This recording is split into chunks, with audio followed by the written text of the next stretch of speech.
Uh-huh.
All right.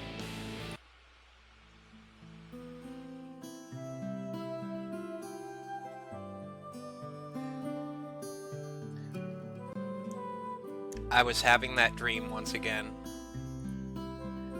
That dream. Same thing every night. But it's all forgotten in the morning as usual.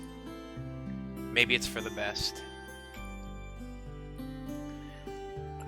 Only a glimpse of memory will remain, of gates half opened, as if inviting me somewhere, with two frozen stone pioneers standing close by. And also that strange girl, who keeps asking me,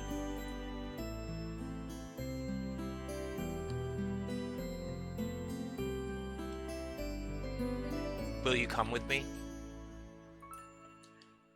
Come? But where? And why?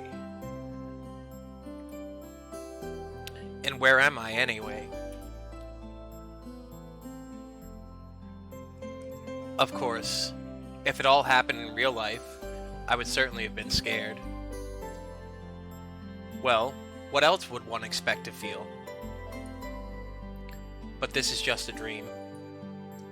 The same one I see every night. There must be a reason. You don't have to know where or why to realize something is really happening. Something desperately seeking my attention.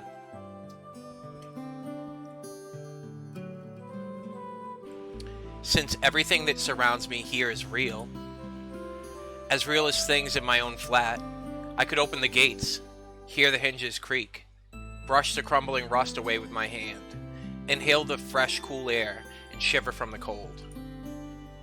I could, but to do that, I would need to pick myself up, take a step, move my hand.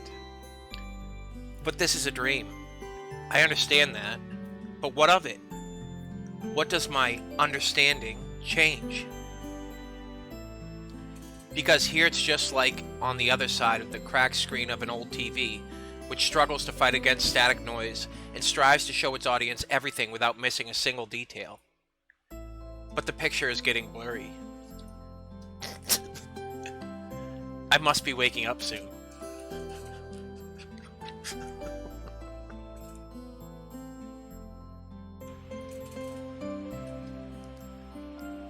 Story time. Maybe I should ask her something. The girl. What's her name? About the stars, for instance. Why the stars, though? I'd rather ask about the gates. Yes, the gates. She would be so surprised. Or better, why the dot over an I was called a tittle, but the dot over a J was called a superscript dot. Nice letters. What? As if they don't exist anymore. Still, what do letters, gates, and stars have to do with this place?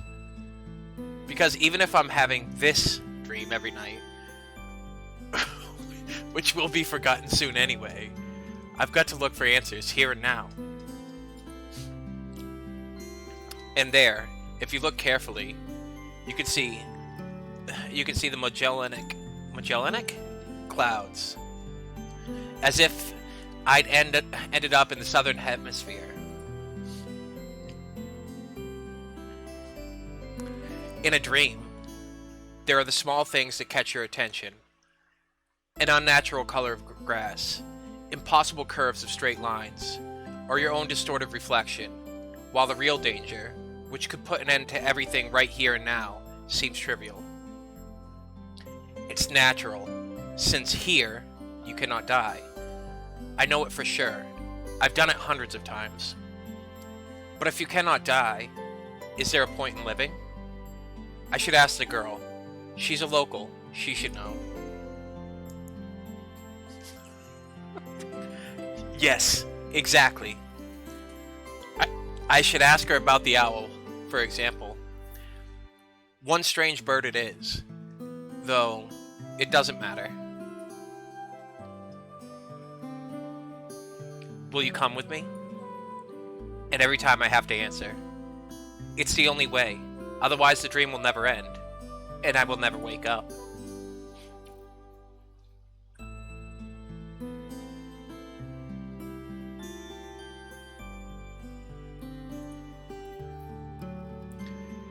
Every time it's so hard to decide on the answer. Where am I? What am I doing here? Who is she? And why does so much in life depend on this answer? Or maybe it doesn't.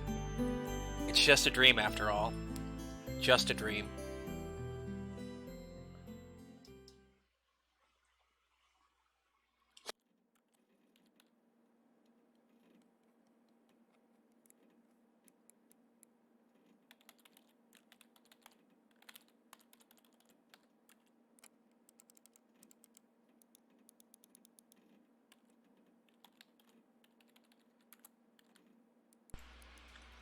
Uh... What the heck?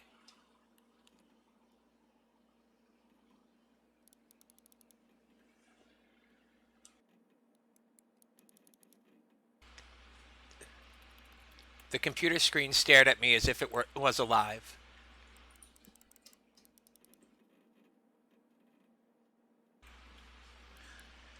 Sometimes, it really did seem to me that it was conscious of itself, had its own thoughts and wishes, ambitions, that it had feelings, could love and suffer. As if in our relationship, the screen wasn't an instrument. It was me who was a lifeless piece of plastic and textilite. There is some truth in that, probably because the computer provides 90% of my communication with the outside world. Yeah, I mean... Anonymous image boards. Some chats from time to time. Rarely ICQ or Jabber, and forums even more rarely.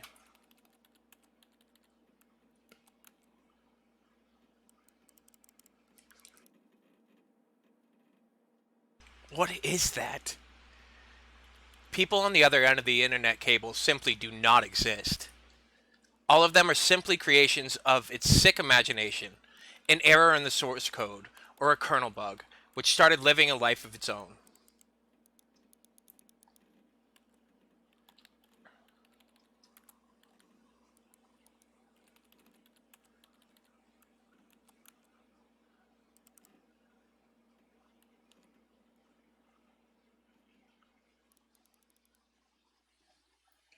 If one looked at my existence from the outside, such thoughts would seem crazy, and a psychologist would surely give me a bunch of sophisticated diagnosis, and maybe write me a doctor's referral to the loony bin.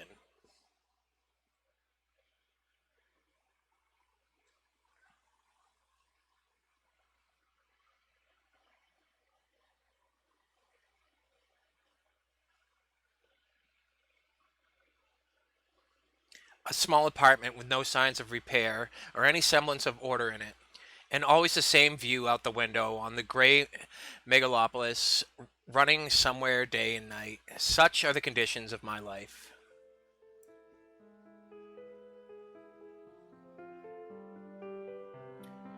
Well, Of course, it didn't all start like this.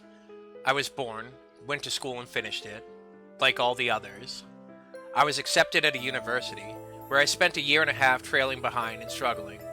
I drifted through several jobs. Sometimes it was working out quite well. Sometimes I was even getting decent money for it. But it all felt like it was not mine, as if it was taken from another man's biography. I wasn't living life to its fullest. It was looping over and over in monotonous circles, like in the movie Groundhog Day. It's just that I had no choice in how to spend my day, and every day repeated itself, the same vicious spiral. A spiral of emptiness, misery, and despair. For the last few years, I just sat in front of the screen all day. Sometimes there were menial jobs, sometimes my parents helped me. All in all, I was able to provide for myself. No wonder, really, since my needs are quite minor.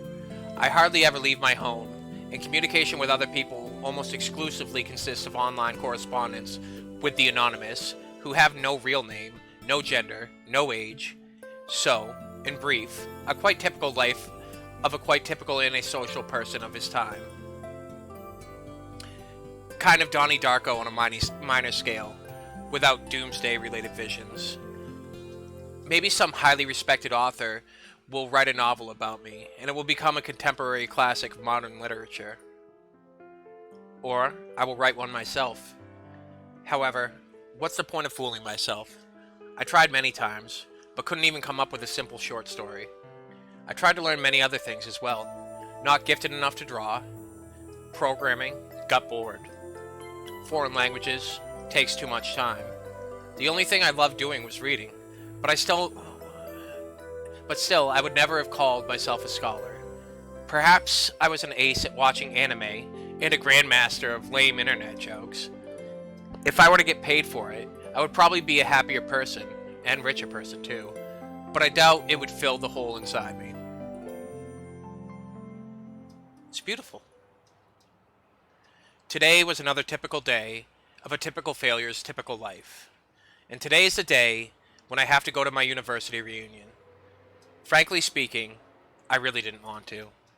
What is the point? The time I spent with them was so short. However, I was persuaded by a friend, my former university mate, and one of the very few with whom I kept in touch other than through the internet.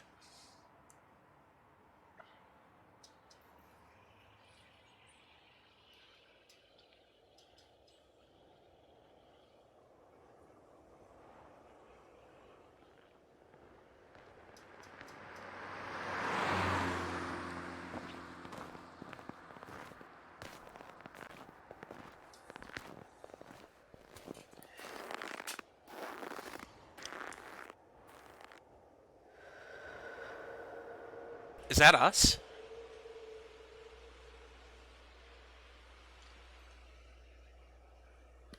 A frosty evening.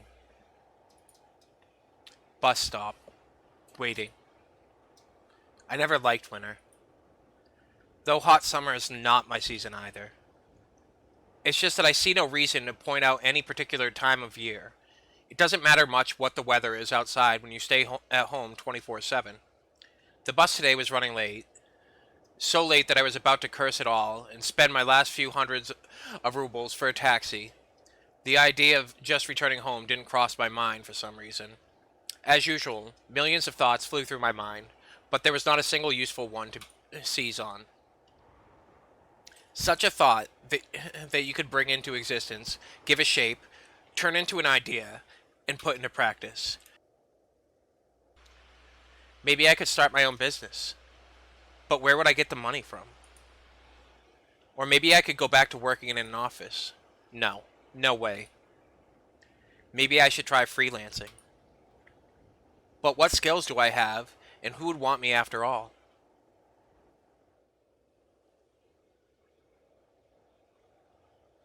I suddenly remembered my childhood, or rather, my teen years, the time when I was 15 to 17 years old. Why exactly those years? No idea. I guess it's because back then, everything was so much more simple. It was easier to make decisions. So complicated now, and so simple then. Waking up in the morning, I knew exactly how my day was going to pass, and I always eagerly looked forward to the weekend. Then I could get some rest and have time for things I liked: computer, football, going out with friends. And then, at the beginning of the next week, I'd take up my studies again. Back then, there were no such worrying questions like why, who needs it, what will change if I do it, or what will not change. A simple lifestyle, so casual for any normal person, and so odd to myself today. That careless childhood age. It was also then that I met my first love. Her appearance and personality have vanished from my memory.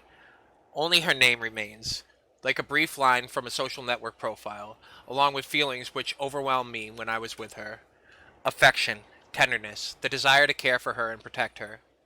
Sadly, it didn't last long. Today I can hardly imagine something like that happening. I would probably like to meet a girl, but I don't know how to start a conversation, what on earth to discuss, and how to attract her. Well, I haven't met any suitable girls for a long time, but where could I meet one anyway?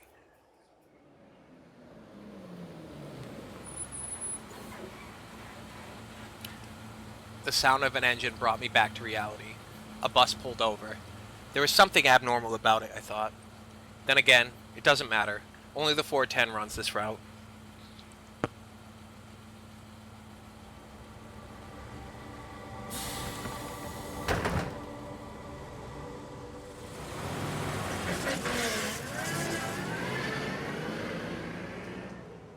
Streetlights pass me by. It's as if they're cold light sparks inside of me, trying to ignite feelings long dead.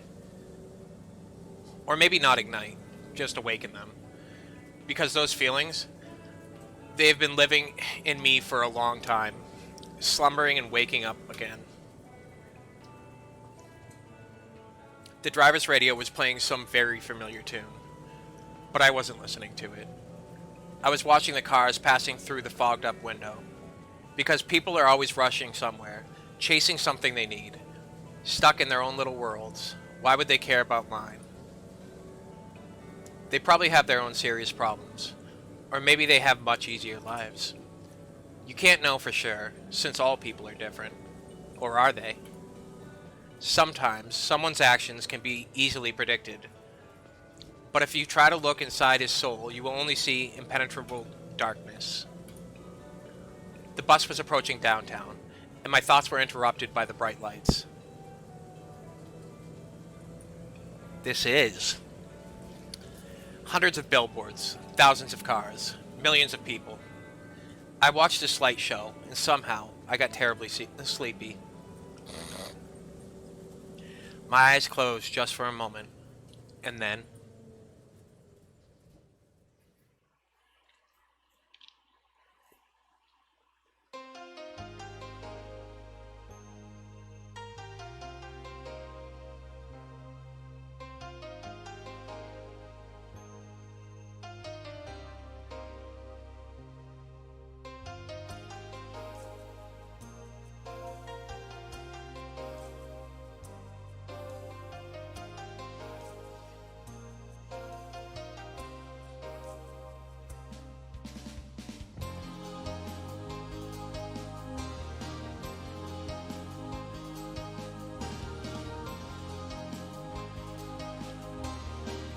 oh shit.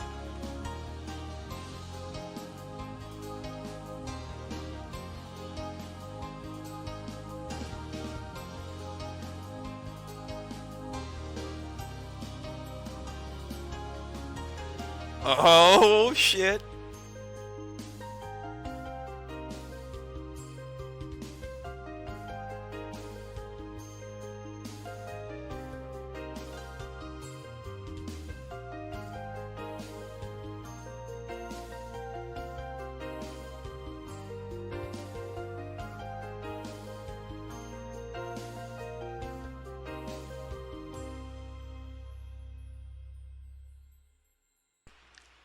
I think that says Endless Summer.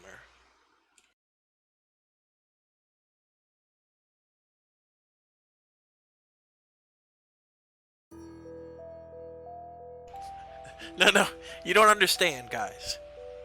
It's okay. Bright daylight struck my eyes. At first, I didn't pay attention, as I wasn't fully awake yet. On their own, my legs carried me toward the door. Damn, looks like I fell asleep and missed my stop. But there was no door. I looked around the bus and realized that it wasn't a good old worn out Liège. Instead, the bus was an Icarus model, a new one. I froze in shock. How? What? Am I dead? Have I been kidnapped? No, I must be dead. I patted myself down feverishly, slapped myself painfully in the face a few times, banged my forehead on the back of one of the bus seats. It's clear. Either I'm still alive, or you can still feel pain when you're dead. But how could this happen? Maybe I slept for too long and ended up at the bus depot. And then what? Did they put me on another bus? I rushed out and took a look around. I thought there wasn't a door. Greenery wherever I looked. Tall grass on the roadside, trees, flowers, summer. But how? It was winter just a moment ago. My head was aching unbearably, as if it was going to explode. Slowly I began to remember.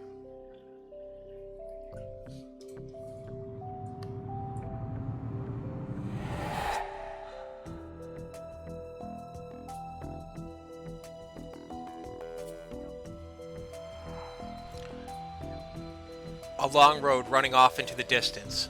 Forests, plains, fields, lakes, and forests again. I think I was sleeping, but then how can I remember all of it? And then, a gap. Some girl leaning over me. She softly whispered something into my ear. Then a gap again.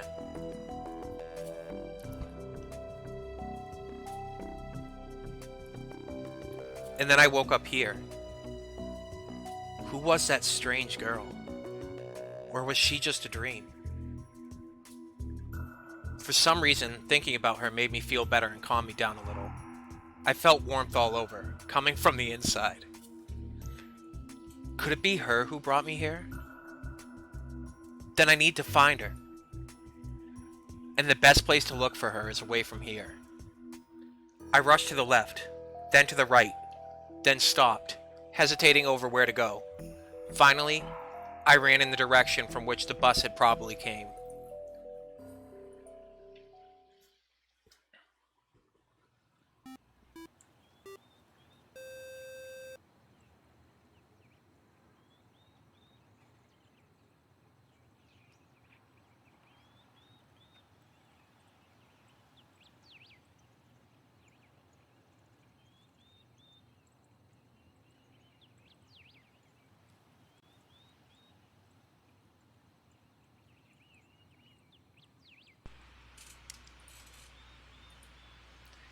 Physical exercise does refresh one's mind.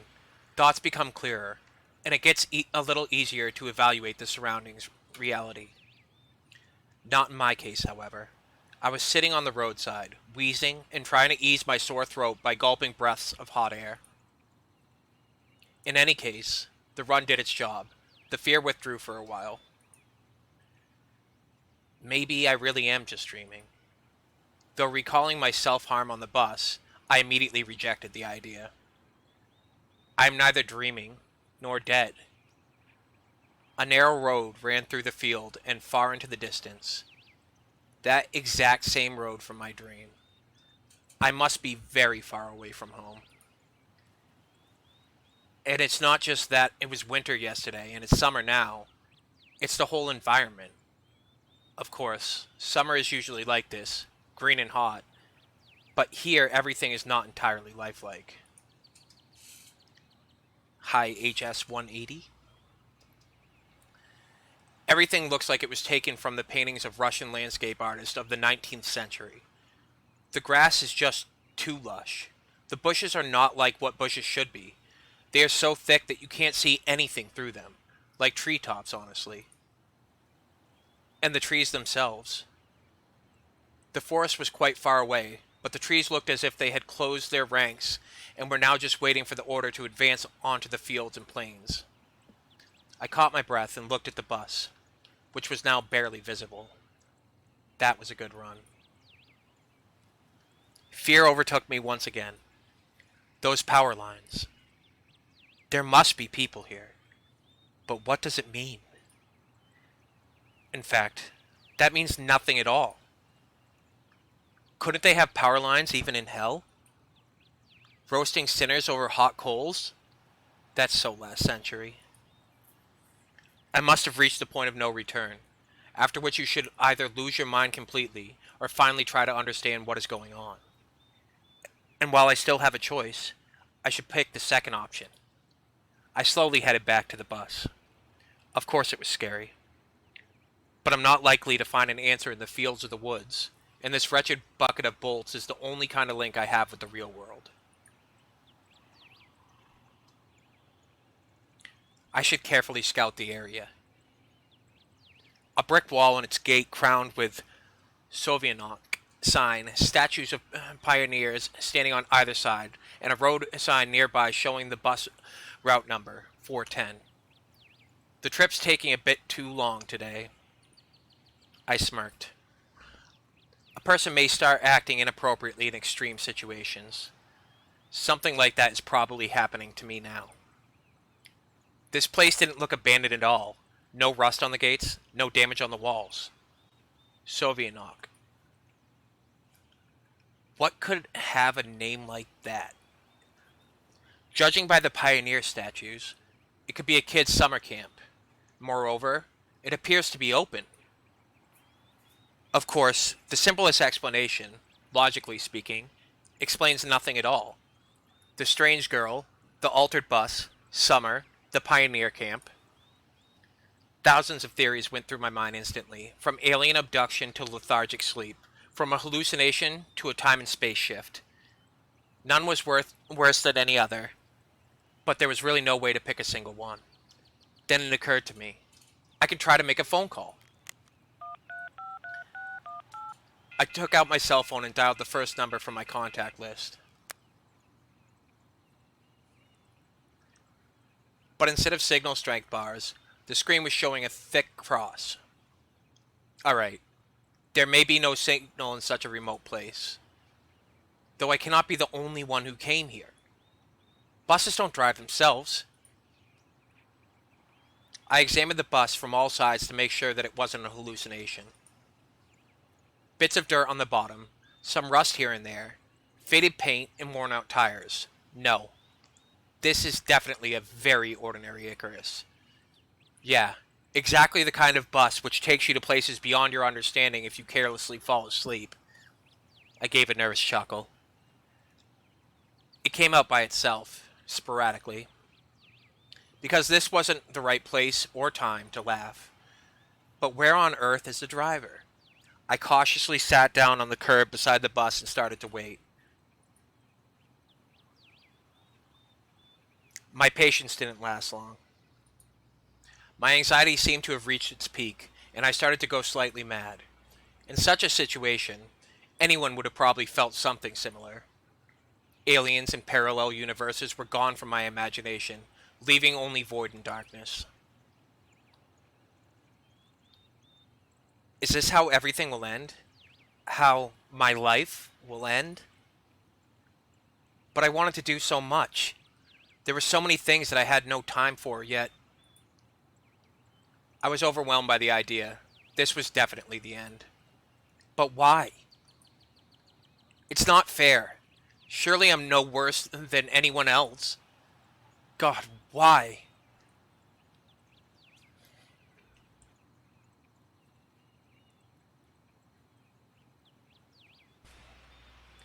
Tears were burning my eyes unbearably. I curled up and started rolling in the grass. Why? What did I do? Why me? But my cries were only heard by the speechless statues of the pioneers and a bird on a tree, which immediately flapped its wings and took off, crying out something in its own bird language, as if laughing at the idiot who dared to interrupt its after-dinner nap. I was left breathless from weeping, and just lay quietly, sobbing occasionally. After a while, I managed to pull myself together. My mind cleared up a bit, as if terror and the fear of death gave me a little break. All in all, if someone wanted to kill me, what is all this for? It doesn't look like an experiment either. If this is just some crazy coincidence, then there's probably no threat. Anyway, for now it seems there's no danger. The panic was soon gone. Of course, the blood was still pounding in my temples, and my hands were still shaking, but at least I could think clearly now. Right now, there's nothing I can really change anyway. So no matter how much I think or how mad I get, it would only make things worse. Until some actual facts appear, there's really no point in making guesses. In any case, I won't learn anything by lounging about here. This camp, if, of course, it really is a camp, looked like the only place where people could be, so I decided to go there. And hardly had I reached the gates when a girl came out from behind them, wearing a pioneer uniform. My logic didn't let me down this time. Then again, a pioneer uniform in the 21st century? And then again, a girl? Here? I froze, unable to take a step. I felt very much like running away. Running as far as I could from this place, far from this bus, gates, statues, and far from this bloody bird with its siesta. Just running, free like the wind, faster and faster, waving to the planets passing by, winking at the galaxies. Running, becoming a pulsar ray, and turning into a vestigial radiation, running to face the unknown. Run no matter where, as long as it's far away from this place. Meanwhile, the girl came closer and smiled. I could not help but notice her beauty, even though I was trembling with fear.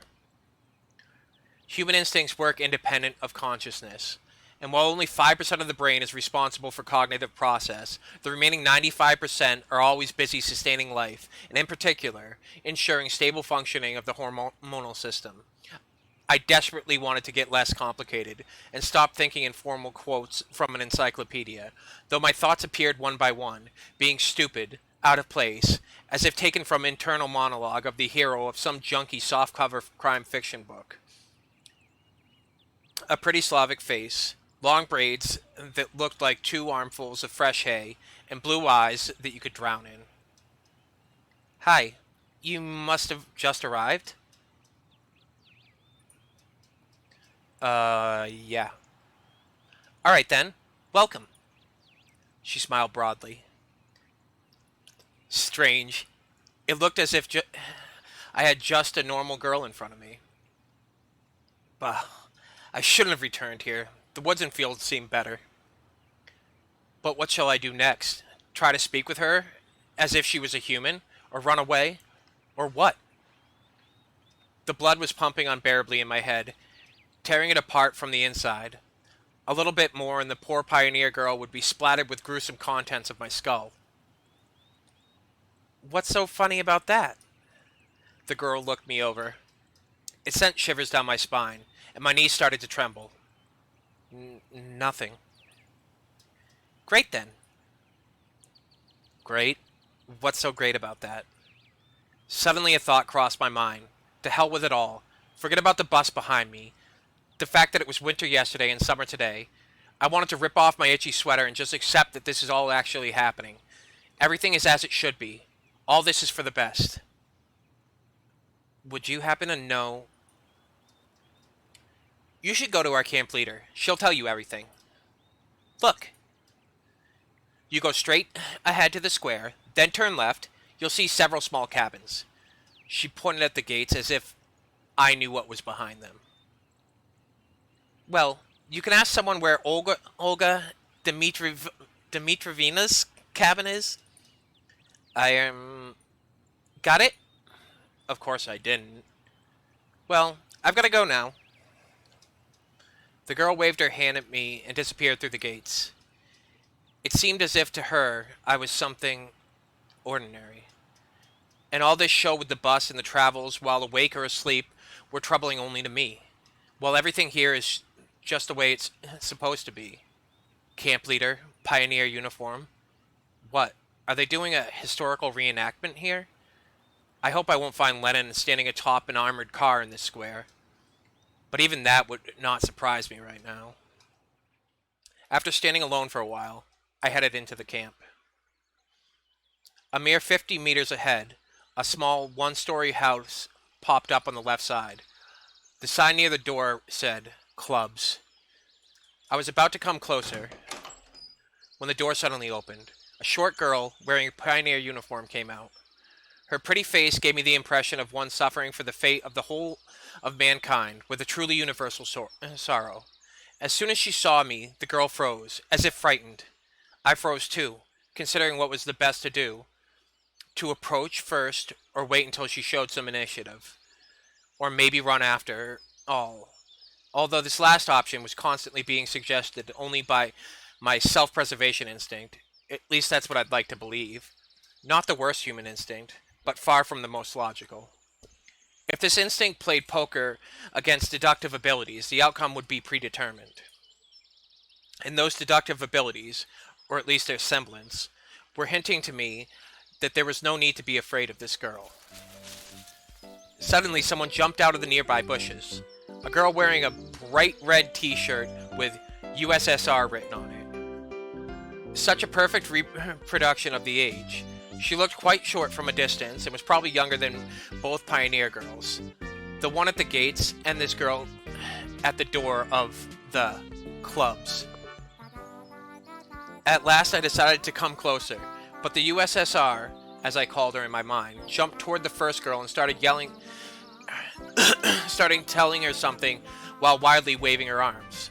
The other girl in turn seemed confused and lowered her gaze, remaining silent.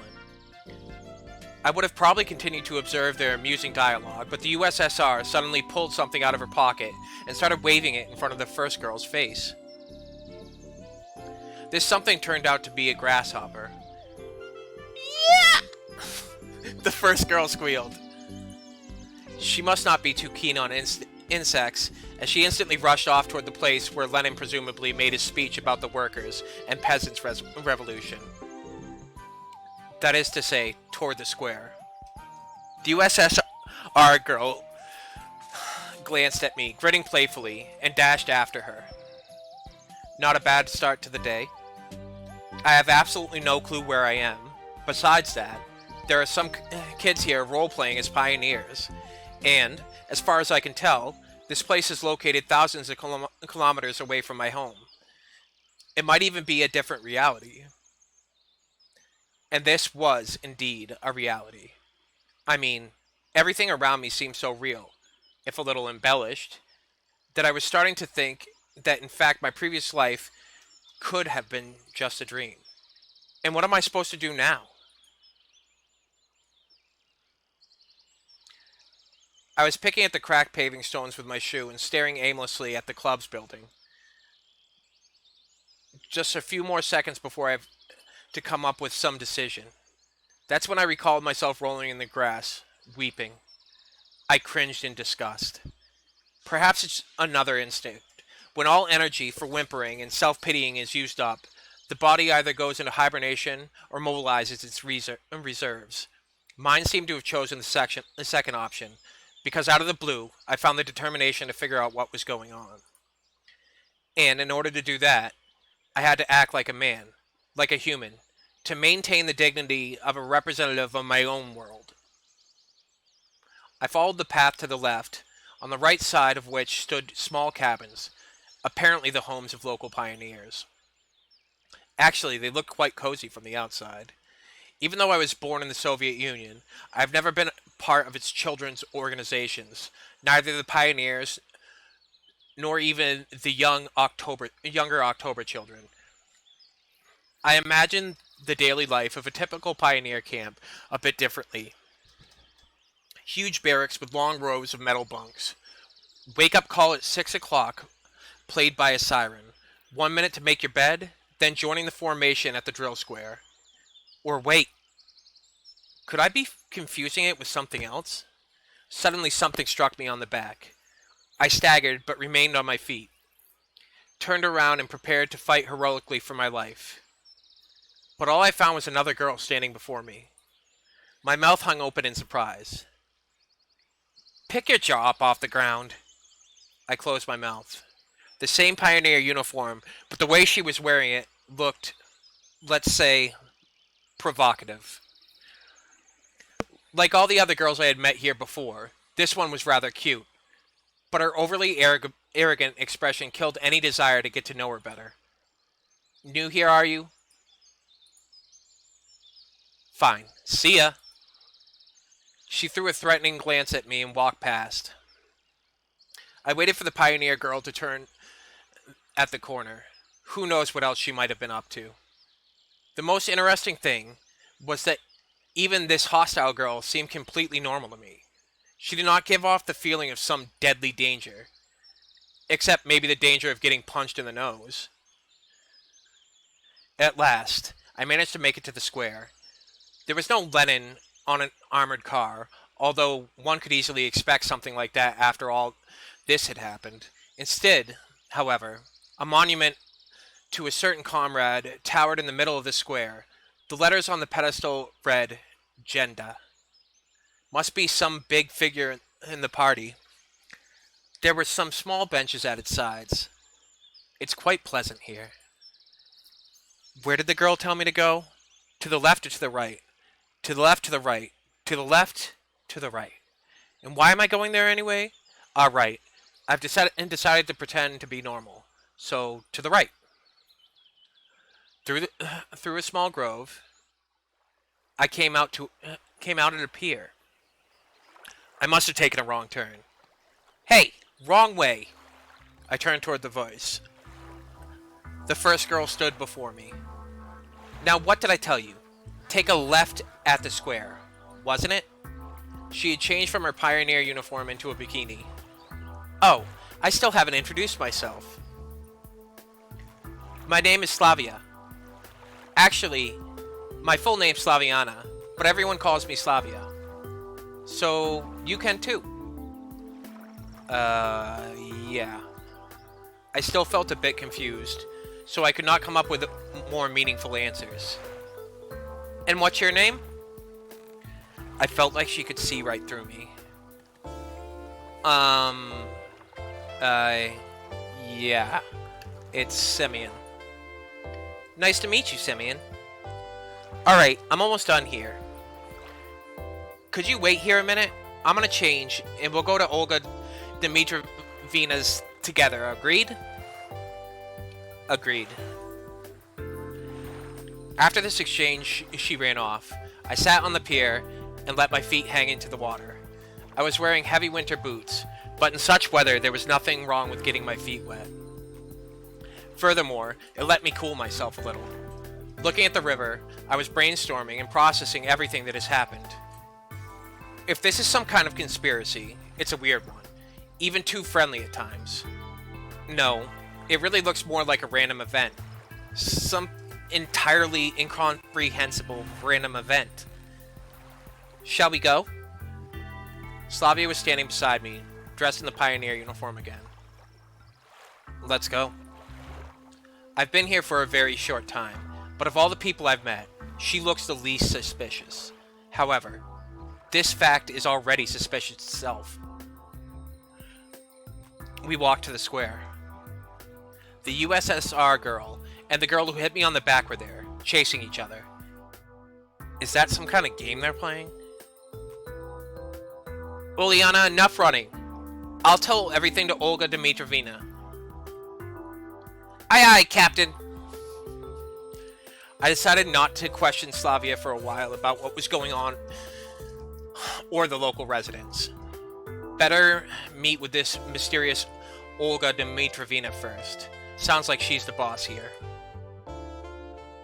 We walked past the rows of almost identical cabins, some of which looked like fat beer barrels, while others looked more like house sheds. How are they almost identical if they look different? Finally, Slavia stopped in front of a smallish one-story cabin. It looked like an artist's painting. The faded paint, chipping here and there with age, was sparkling in the sun. The window shutters, slightly ajar, were swaying almost unnoticeably in the wind, and huge lilac bushes were growing at the sides.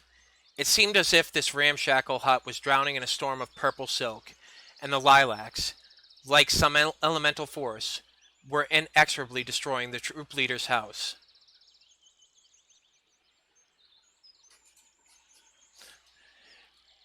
What are you standing around for? Let's go. Adult game, yes. Slavia snapped me out of my daydreaming. And stop teasing Lena already. Rena? Sounds like there's someone inside. Indeed, a moment later, the door swung open, and Uliana ran out and dashed past with the same mischievous grin. The pigtailed girl came out next. Don't let it bother you, Lena. So her name is Lena. Gotta be thankful it's not Rena, at least. But I don't... Instead of finishing her sentence, she blushed and quickly headed towards the square. For some reason, I felt like turning and following her with my eyes, but Slavia said, Come. We entered the cabin. Inside it looked something similar to what I'd imagined. 2 beds, a table, a couple of chairs, a simple carpet on the floor, a wardrobe. Nothing special, but at the same time, it felt homelike and cozy. Although this room was almost in the same state of disorder as my own flat. The girl standing near the window appeared to be about 25 years old. Nature had obviously gifted her with a pretty face and a good body. At least one thing can keep you happy in this pandemonium. The locals are beautiful. You're finally here. Excellent. My name is Olga Dimitrovna. I'm the camp leader. Nice to meet you. I'm Semyon. I decided to talk as if I wasn't surprised by anything that was going on. She came closer. We've been expecting you since early morning. You've been expecting me? Yes, of course. And when does the next bus come? 'Cause I... And why do you need it? Yeah, right. Why would I need it? Guess I shouldn't ask direct questions. The people here may react to them quite unlike how I'd prefer. And I doubt I'd get any answers. No reason. Just curious. By the way, where are we exactly? Our mailing address, I mean. I wanted to send a letter to my parents to tell them I got here fine. For some reason, I had the desperate idea that if I played along, I would find something out. Oh, but your parents called just a half hour ago. Sent their regards to you. Now that's a surprise. So, can I call them? Because I forgot to tell them something before I left. No. She gave me a sweet, spontaneous smile. Why not? We don't have a phone here. I thought she said my parents just called half an hour ago.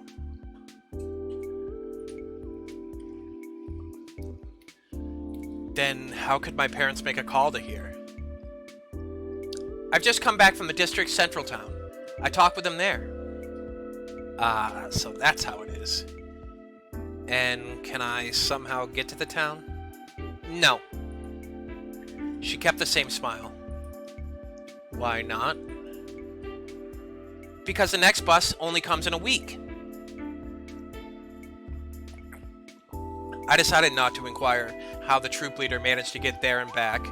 I would get no answer anyway. At this time, Slavia was standing next to me and seemed to find nothing odd in our conversation. Oh, we need a uniform for you. I've got absolutely no desire to put on pioneer shorts or to wear ridiculous red neckerchief. However, wearing winter clothes in summer isn't a great idea either. Right. Thank you. I wonder if I'm the only one here that finds it strange that someone's wearing a coat and winter boots in such heat. Radio, I'll be off then, and you can get yourself acquainted with the camp. Don't forget to come to dinner in the evening. Having said that, she walked out of the cabin. No, walked isn't the right word. She rushed out. I ended up alone with Slavia. I must go too. Got things to do. Take a walk. Look around the camp a bit. See you in the evening.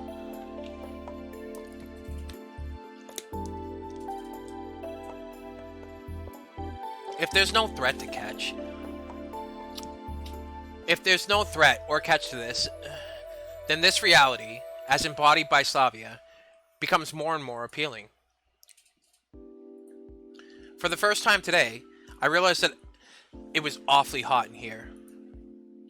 Although obviously my winter clothes were to blame for that. I took off my coat and dropped it onto the bed. My pullover followed it. I was now wearing only this shirt. That's much better.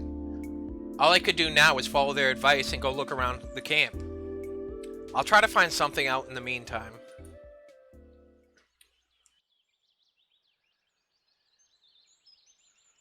Passing the local residential district, I saw a pioneer guy coming my way. And it was really a pioneer guy, not a pioneer girl. Apparently, there were men even in this kingdom of Amazons. Hello, you're new here. You must be Semyon, right? And how do you... Everyone knows already. I'm electronic. What?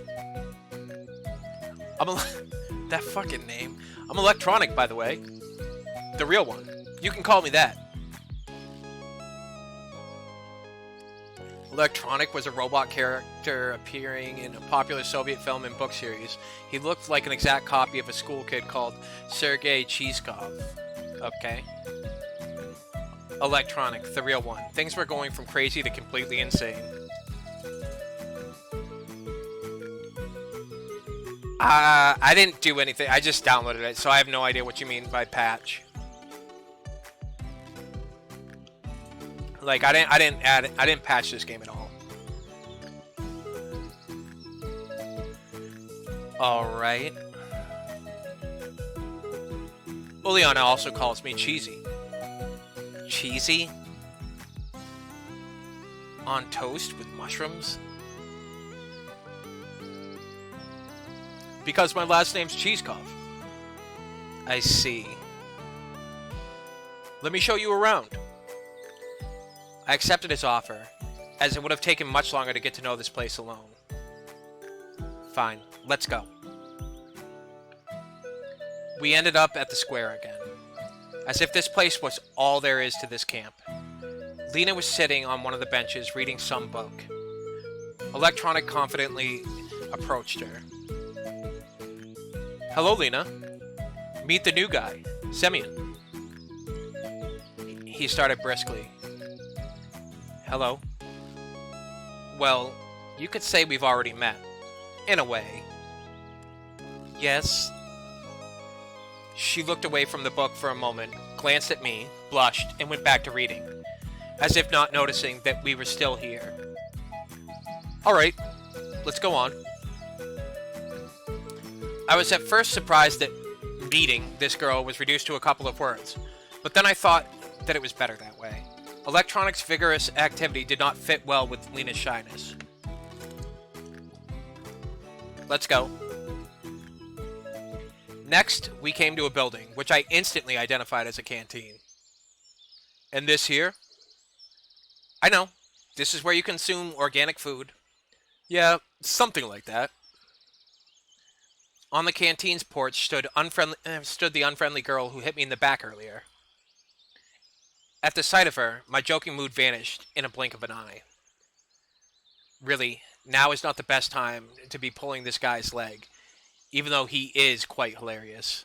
First, I need to figure out what's what here, or at least where I am. Her? Over there.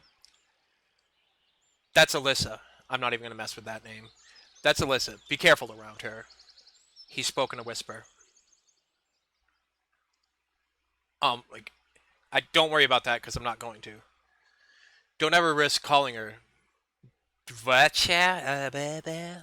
I can't. I cannot pronounce that. She doesn't like that.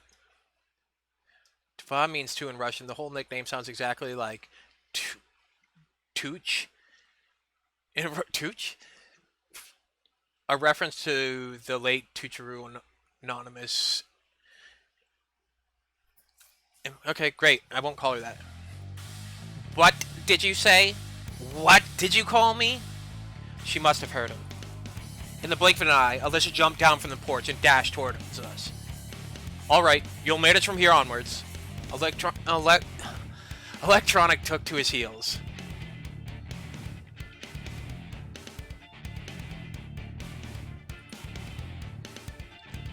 Alyssa, running past, stopped for a moment and growled. I'll deal with you later. Deal with me? What did I do wrong?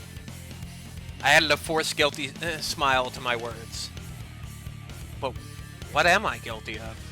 She made no reply and carried on chasing Electronic. Looks like I'll have to kill some time alone, waiting for dinner. I decided to go east. At least in the direction where east would be in my world. Soon after, I found myself near a football pitch. A game was in full swing there. I guess watching it for a bit wouldn't do any harm. In my childhood and teen years, I was not a bad player myself, and even thought of going professional, but a few injuries in a row killed my desire to risk my health for the sake of an uncertain chance in the game. Kids of different ages were running around the pitch. I could see a boy of about 10 and a girl of about 14 years old. A girl. Hey, that's Uliana. Alright, so she plays football too. What's so surprising?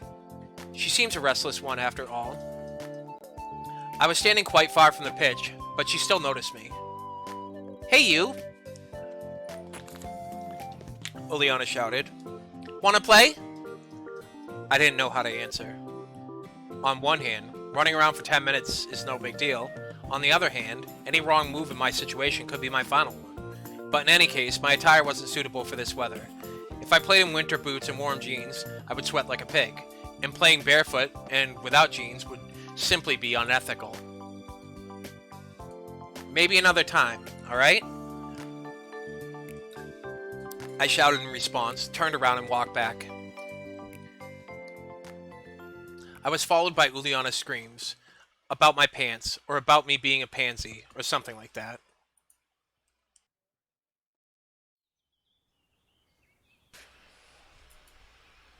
Evening was falling, making me tired and a bit empty after a day of wasted with no real purpose.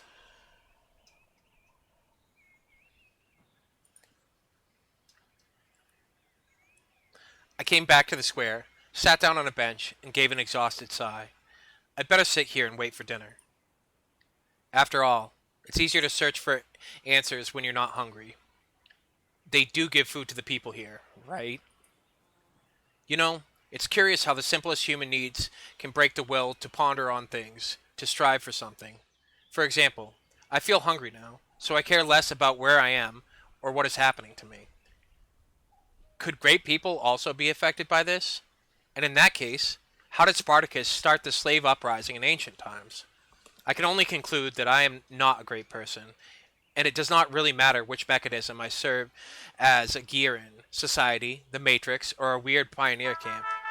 My thoughts were interrupted by the sound of bells chiming from a loudspeaker on a light pole. It must be the dinner call. I headed towards the canteen. It was a good thing that I now knew where it was. Olga Dmitrovna was there, standing on the porch. I stopped and looked closely at her, as if I were expecting something. She looked back at me for a while, but at last came closer. Semyon, what are you waiting for? Come in already. Guess nothing bad can happen if I go with her. My stomach backed me up here. The two of us went inside. The canteen looked like a canteen. I'd had a chance to visit a factory canteen at some point in my life. This one was exactly the same, just maybe a bit cleaner and more modern. Metal chairs and tables, glazed tiles on the walls and on the floor, unsophisticated tableware with the occasional crack. Guess that's what a canteen in Pioneer Camp is supposed to look like. Semyon, wait a moment. We'll find you a place to sit. She looked around the place. Oh my... Why? Why?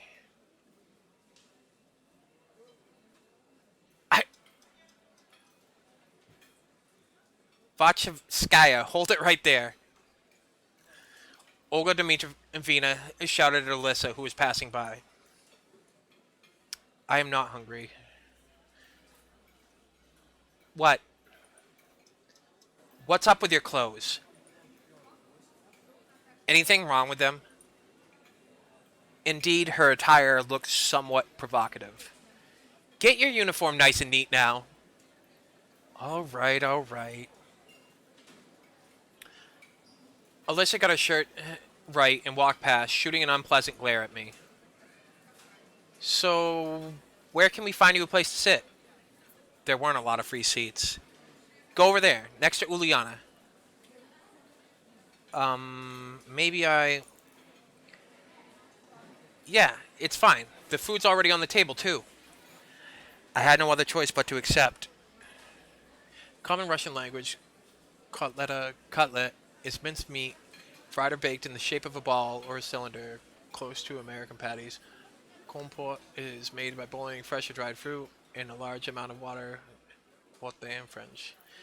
Of course, look, I'm learning. Of course, there was a probability that the cutlets were poisoned with curare, the mashed potatoes generously seasoned with arsenic, and the glass filled with excellent antifreeze instead of compote. I don't know if I'm pronouncing any of that right, or the food types. But it all looked so tasty that I had no chance to resist. Hey! What do you want? I replied rather rudely to Uliana, who was sitting next to me. Why didn't you play football with us? Because of my clothes, said I, pointing at the source of the problem. Oh, all right then, eat. However, there wasn't much left to eat. My cutlet was missing from the plate. Only she could have done it. No, more precisely, none but Uliana could have done it. Give me back my cutlet. In a big family, you snooze, you lose. It can either cost you a cutlet if you're careless. Give it back. I'm telling you. I looked at her menacingly and was about to reach out my hand. See? I don't have it. And indeed, Uliana's plate was quite empty. It seemed that this little girl eats as fast as she steals someone else's cutlets. Take it easy. We'll work something out now. She grabbed my plate and ran off. There was no point following her. If they wanted to poison me here, they could have done it in a much easier way. About a minute later, Uliana returned and handed me the plate with the steaming hot cutlet on it. Here's one for the starving. Thanks. It was all I could say. I was so hungry that my suspicions were gone in a flash. I picked up the cutlet with my fork in. What the... Some bug. No, not a bug. An insect. It's got legs and it's wiggling. The plate fell to the floor and broke into pieces. The chair hit me hard on the leg while falling. I've disliked insects since I was a child, but when these creepy crawlies appear on my plate, that's just way too much. You little... Uliana seemed ready for such a twist and was already at the door, laughing as if she had heard a fresh stand-up comedy joke. I dashed after her. We ran out of the canteen. We were just a few dozen meters apart, and I felt like I would catch this little girl easily. We ran through the square, past the club's house, and ran onto the forest path. I started to gasp for breath. I should have quit smoking, I guess. Juliana passed out of sight on the next turn. It can't be true that she managed to get away from me. It simply can't. I stopped and tried to catch my breath again.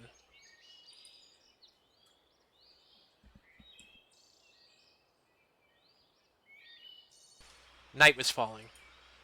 Looks like I'm lost. It's a bad idea to stay in the woods at night.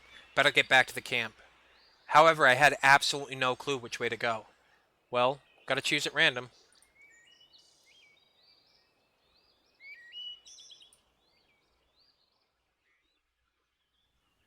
I wandered for quite some time in the forest and even thought of crying out for help, but finally I saw the camp's fence beyond the trees. Everything fell back into place. The bus is gone, I mumbled quietly. On the one hand, there was nothing strange about that. The bus couldn't just stay there forever. On the other hand, it meant that there was somebody driving, because buses do not drive themselves. Or do they? This world seemed too normal, but every event here had at least two explanations for it. An ordinary, real, everyday explanation, and a surreal one. Certainly, the driver could have just been off for a snack, and I left too soon, and that's why. In any case, this is not the place for me. Whether that bus drives itself or not was probably an important question, but it was much more important to know how I had got here at all, and where this here was. The fields and the woods, stretching towards the horizon, had no answers. There was nothing familiar about them. A strange, odd, and alien world. However, at the same time, it was absolutely not frightening. Either my self-preservation instinct decided to resign from its job, or all this running around the camp and local pioneers had lulled me so much with their carefree normality that I was simply forgetting what had happened to me just a couple of hours ago. Although I probably just had no strength left to worry. All I wanted was some peace, calmness. I wanted to just have a break from it all. And only after that would I continue looking for answers, ready and reloaded. However, that would be some time later. And what about now? Can I allow myself to relax?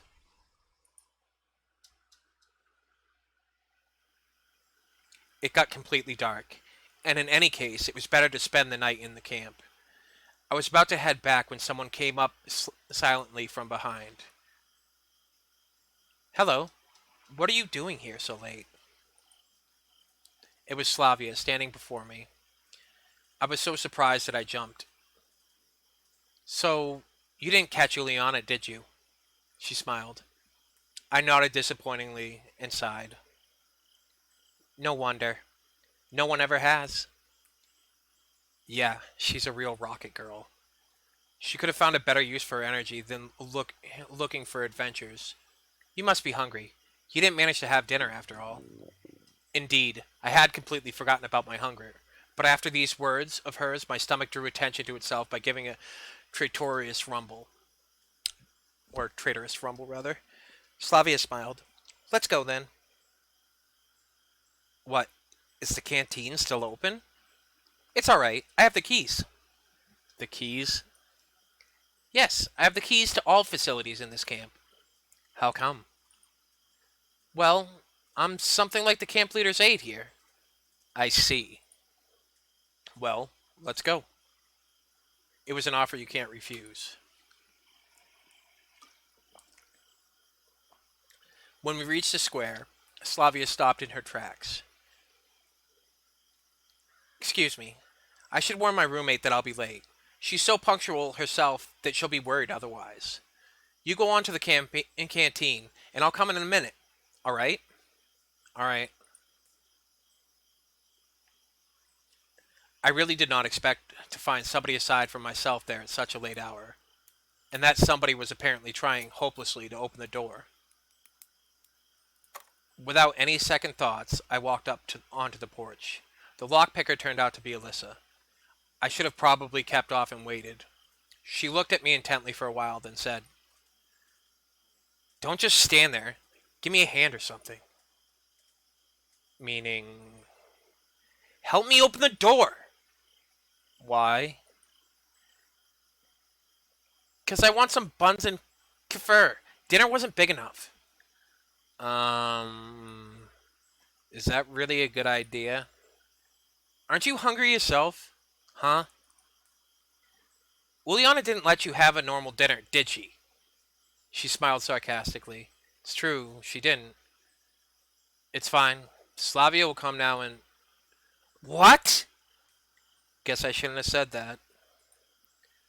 I'm off then. And you'll pay for this. You owe me 2 already.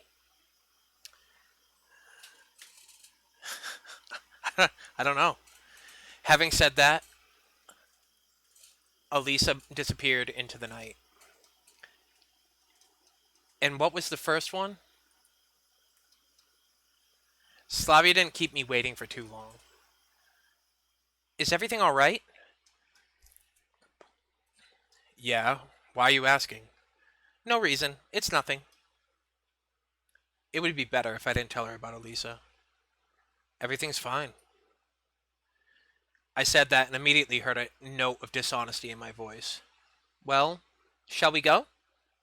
As for Slavia, she seemed not to have noticed anything, or at least she was pretending she hadn't. We entered the canteen. Wait a bit, I'll go get something. I sat down on a chair and obediently waited for my savior. My dinner was simple, a few buns and a glass of kefir. No wonder. I bet hungry pioneers finished everything off. However, even that was better than most of my usual diet. Slavia sat across the table and looked at me while I was eating. Is there something on my face? No, just... She smiled. So, how did you like your first day in the camp? Well, I don't really know. It's silly to ask someone who suddenly found himself in a different reality whether he liked the food in the canteen, the camp leader, or his assigned hut. It's alright, you'll soon get used to it. Slavia stared out the window dreamily. Frankly speaking, I have no desire to get used to such things, but as for her, she doesn't know. Or at least she wants me to think that she doesn't. Well, all in all, it's nice here. I had to somehow break the awkward silence. Do you think so? She asked without any interest. Yeah, this place is so... I wanted to say retro, but I managed to hold that back. After all, it was retro for me, but what about them? It might be the only kind of life they knew. If the term life was applicable here at all. So, how? She watched me closely, as if something important depended on my answer. Well, I don't know. Lovely. Yeah, it's lovely here. I guess you're right. She smiled again. It's very good that you think so. Why? Well, not everybody likes it here. And what about you? Me? Yes. I love it here. It's great. Then you don't need to worry about what the other people think. Well, I don't really worry. Slavia laughed. This conversation seemed to be leading me far astray from where I wanted to get to. And you're worried yourself. Really? Why do you say so? Well, when someone is chewing so intensely... I'm sorry. It's okay. I couldn't bring myself to be more cautious around this girl. But why her in particular? Why not any other local inhabitant? Every one of them looked completely normal to me. Precisely normal. So normal it sends chills down my spine and into my marrow. Normal, not like a neighbor with a power drill in one hand and a subwoofer in the other. Not like a passenger you can often meet in the subway or on public transport. Not like a coworker at the next table in an open plan office. And not even like a friend who only differs from other humans in his constant insistence. All of them looked normal. as I would expect them to be, with their own downsides, but without any superpowers. And Slavia was also cute. I glanced at her stealthily, not knowing what to say. I'm sorry. I wanted to show you the camp, but was ran off my feet. I didn't miss anything well on my own, I guess. Hey, thanks. I appreciate that.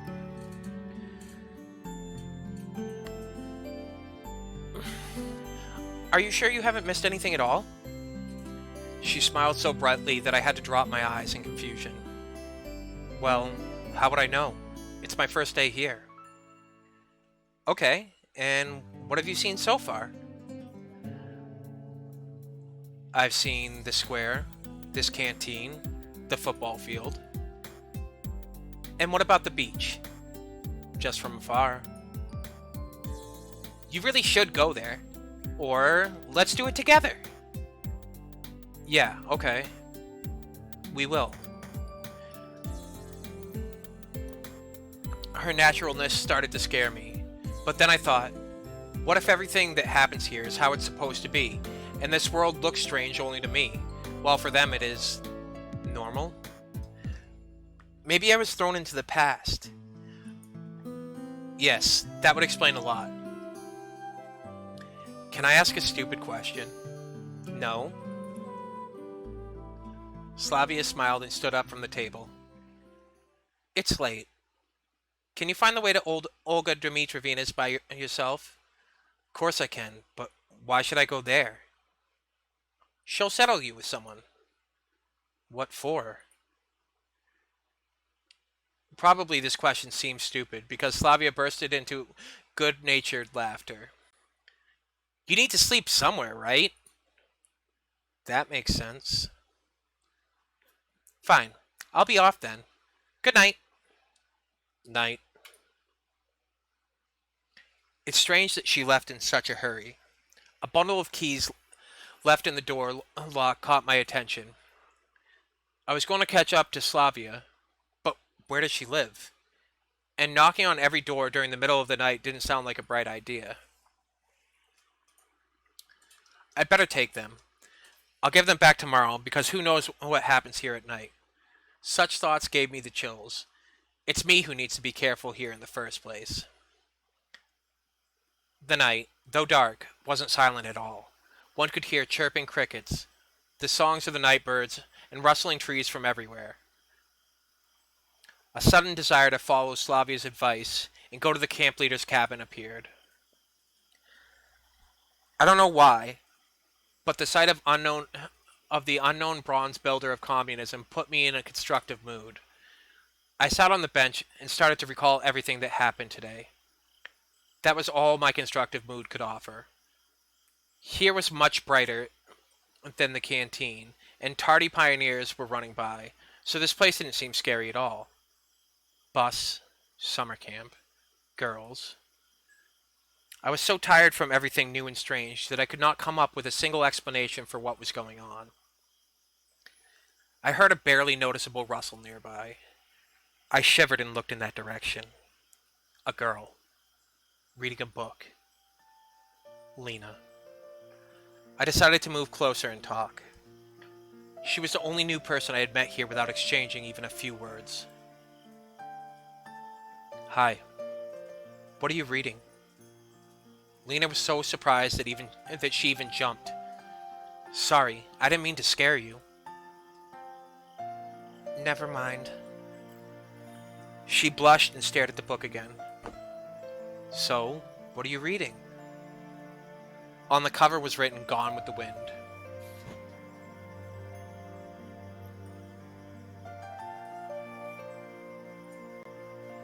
A good book. Thanks. Honestly speaking, I haven't read it, but I think that such literature suits her very well. Lena didn't seem to be interested in continuing the conversation. Well, if I'm bothering you... No. She answered while still looking at the book. Can I sit beside you for a while? Why? And really, why? Maybe just because I was very tired and having company is better than being alone. And maybe I wanted to try to find something out from her. I carefully examined Lena, but no, I doubt that. Well, I don't know. I'm not allowed to? Feel free. But if I'm bothering you... No, you're not.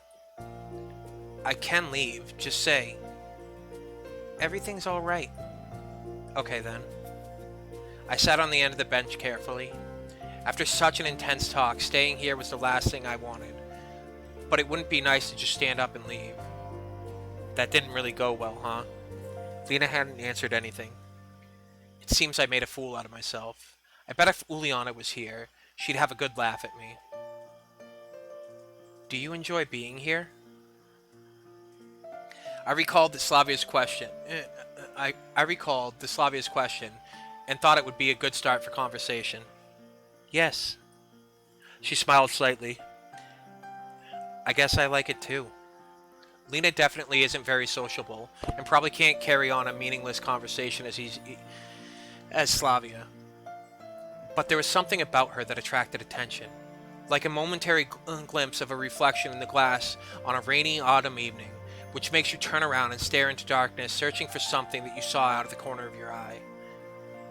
Of course, you weren't able to distinguish or understand what it was, but it felt so tempting. Lena was still reading the book without paying any attention to my presence, and I had no intention of asking her anything about this camp or this world in general. Beautiful night. Yes. How in a world would you start a conversation with her? It's late.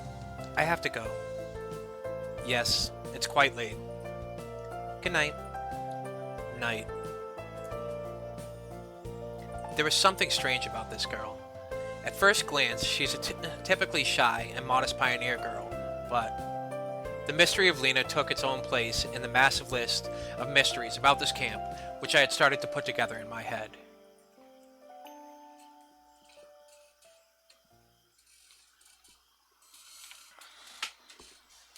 A lazy evening. There's nothing like a good time with nothing to do. I headed towards Olga Dmitrovna's cabin.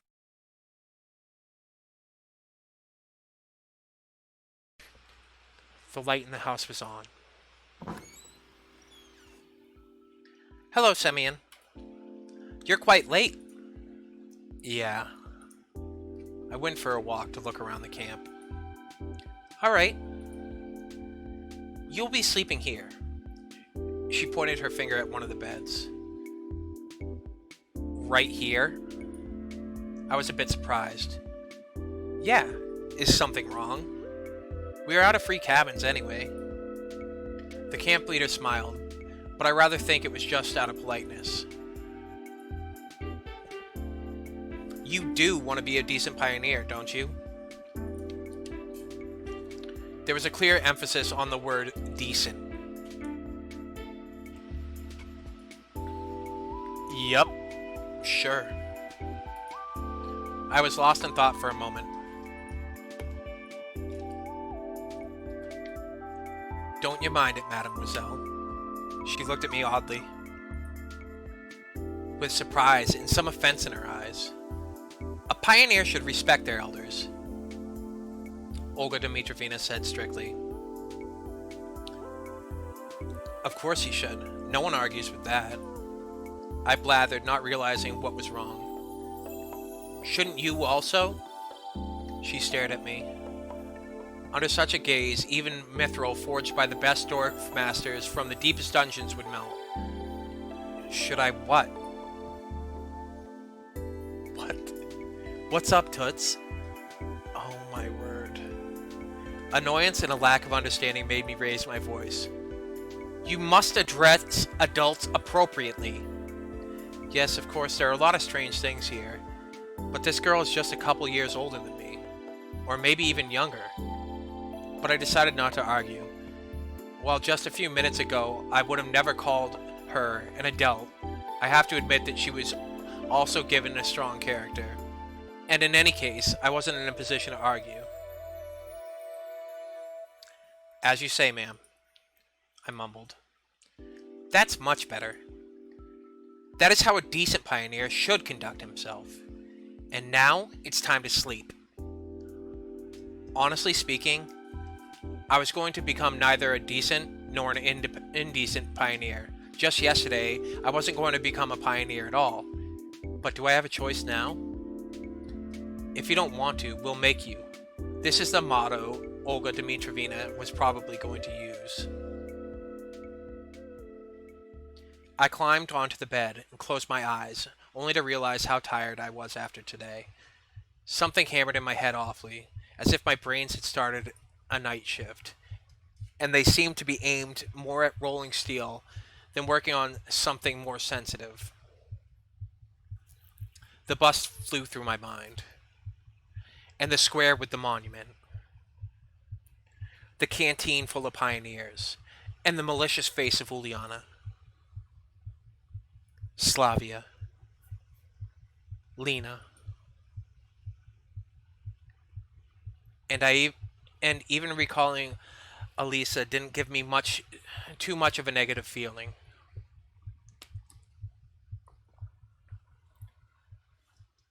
What if I'm here for good?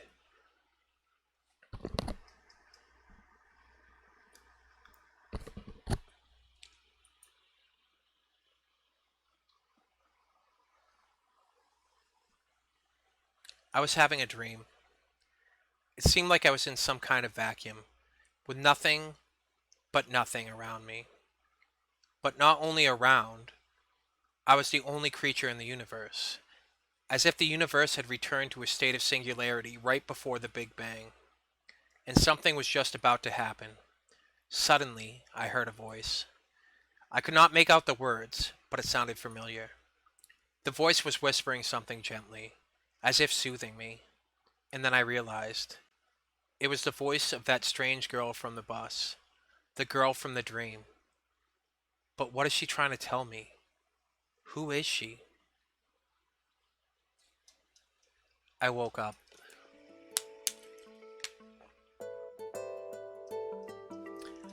Bright sunlight struck my eyes. It was almost noon. After stretching lazily on the bed and yawning, I started to recall the previous day. In a few seconds, all its events passed before my eyes. The bus, the camp, the local inhabitants. No, that's just wrong. Not this whole situation, not me being here. It was wrong by default. My attitude towards what was happening was wrong. Because yesterday I fell asleep here, just like that. And before that, I chatted nicely with the local pioneers. Even managed to crack a few jokes. How could I act like that in such a situation? I should be frightened, startled by every little rustling. Should avoid all contact with potentially hostile creatures. The last day's events were getting hazy, like I had a hangover. This really feels like the morning after a heavily drinking party. Yesterday's natural, flawless, absolutely normal conduct becomes a nightmare in the morning, a grotesque illustration from the Divine Comedy. Yes, it's just like that, and I can't change the past now.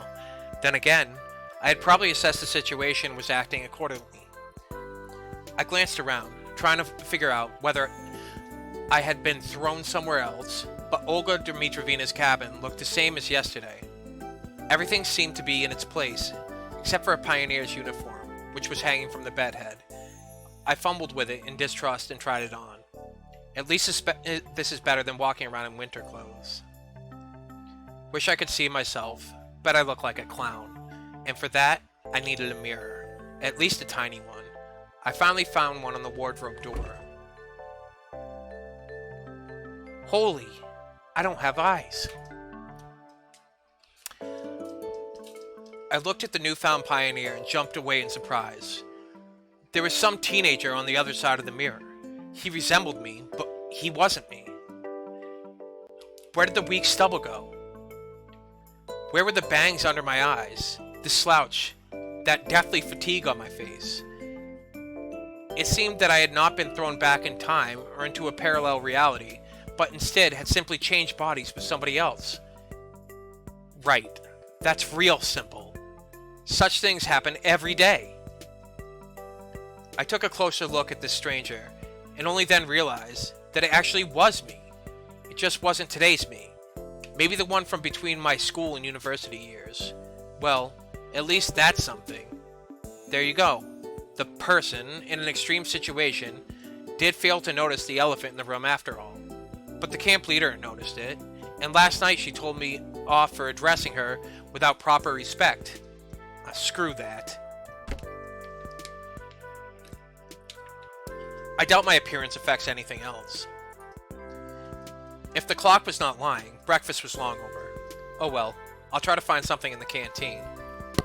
It worked out well yesterday with Slavia, didn't it? Those memories made me smile involuntarily.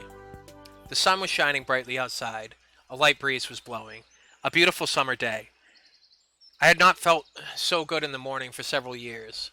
All problems were gone, vanished into the clouds that were white as snow. Olga Dmitrievna came out from nowhere. Good morning, Semyon. Morning. I smiled, doing my best to show that, no matter what, my morning was indeed good. You only arrived yesterday, so I decided not to wake you up. But breakfast? Never mind. Here, take this. She handed me something wrapped up in paper. Judging by the oily stains, there had to be sandwiches inside. Oh, thank you. Now go wash yourself. I was about to leave. Wait a second.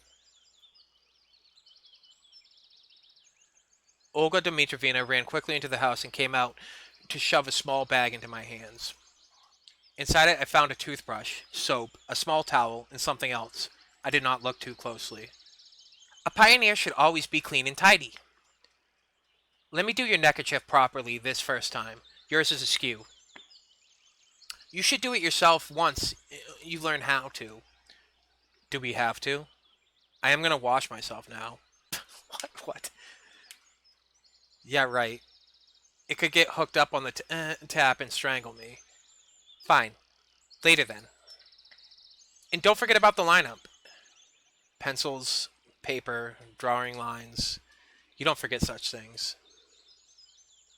What lineup? What do you mean, what lineup? She frowned. It's Monday today. Weird. By my approximation, it should have been Sunday. Then again, a shift in the day of the week is hardly the worst thing. Usually we have lineups early in the morning before breakfast, but it's Monday today, so we're having it at 12 o'clock. Don't be late. Alright, but where? At the square. Where else?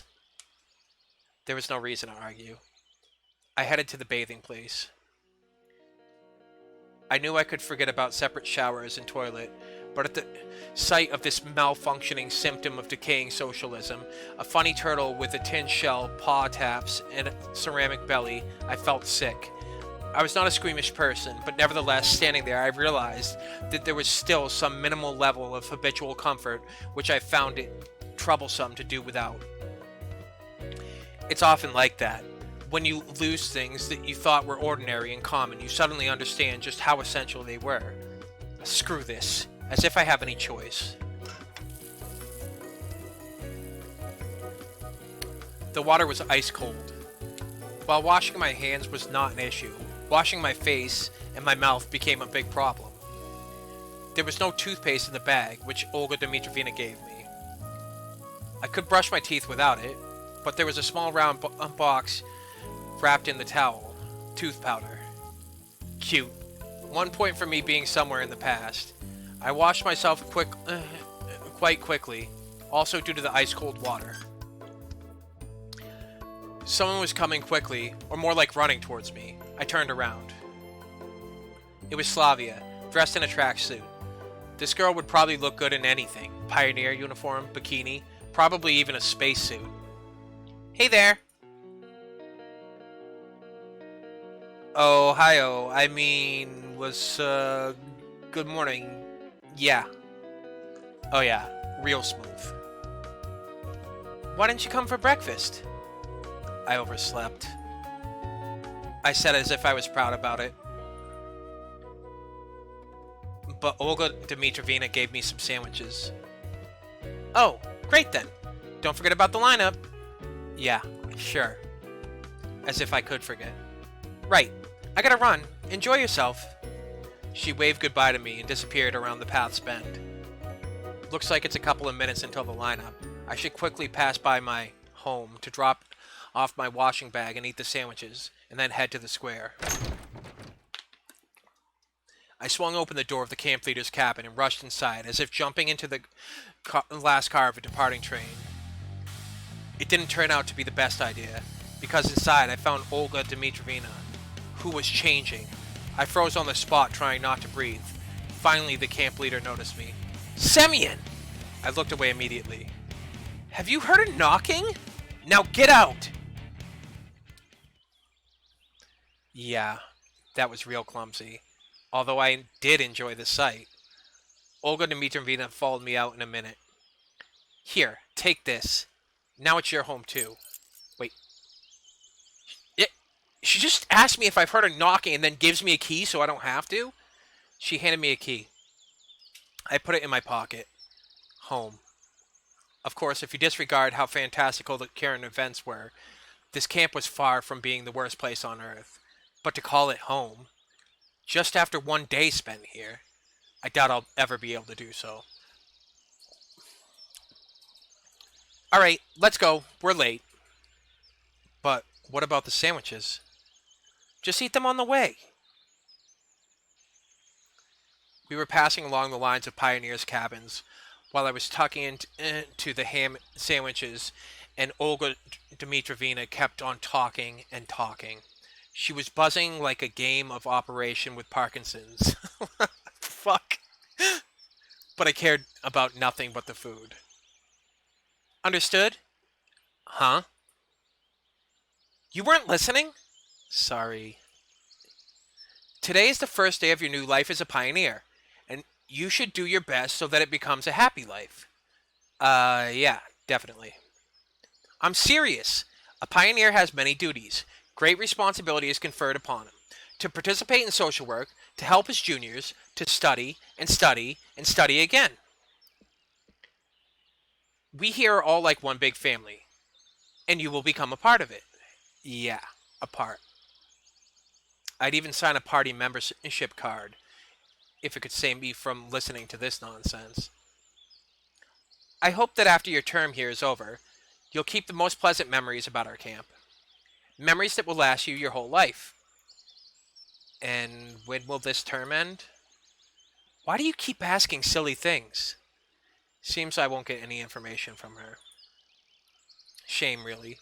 This world appears to be so friendly, but it never bothered to introduce itself to me. Perhaps now I can take things somewhat easier than yesterday. It seems like I have some unspoken ceasefire with it. It isn't trying to hurt me, but I'm forbidden from asking questions. Of course, this situation isn't a pleasant one, but what can I do about it? A bad peace is better than a good dispute. The most important thing for you now is to make the best of the time you will spend here. I'll do my best. Honestly, I was very tired of this conversation. It would be good to know where here is. But we came to the square. The pioneers were already lined up. What, is somebody not here yet? Nope, all here. She looked around at her brave pioneer troops. Alright, go stand somewhere. Weird. Why did she tell me there are no more sleeping places? While the chief was running her mouth about our plans for the week, I stared at the people. A few heads away from me stood Electronic. A little further, Lena and Slavia. And at the end of the line, Uliana and Elisa. Everyone I had met was here. Olga Dmitrovna spoke about some competitions, and I turned my attention to the monument. Genda. I could not remember any revolutionary with a similar name. He had a weird posture too, as if he was looking around with distrust, maybe contempt, or even disdain. Probably some local leader. Daydreaming again? Slavia brought me back to reality. Olga Dmitrovna stood by. Still remember the plan for the week? The plan? I will never forget the plan. Perfect. She looked at Slavia. Did you bring it? Yes. Slavia handed me a piece of paper. It's a checklist. Here are 4 tasks to check off. Do it all today. Before you start, sign up for a club. There are some clubs in the clubhouse and a music club in the separate building. Then, visit the infirmary. And finally, visit the library. Got it? Yes. The checklist seemed like a good chance to find out something, since I had to go places that I haven't been before. Then come on, start right now. What about lunch? Don't worry, I'll bring you more sandwiches. The checklist is more important. Good luck! They departed too fast for me to ask anything else. Missed breakfast, now I'll miss lunch too. This ain't good. Maybe I'll manage it in time somehow? Lunch starts at 1 p.m. Then again, if I'll go there, I might miss a place from the checklist. Okay, it's too early to go to the canteen anyway. What?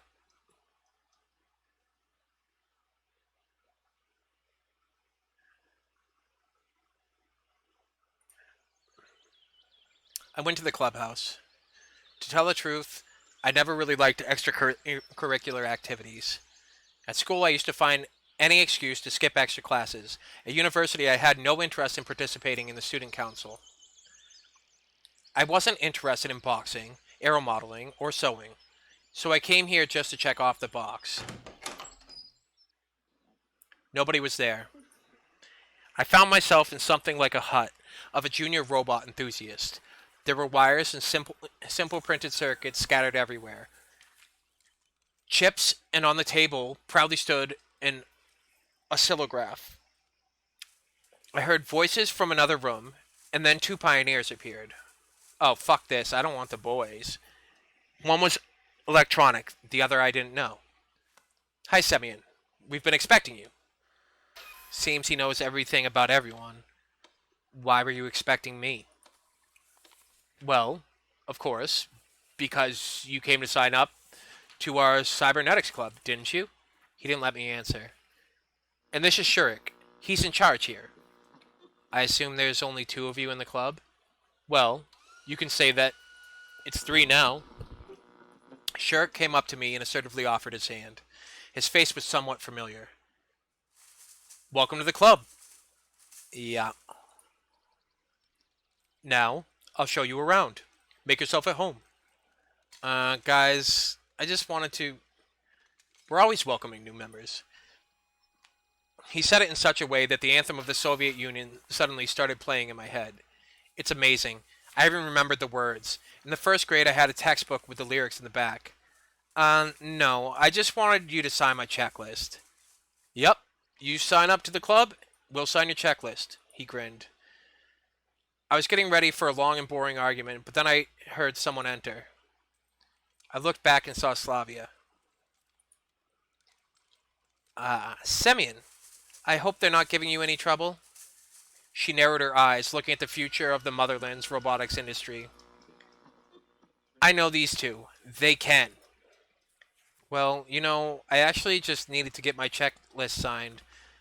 I decided to take advantage of the situation. No problem. Give it to me. Slavia took the paper and marched up to Shurik. Sign it. Hold on. We're not done yet. You're done. Sign it now. She gave Shurik a threatening look that she gave Shurik such a threatening look that it made him lose every possible objection. He wrote some squiggles on the checklist. I thanked Slavia, then I moved on in a mellow mood. The music club, a small 1-level building, was located some distance from the other camp buildings. I opened the door and entered without hesitation. There were enough instruments for a whole orchestra here. Drums, guitars, even a piano. I spent some time looking closely at every instrument, wanting to guess the time period that they were from, but suddenly I heard a crawling sound coming from underneath the piano. Yeah. A girl. Seems like she was looking for something. She was standing on all fours in such a suggestive pose that I hesitated to speak at first. Excuse me. Ah, who's there? She tried to stand up, but the bottom of the piano prevented her from doing so. Ouch!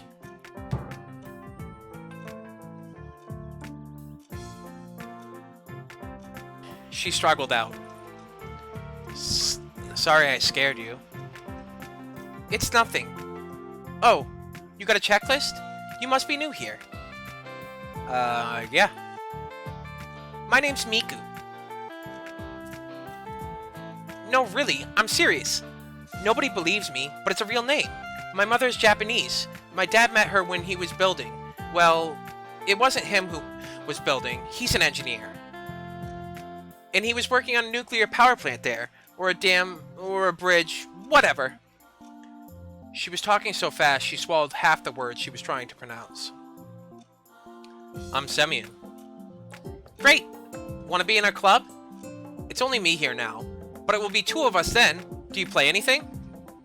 When I became antisocial, I bought a guitar and learned a few chords, but then I forgot about it, since I quit everything that required more than a couple of hours to learn. You know, I wasn't planning to do anything like that, really. Oh, it's okay. I'll teach you. Maybe a trumpet, for example? How about a violin? I know it all, honestly.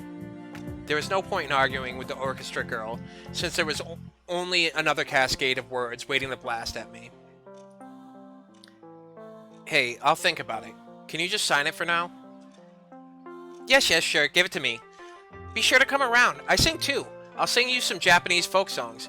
Or maybe if you're not into that, something more contemporary? Sure, thanks. Gotta go now. Of course. Come anytime.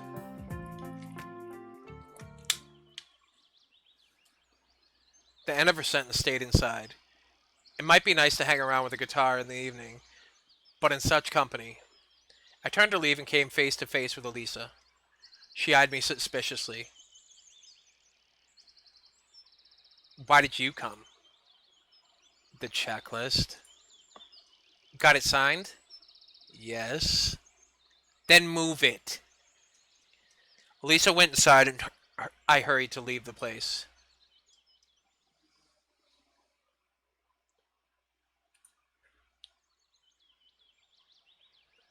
What's the point of visiting the infirmary? My health was fine. The fresh local air clearly did me some good. I felt fresher than usual, but I have to visit it. I entered. A common infirmary, like my school's doctor room.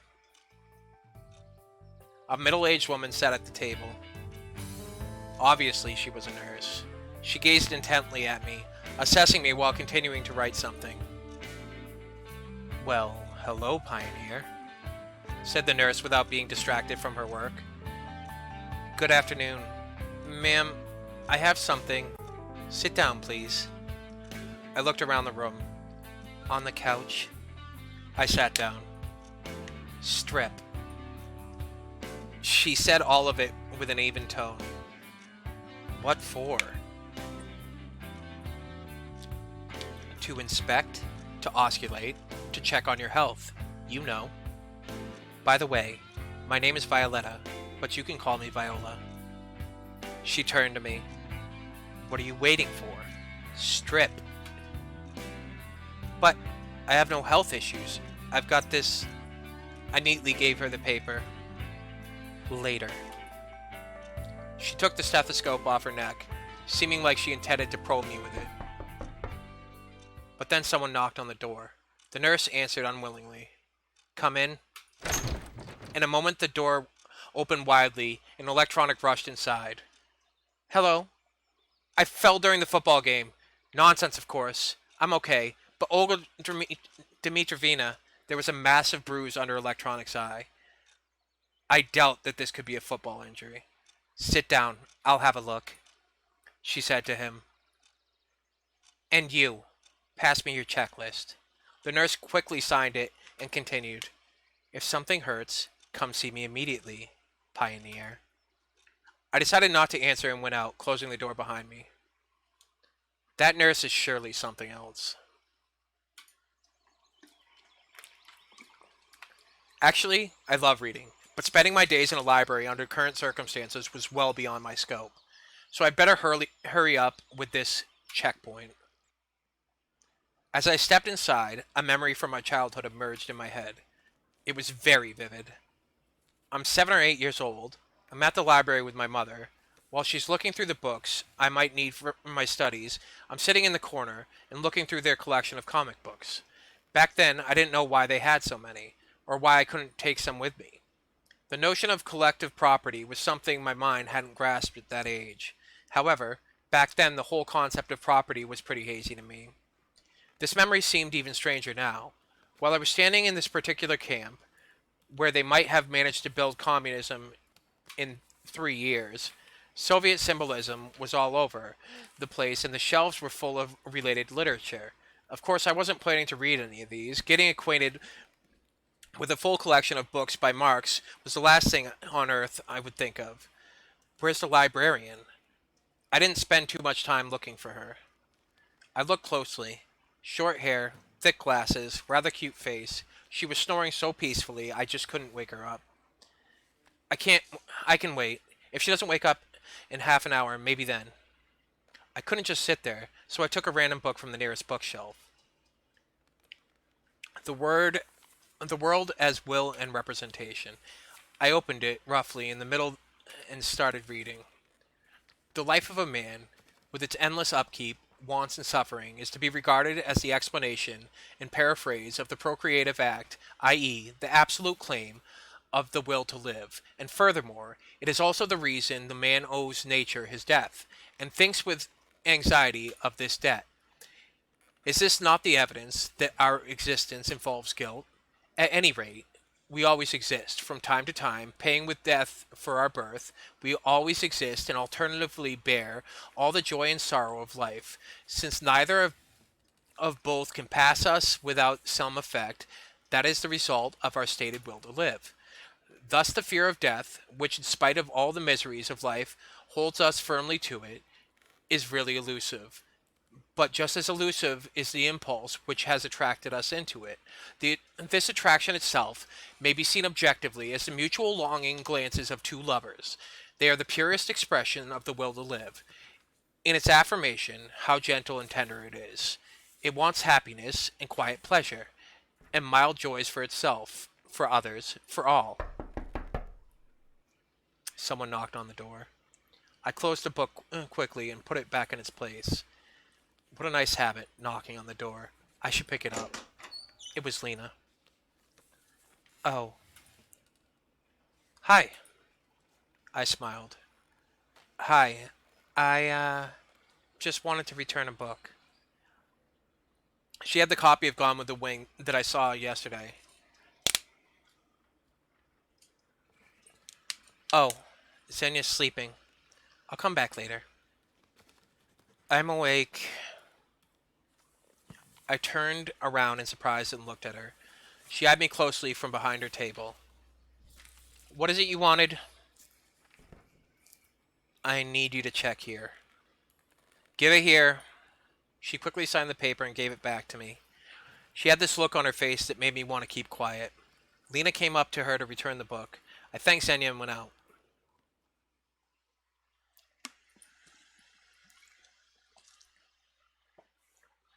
Finally, I got all the signatures. Now I had to go back to Olga Dmitrovna and give it to her. She was sitting in front of her cabin reading a book. Doesn't look like a good role model for the perfect pioneer that she was planning to turn me into. I wonder if her responsibilities extended beyond giving fiery speeches at the lineup, scolding Uliana, and getting involved in my moral, physical, and ideological growth. Here. I offered her my checklist. She placed it in her pocket without even looking at the signatures. Great. I could have signed it myself without going anywhere. Perfect. So, did you meet our nurse? Yes. For some reason, her question sent shivers down my spine. Which club have you signed up for? I didn't. I need to think first. That's a pity. It's vital you sign in somewhere tomorrow. Of course. Sure.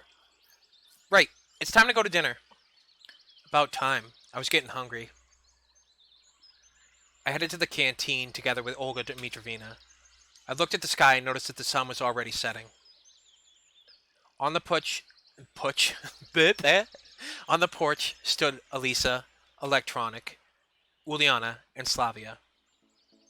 As we came up, I heard what they were talking about. And never call me Defeche again, or you'll get another one. I didn't call you that. You're hearing things. He did! He did! I heard it all. You weren't even there. I was! In the bushes! Come on, you guys. Stop it. So it wasn't a football injury Electronic suffered earlier today. The nurse did a good job. I couldn't even see his black eye. Olga Dmitrovna came up to them and asked about the ruckus. What happened? Elisa and Cheeskov. I didn't do anything. She shrugged with antipathy and went inside. Right. Dinner time. I entered last. There weren't too many free seats. There were a few free chairs near Elisa, across the canteen, but I'd sooner starve for a week or two than risk my head near her. There was also a seat near Uliana, but I'm not into traditional Chinese whatever crawls cuisine. Finally, a free chair near Miku. Looks like I'll have to pick my poison. You mind if I sit here? Oh yeah, sure. I mean, no, I don't mind. I mean, yes, you can sit here. I sat down. Look, it's buckwheat today. Do you like buckwheat? And chicken. I don't like chicken. Well, not that I don't like it. But if you'd ask me what I would prefer, say stroganoff beef or rogal, no, maybe a hamburger or a rump steak. Do you like rump steak? I'm not that picky about my food. And that's the simple truth. Oh, is that so? But the desserts, you know, they aren't really good here. I like ice cream. Do you like ice cream? I just love 48 Kopecks. And Leningradsko? Oh, sorry. I keep talking about myself. Maybe you like Eskimo better? Dinner was starting to get on my nerves thanks to such company. And I'm not the type of person that can just ignore someone who's talking to them. Even her. We're at the same table, after all. You know, I once bought a waffle cone and started eating. And then you know what? I found a screw there. A real screw. Can you imagine that? Or was it a bolt? I don't really know. Screws are those that you tighten with screwdrivers, and bolts are those that you turn with a wrench, yeah? If there was a speed eating contest going on, I would probably be in the top 3 winners right now. Right. I'll be going. Enjoy your meal. I got up and headed outside. Miko was saying something, but her words were drowned out by the crowd of loudly dining pioneers. I went out and sat on the stairs, waiting for my dinner to settle down a bit. I just sat there and watched the night falling.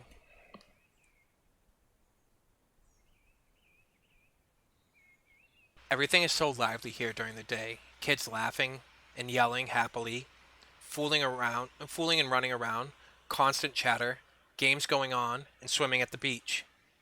But after dark, the camp changes entirely. The sounds of the day were swapped for silence, only now and then broken by crickets chirping, or a night bird. The camp was going to sleep. In every shadow you could see things. Maybe a ghost, or a spirit of the forest, or a wild animal, a human being that would be the last thing to expect. That is how it looked last night, and now? The locals followed their routine very strictly.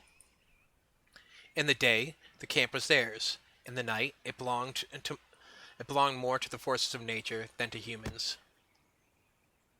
Someone touched my shoulder. I looked back. It was Electronic. Let's go play cards. Cards? Yup, I invented a new game. A good one. Good like how? Well, first we gotta find the cards, then I'll tell you. Then go find them. What's the problem? Only Olga Dmitrovna has them, and she won't give them to me. Why so? Well, the last time when Olga Dmitrovna and Slavia came out to the porch. Olga Dmitrovna, Semyon just wanted to ask you about the possibility of getting playing cards. Actually, for what purpose? We invented a new game. Not we, you did. What game? I need the cards to show you. I don't like this. Well, if Semyon is with you, then perhaps it's okay.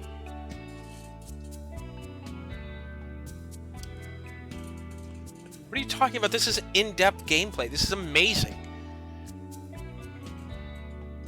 To be really honest, we'll go fetch them together. Olga Dmitrovna.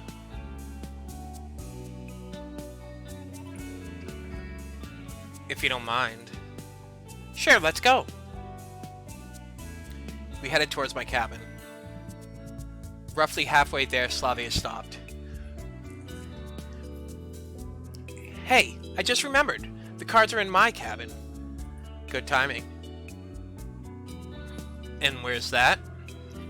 It's just down this road. Let's go. We reached a cabin that, in fact, looked more like a trailer. Just wait here a minute. I'll be back. It took her just a few seconds to come back. There. She showed me a deck of pretty worn-out cards. These must be marked in and out. That's unsportsmanlike. What happened to fair play? Tell me about it. It's hard to cheat when you don't know the rules. Shall we go? Let's go. On our way back, I decided to try and find out about something. How long have you been here? In this camp? About a week. I see. And where did you come from? I'm from the north. That is... the cold north? She looked at me and smiled. Looks like nobody in this camp is inclined to answer even the most innocent of questions. I tried to approach from another angle. And what do you like? What do you mean? Well, your hobbies. Oh, I like nature. Strange, she's not very talkative today for some reason. Nature, I see. Want to become a natural historian? More like a normal historian. I was always interested in our nation's history. That would suit her well indeed. It appeared that among all the locals, she was the only one who had nothing to hide. What if she came here, just like me, and simply could not trust anyone enough to tell? I tried testing the waters.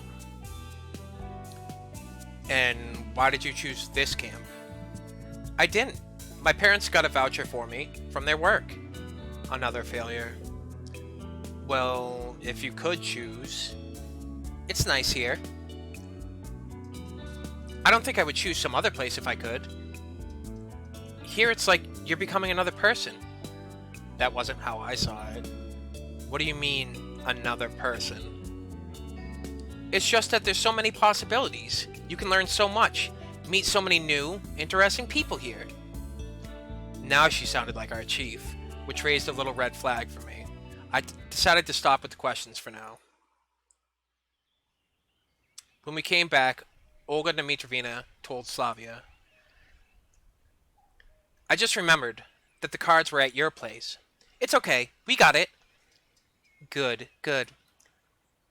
Slavia and Olga Dmitrovna went inside. I was going to follow, but someone grabbed my hand. Elisa. Her gaze sent a shiver down my spine. Not a nice one. You want something? I asked carefully. You're gonna play this stupid game? Yes. Something wrong with that? Nope, nothing. She was turning to leave, but then slowly looked back and smiled. So, you play cards? A little. I couldn't figure out what she wanted. So, only Durak and that's it? As if you're a poker star. Well, yes, technically. Then you don't have a chance. Why? Because! So you know the rules? Of course! Well, then you'll have the upper hand. I couldn't see why... why would we go on talking, and motioned towards the door. Why do you keep trying to leave? Is there anything else you'd like to talk about? Let's make a bet. What do you mean? You're such a slowpoke. The cards, what else? And what do you want to bet on? That I'll win. That's quite a possible outcome. I agreed calmly. So, are you afraid? No, I'm not. I'm not big on bets when I don't like my chances. And you're not big on taking risks, too. Such an astute observation. I'm impressed. Right, then No, you're not. Now what? I sighed in exhaustion. She was starting to annoy me with her rubbish talk about some pointless bet. If you won't bet with me, I'll tell everyone that you tried to seduce me. What? You heard me. I could imagine her doing this. Don't be stupid. Who's gonna believe you? I've been here less than 2 days. Besides, wanna try your luck? Right. And what will happen if I win? I won't tell anyone anything. And if I lose? Slowpoke mode again? I'll tell everyone you tried to seduce me. I told you already. So you're telling me now that I have to work to prove that I didn't do something when I actually didn't do it? If that's how you want to look at it. Not a simple decision. On the other hand, it was stupid to agree. I didn't know the rules and gambling wasn't my thing. On the other hand, she could really make my life hell. Then again, can I even trust her? She can do it even if I win. So, have you made a decision? I was gonna answer, but suddenly Lena came around me from behind. What? Nothing. Lena hurried inside. So?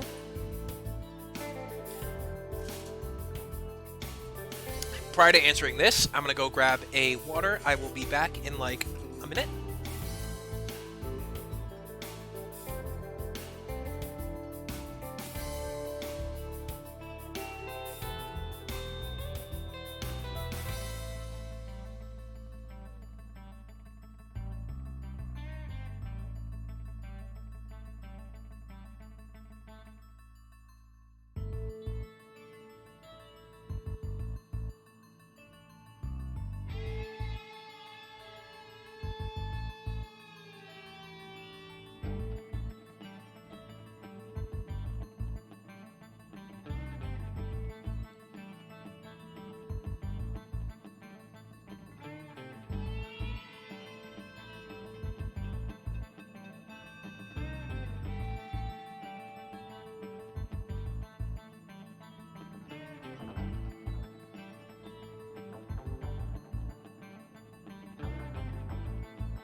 My bad, I was muted, sorry. I may regret it 100 times. Fine, I'll do it. She smiled. Give me 1 second to take my medicine, guys.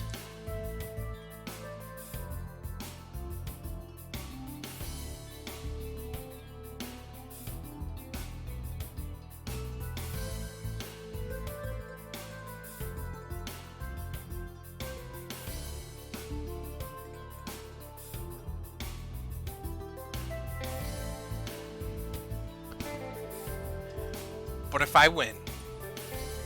Yeah, all fair, no cheating. Elisa turned, went up the stairs, and inside the canteen. Why am I doing this? Because she can set me up regardless if she wants to. So, since she decided to anyway, I let out a heavy sigh and followed her through the door. Inside, everything was ready. A few pioneers stood here and there, chatting. The tables were moved out of the way to make room for players and spectators. I looked around. Something was going on in the far corner. When I came closer, I saw a large piece of paper with a diagram drawn on it.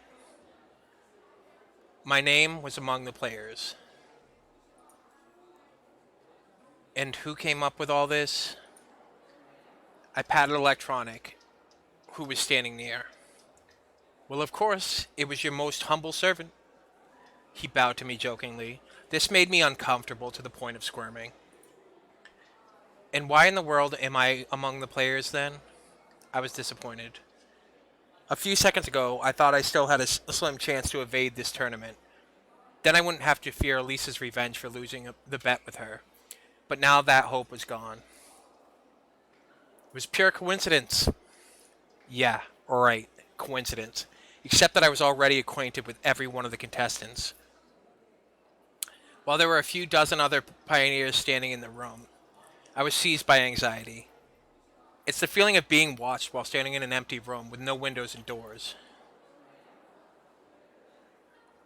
Will there be a prize? I asked him lazily. I wanted to distract myself with a pointless conversation. Electronic was just about to answer when Uliana came out of nowhere and started jumping around him. Prizes! Prizes! I heard something about prizes!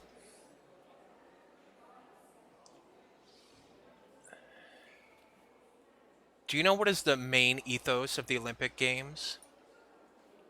A what? No. You'll understand when you grow up. She made a wry face and jabbed Electronic in the ribs. So, what about the prize? Well, I don't know. It's not up to me. He made a helpless gesture. Really, if they came up with this stupid game, at least they could give the winner a chocolate medal or something. Uliana suddenly jumped and raced off to somewhere. I wish I was that optimistic. So, what about the rules? Wait a bit. Not everyone is here yet. I looked around the canteen. Elisa, Slavia, Lena, Miku, and Shuri were here. It seems like everyone's here. Not everyone. Xenia isn't here. Does he feel uneasy, or is it just me? She's not here, so what? Pick someone else instead. No, I can't do that, he answered slowly. I decided not to ask exactly why he can't do this. Well, go fetch her or something, I don't know. He can't go. He's the host of the event. The camp leader appeared as if from nowhere. But Olga Dmitrovna, Electronic whined. Semyon will go. Right, Semyon? She looked at me and smiled. Of course, who else? Where is she? In the library, I guess. Okay. I dragged my feet toward the door. Please hurry. What's Electronic's problem anyway? Night is coming soon. I was going to take my time, so I slowly paced toward the library. But I found Xenia before I even expected. She was sitting on a bench at the square, staring at Jenda, who was silent as always.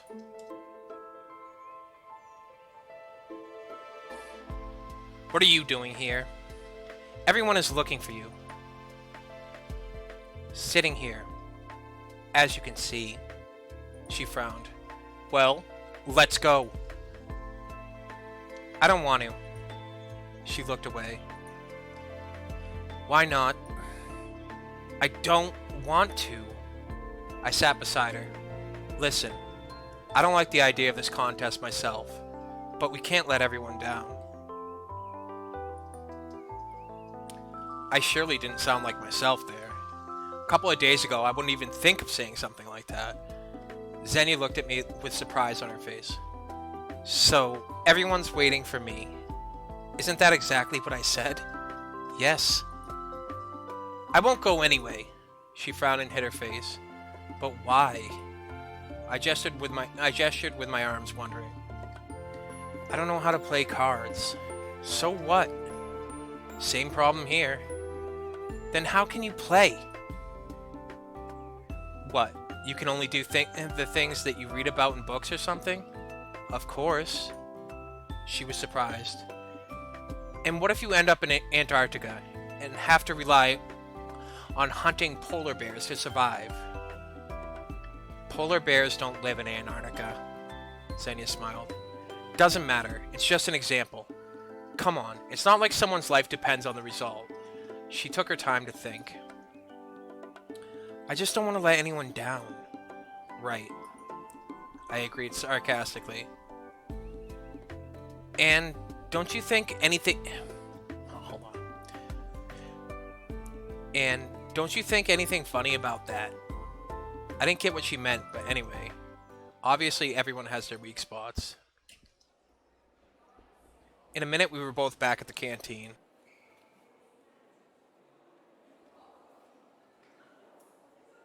Everyone looked at Electronic. So, he cleared his throat. Each round consists of one game. In case of a draw, you replay the game. After this, the loser drops out and the next round begins. Since the number of volunteers, he looked at me, since the number of players is just 8, we'll have only 3 rounds. Is everything clear? The crowd cheered. And what are the prizes? The prizes, what are they? Uliana, cut it out. Slavia stepped forward and tried to catch Uliana. I won't rest until the prize is mine. Seems like the girl had enough energy for a warp jump to Alpha Centauri. Prizes, prizes. She repeated it over and over. Stop it. Slavia tried to reason with her. Electronics seemed to be getting dizzy from all this running around. Let's start already, I said calmly and added to Uliana, or you won't get any prizes. Looks like my argument got through to her, so she took her place. Slavia followed her, giving me a grateful smile as she passed. The pioneers finally settled down. I approached the table that Lena sat behind. You don't mind? She looked up and blushed. Don't worry, I don't know the rules myself. And how can I be so sure that it's not only myself? I sat down. Turns out we'll have to play the first round together. Yes. Finally, Electronic started to explain the rules. Look at the cards carefully.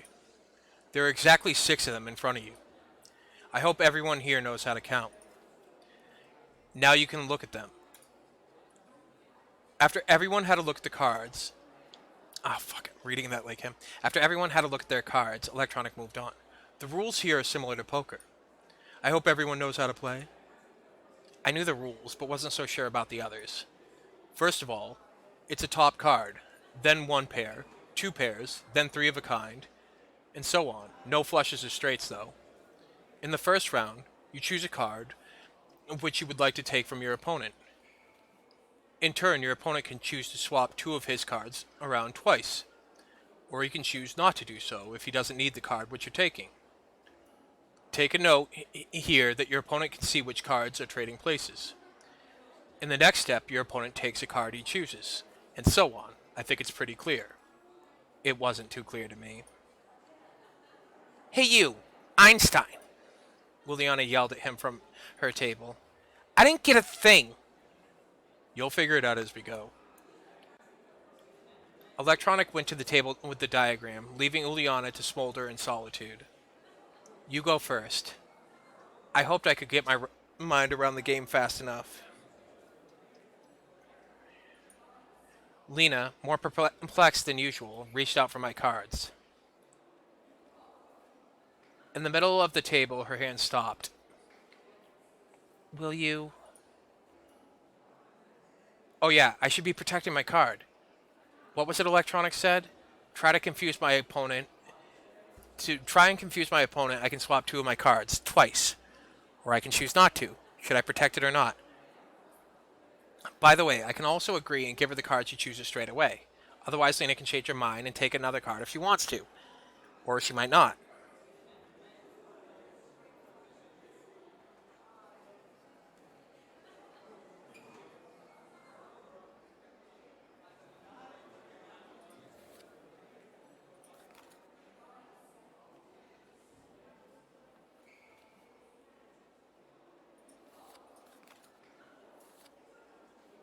Things were becoming clear, or at least comprehensible. Now it's my turn.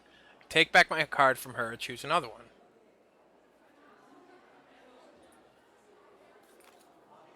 Lena can try to protect her card, but if I watch closely, I can take the card I choose regardless of her movements.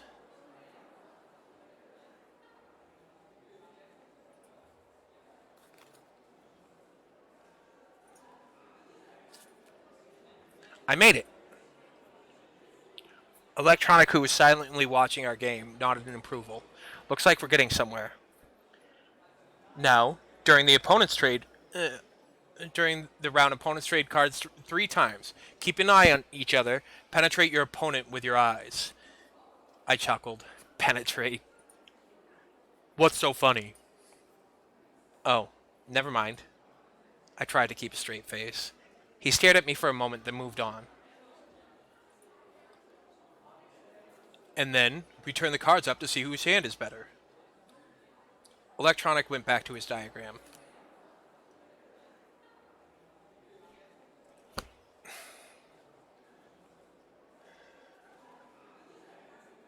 Huh.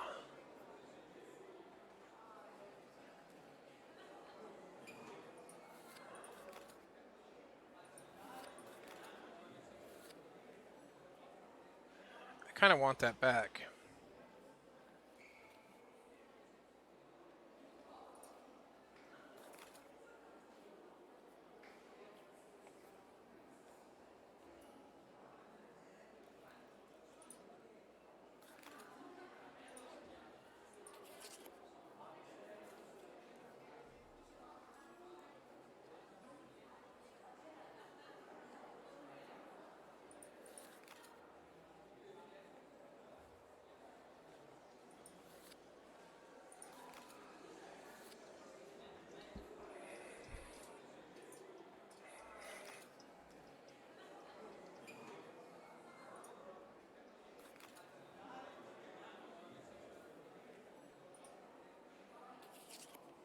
I don't want that shit.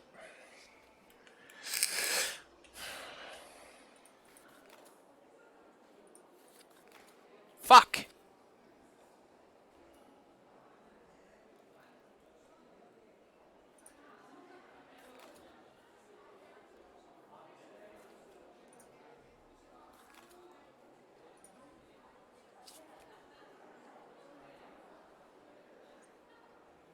She's fucking beat me. What a bitch!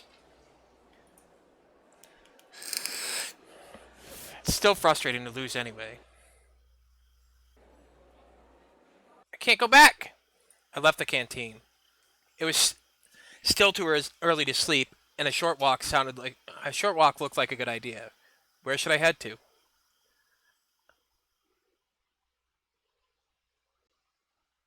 I mean,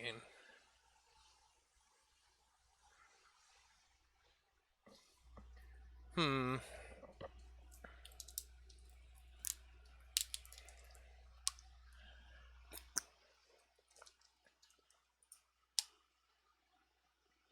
I decided to walk north, or at least the direction that I believed it was. After several minutes, far ahead I saw a concert hall. several rows of wooden benches, and a similarly wooden stage. I climbed on the stage. So much varied musical equipment, loudspeakers, a microphone stand, and even a piano. I imagined that I was in front of a massive audience, shouting and chanting my name, my eyes hurting from the spotlights. Imagining a guitar in my hands, I tried to perform a long and striking solo. I suppose it looked pretty funny from a stranger's point of view. A weird guy swinging his arms on stage, jumping around like an ape, and making faces. I hope nobody can see me here. With that in mind, I jumped off the stage and hurried away. For the first time today, I finally felt how tired I was. There was no light in the window, so Olga Dmitrovna must have been asleep already. Strangely enough, she waited for me yesterday. I entered the cabin, quietly stripped, and laid on the bed. When you think about it, my situation hadn't gotten any clearer today. In fact, I've spent the whole day doing useless stuff. I would have never even thought about doing something like that in the real world. Although I had plenty of time. How much time I would have in here in total is still a mystery. Maybe an eternity. Or maybe there are only a few minutes left. I just didn't want to think about the past, about how I got to this camp. For the first time in a long while, I felt really tired. Not only emotionally tired, but physically tired, psychologically tired, and God knows how else tired. I just wanted everyone and everything to shove off, starting with my own thoughts. I wanted this mess somehow resolved by itself. Or at least without my active participation. And what if I'm stuck here forever? Then I'll have to get used to it. So just like that, I'm not ready. My consciousness slowly drifted away from me, and it became progressively harder to concentrate on something distinct. Perhaps it's better to wait until tomorrow. I rolled over and fell asleep.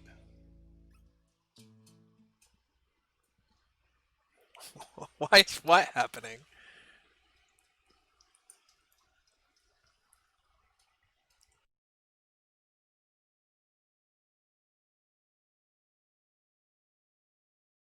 I don't know what you're talking about. The night left a feeling of anxiety behind. I woke up exhausted, both physically and mentally. It happens to me all the time. You see incredibly lucid images in your dream, as if you fell into a Hollywood blockbuster with a plot full of twists, well-paid actors, and multi-million-dollar visual effects, and then you wake in the morning without remembering a thing. That's what I was trying to do, to restore the images shown by my relaxed brain, but that part of my memory was empty, either archived or formatted completely. I don't know what you're talking about. It's 7 a.m. according to the clock. I seem to be an early bird today. Olga Dmitrovna was still sleeping, wrapping tightly in her blanket. Wrapping so tightly? In a hot summer?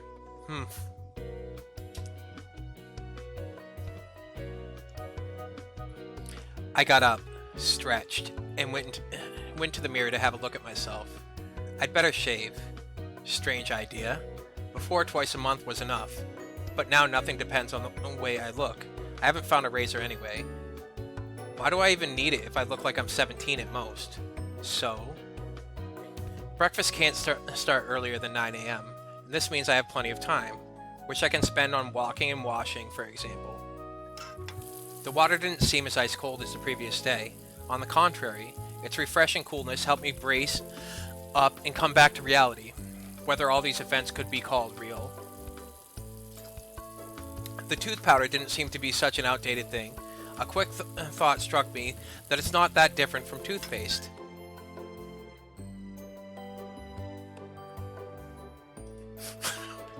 When I returned to the cabin, Olga Dmitrovna was already up. She was standing in front of the mirror and fixing her hair. Good morning, Semyon. Morning. Because of a lack of sleep, my head was still singing, and my thoughts were all jumbled together. However, I didn't regret waking up, instead of my usual habit of sleeping in for 2 or 3 hours more. How come you got up so early? It just happened. And no neckerchief once again? Let me... I'll do it myself. Not a big deal. On my way to the canteen. I don't think so. Do it now. Did you forget about the lineup before breakfast? How could I ever forget? And what's the lineup going to be about today? We'll discuss the agenda for the day. So, what's the agenda? Frankly speaking, I didn't care what might be on the agenda for our courageous pioneer troop. I was mostly interested in where our brave leader would send our little pioneer army for the following 12 to 15 hours. Maybe I could manage to avoid enemy locations.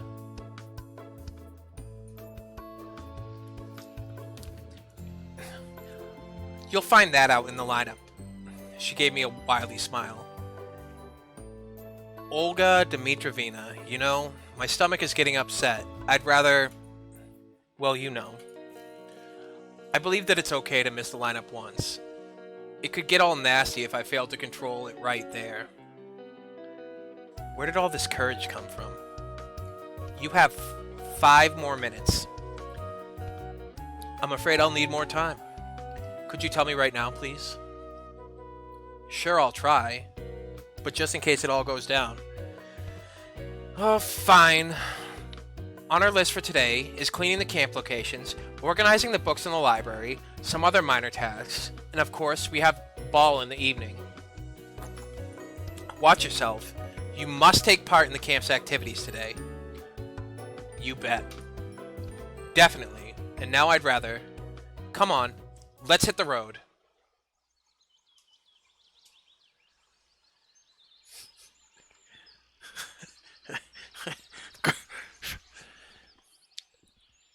I came out of the cabin and hid in the bushes behind it, waiting for Olga Dmitrovna to leave. Actually, I didn't have any particular reason to behave this way, but the voice within me kept telling me that I have nothing to do at that lineup. After the camp leader left, I went back to the cabin and decided to wait for breakfast there. Well, I'm not planning on taking part in community life today. Cleaning and organizing? That's not what someone in my situation should be doing. 2 days have passed, and I'm still right where I started. All the residents seem to be perfectly ordinary people. They weren't involved in any conspiracy, weren't communicating with aliens, and had no idea about time warps. Of course, each of them is a bit peculiar, but those peculiarities don't seem out of line at all. Moreover, if I had met any of these pioneers in my familiar world, I wouldn't suspect anything wrong. They seem to be even more normal and natural than, let's say, yours truly. This line of reasoning was quite logical. The illogical part was the absence of answers. Ordinary people in an extraordinary place. I've heard and seen that already, somewhere. Dozens of pioneers, or even more, live their familiar lives and do their regular stuff day by day. They don't understand that the world around them is not what it looks like. Okay. But this is their point of view. As for me, I'm not acquainted with the world of Soviet camp. Why? And its residents. Even if they seem to behave the way normal people would under the same circumstances. I have to decide here and now. Are these people involved in what's happening to me? Can they give me any answers? Or do I have to seek the truth somewhere else?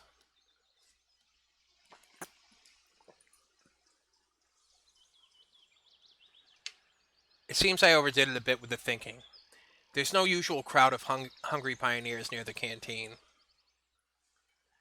Or even inside the canteen. Most of them probably had their breakfast before 9 a.m. That's even better. Two's company, three's a crowd. Lena was sitting in the furthest corner of the canteen, lazily picking with a fork at an amorphous lump that vaguely resembled porridge. Having a breakfast with her seems like a good idea. We can have a chat in peace, or at least try to have one. I was on the way to her table when suddenly somebody grabbed me by the sleeve. Xenia, the librarian. Get your meal and come. We need to talk. What are you waiting for?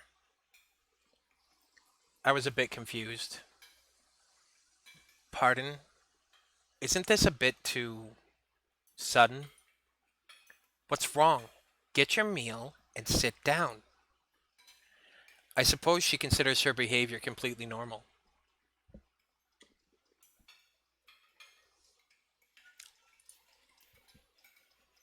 I'm not sure why, but I accepted the invitation. What if I can learn something new? She is such a bookworm. A minute later, I was sitting in front of Xenia, with the tray and the simple meal on it: porridge, 2 eggs, 4 pieces of white bread, a sausage, and a glass of compote. Bon appetit. Thanks. I decided to act as politely as I could, and also eat more neatly, without chomping and spilling crumbs of food or drops of compote. I don't know what the fuck that is. So, what do you want to talk about? Today, at the library. I wasn't listening from this point onwards. I immediately recalled Olga Dmitrovna's words about scheduled events for today. Don't forget. Oh, what? I said, don't forget to visit the library after lunch. What for? Were you even listening? Nope. I admitted honestly. Xenia's face turned red, then appeared green, then took out a soft purple color. Today, after lunch, you, in the library. Got it, dunce? Dunce? What kind of curse is that? Though a pioneer must never use a curse word, how could I forget the rule? Oh yeah, sure. I apologize. Of course, I'll be there. Actually, I wasn't really planning to go anywhere, but if you want to make someone speak, you need to sacrifice a bit first. By the way, what year is it now? I totally lost count. I decided to play fair. She looked at me perplexed and answered, Have you gone completely bananas? Honestly, that's how I felt for the last few days. Xenia didn't reply. So, what year is it? I smiled kindly. Listen, why don't you visit the infirmary? Will they tell me what year it is there? Oh, certainly, and even more. Xenia stood up and headed to the exit. Wait, you didn't finish your meal. But it looks like she won't turn back. I was finishing chewing on the sausage, which tasted like a twisted pear cable. I wonder if they have internet access here. I guess not. A pioneer sitting at the next table noticed me talking to myself and stared at me. I smiled and waved to him in return.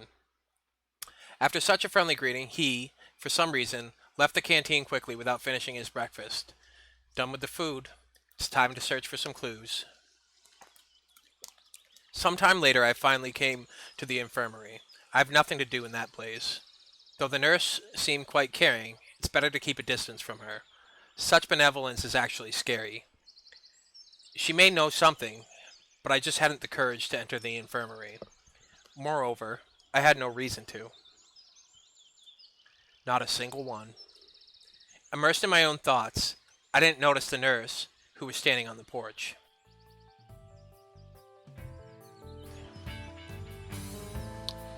Hi there, Pioneer. She came closer. You must be sick. Did you come for medicine? No, I was just wandering around. Oh, a truant, I see. But if you're here, I have a serious task for you. I gave her a look of inquiry. The word task made me feel uneasy. It sounded like something inevitable. The nurse smiled spitefully. You both will help me make an inventory of the supplied medicine which arrived today. Both? Who are we? Perhaps I misheard. But what word could be confused with both? Hi. Lena emerged from behind the nurse's back. It seemed strange that I hadn't noticed her until now. Come here after dinner. I've explained everything to Lena. She'll tell you what to do. Medicine, huh? Supplied today? but Olga Dmitrovna told me that no bus would arrive in the next couple of days. So there were visitors to our camp today? Yes. They arrived from the city this morning. Why are you asking? Just curious. All right then, Pioneer. So tonight, after dinner, you'll be here. Maybe I... Lena was barely noticeable this whole time. Surely she's able to remain invisible like a skilled ninja. I could do it on my own. No way. There are lots of boxes. And a pioneer is always ready. Isn't that so, Pioneer? She gazed at me and smiled menacingly. I don't want to spend the whole evening doing something like this, and also I've got more important things to do. But rejecting this request would be really improper. If it wasn't Lena who was standing here, I would definitely think my way out.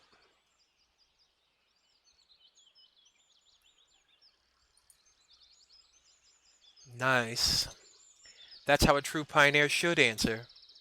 Even after these words, I barely came a step closer to the be prepared, always prepared motto. Then, you can go. I looked at Lena, who was still staring at the ground.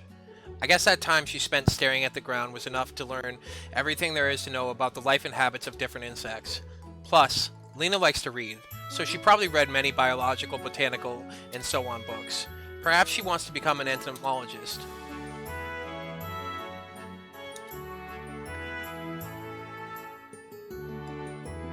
Where will you head next? Lena's words drew me away from the obscure thoughts. We'd been standing at the square for some time, and my speculations about Bug's lives were only an attempt to escape this awkward situation. Though, why did I see it as awkward? Just don't forget, alright? Don't forget what?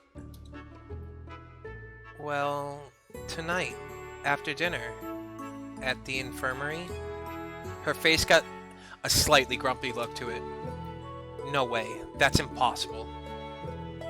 Alright. Right after dinner, I'm at your service. I thought too late. At my words, Lena blushed even harder. I need to find a way to ease this situation. Why did the nurse ask you to do it? I don't know. I was just sitting on the bench and reading a book when she came in. It's smart to ask a reliable person who would never say no. Okay. Well then, after dinner. Okay. I'll be off then. Yes, sure. She walked off somewhere beside the clubs, and I stood at the square for some time. So, what's next?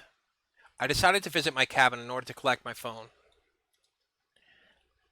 I don't know where I'll find myself today, but having a watch is always useful. Though having a wristwatch is much easier. Suddenly I heard a different tune, which was cutting through the usual noise of the camp. I listened to it carefully. Sounds like an electric guitar. 3 repeating chords, no more. But this melody still felt somehow warm, as if a vacuum tube-based audio amplifier was used. Could there be such a luxury here? The sound was definitely coming from somewhere near the stage area. I wonder who that could be. I should go take a look. Coming to the stage area, I caught the sight of Elisa on the stage. The girl was giving it all. With her eyes closed, she placed one of her legs up on the speaker and was swaying her body with the rhythm of the music. I couldn't recognize the melody, but I was pretty sure that I'd heard it before. Probably something from Soviet rock. I could have named a dozen bands in this genre right off the bat, but I was hardly an expert. The song seemed really simple, literally just 3-chord progression. Probably even I could have played it, given some time to practice. I wonder where Elisa got her playing skills. In the USSR, such music had never been nationally acclaimed. The future rock star wasn't taking any notice of me. It was like she was trying to become one with the music, to resound in every note, in every bar, in every triplet. The game's amazing. It's the best game ever. Top tier game. Rock heroes of the 80s instantly came to mind. Many of them were devoted to the music in a similar way. If she got dressed in something more suitable for that period's fashion instead of the pioneer uniform, no one would notice the difference. Her performance was coming to an end. Picking out a last couple of chords, Elisa finally noticed me. Did you like it? She doesn't seem as surprised as I would have expected. Yeah, that was cool.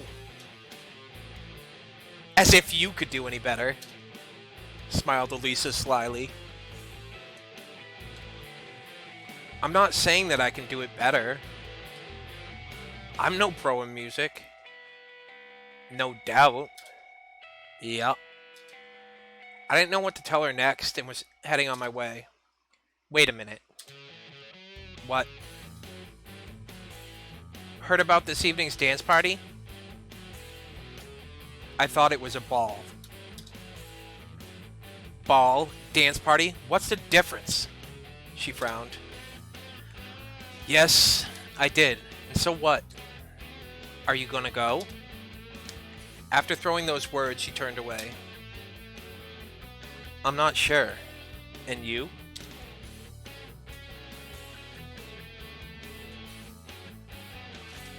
What am I gonna do there? Watch a herd of morons? There was some truth in Elisa's words, but this open disrespect surprised me. It's clear that it's not the idea of a ball that she hates. But why?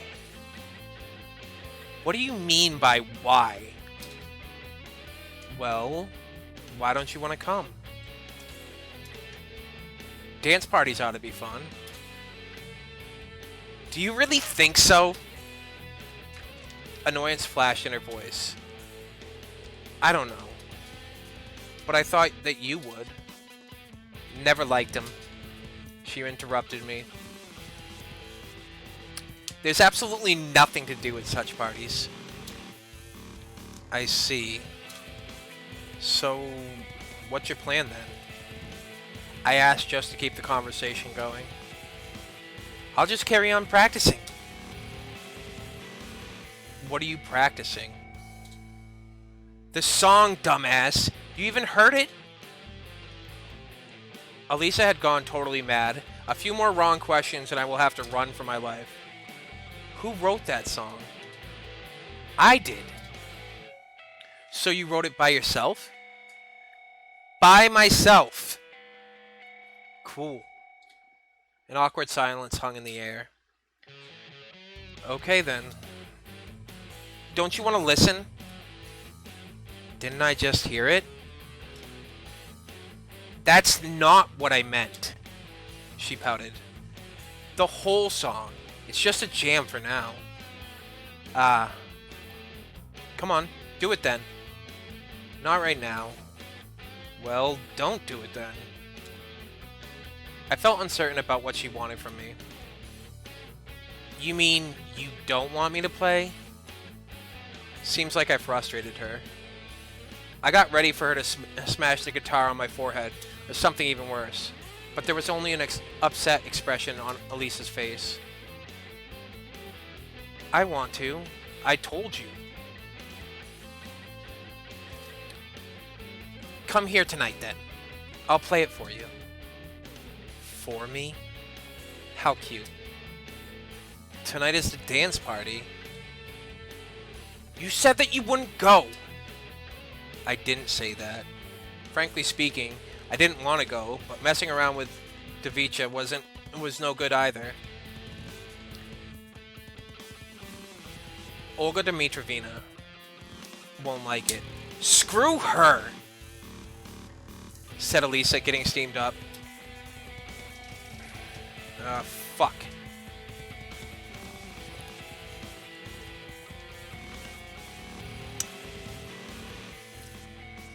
Between shame at the dance party and Elisa's mad guitar skills, I'd rather pick the latter.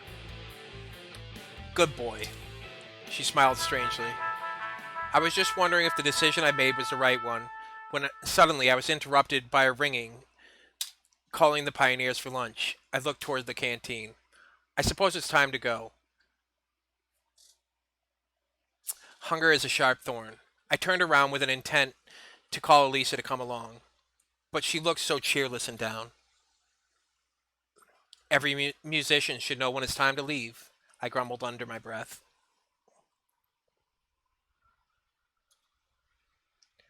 Who is marching forward in a row? It's our pioneer squad.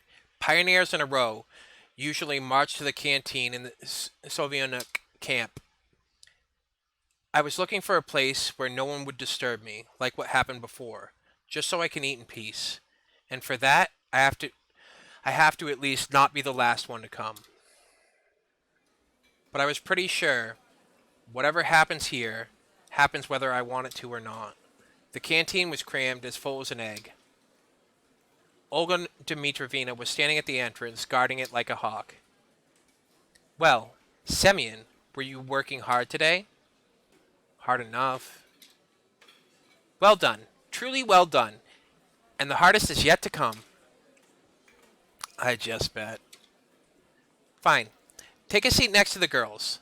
She pointed at the table next to the pillar. Slavia, Uliana, and Lena were already sitting there. Not bad company. At least, not the worst. I got my meal and went up to them. Do you mind if I sit here?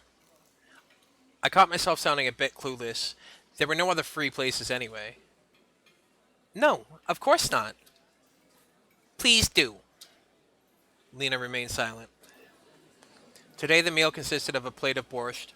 I suspected there was some meat lurking in it, but I had no evidence. Some poultry. Chances are chickenus domesticus with fried potatoes and a traditional glass of kompot. I don't know how to pronounce that fucking word. So which one do I love in this one? I love them all. I found myself liking the local food more and more. I guess I just came to the conclusion that I have no other choice, which means that there's no use in complaining.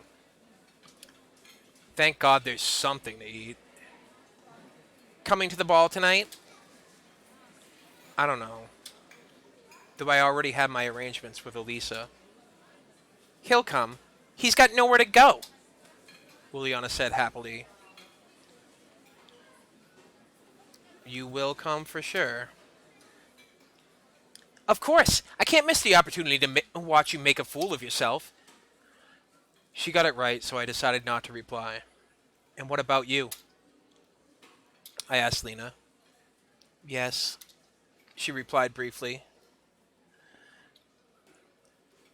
See? You should go too then, said Slavia as if leaving me no choice. Don't forget to wear your tailcoat. Apparently, Uliana was so pleased with her joke that she laughed out loud, but I really had nothing to wear. My wardrobe was just a pioneer uniform and my winter clothes, which would be inappropriate even in the evening. And what will you be dressed in, entertainer? Secret. Will it be a little dress just like a kindergartner's manatee? Uliana turned red. Looks like I managed to offend her. No, I will wear a biohazard suit, just so I don't catch an infection from you. I wonder what kind of infection you were afraid of catching from me. Enough, you guys. Don't quarrel. Idiocy, of course. Looks like Uliana was highly pleased with her, as she thought, brilliant answer again. You know, if you already have the flu, you can't catch a cold. Two can play at that game. What are you implying? Oh, nothing. Nothing at all. I looked away slyly. Do you mean that? She went red again. I don't mean anything. Guys, given that it was Lena who interfered, it probably really was time to stop. You're asking for it. You're gonna get it. What? You'll finally wise up? Instead of replying, Uliana grabbed her plate, filled with borscht, and tipped it up over my head. This game met an unexpected finale. Oh, you little... She jumped up and tried to run away. But this time she won't get away. I grabbed her hand. And now what? I can't just smash her head against the table. This pantomime lasted a few seconds. Suddenly, Uliana skillfully grabbed a glass of compote and splashed it in my face. That way she managed to get free of my grip. She dashed off toward the counter and I chased her. This resulted in several flipped tables, a pile of smashed tableware, 5 pioneers crippled by various injuries and full exhaustion of both parties. A draw. Sort of. A belligerent draw. With too much belligerence. We stood before each other and breathed heavily. Tell me you won't behave this way again. And you? Olga Dmitrievna snuck up on us from behind. When you think about it, such a riot couldn't go unnoticed. Well, are you satisfied with yourselves now? Her voice appeared to be calm, but I was sure she was just about to explode. And who's going to clean up this mess? Exactly what happened. Who? I'm asking you, who? Him, replied Uliana with complete confidence. Her, I objected less confidently. Both. The camp leader brought a conclusive end to this ongoing argument. Generally, I wasn't sure that my share of the blame is more than hers, although Uliana didn't have a drop of guilt on her face. Beat it! I'm not cleaning. Ain't nobody got time for that. This is his fault. He started it first. No, it isn't. Oh, yes, it is. I'm not going to sort out all that nonsense. Semyon, go grab a mop, a bucket, some cloths. You know, that kind of stuff in the closet. And as for you, she looked at Uliana with such a burning gaze that I felt a bit sorry for the girl. You start to pick up the broken tableware immediately. Olga Dmitrievna took a deep breath and continued. You're nothing but trouble. How many times have I told you?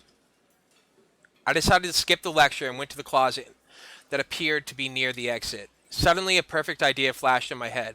Why don't I just run away? Sure, Olga Dmitrievna has caught us already, but I'm not the one to blame. Of course, I'm not that true pioneer she keeps talking about, but in comparison to Uliana...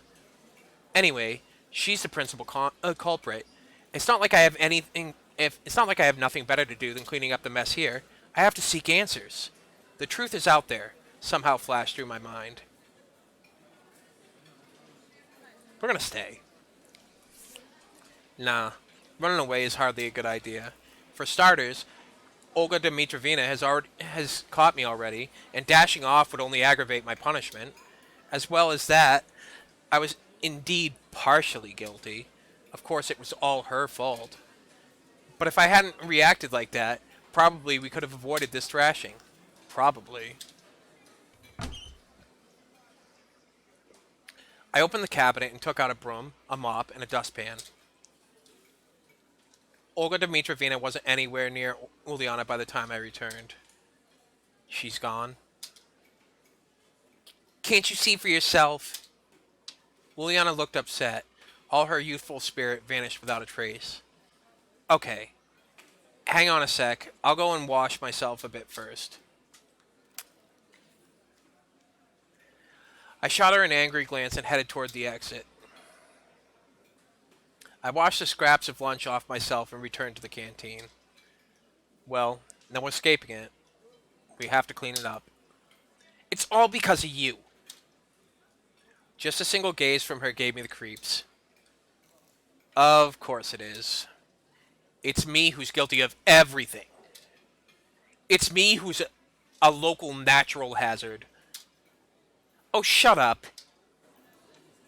Still, it's kind of strange that she's not trying to avoid this cleanup duty. Uliana had a solid opportunity to just run away and leave me alone, but somehow she did the exact opposite, diligently gathering broken plate fragments, mopping the floor, picking up the chairs and the tables. In fact, she was so fast that I had a tough time keeping up with her. Well now, aren't you suddenly acting all goody-goody? It's not like I want to spend the whole day here, you dork.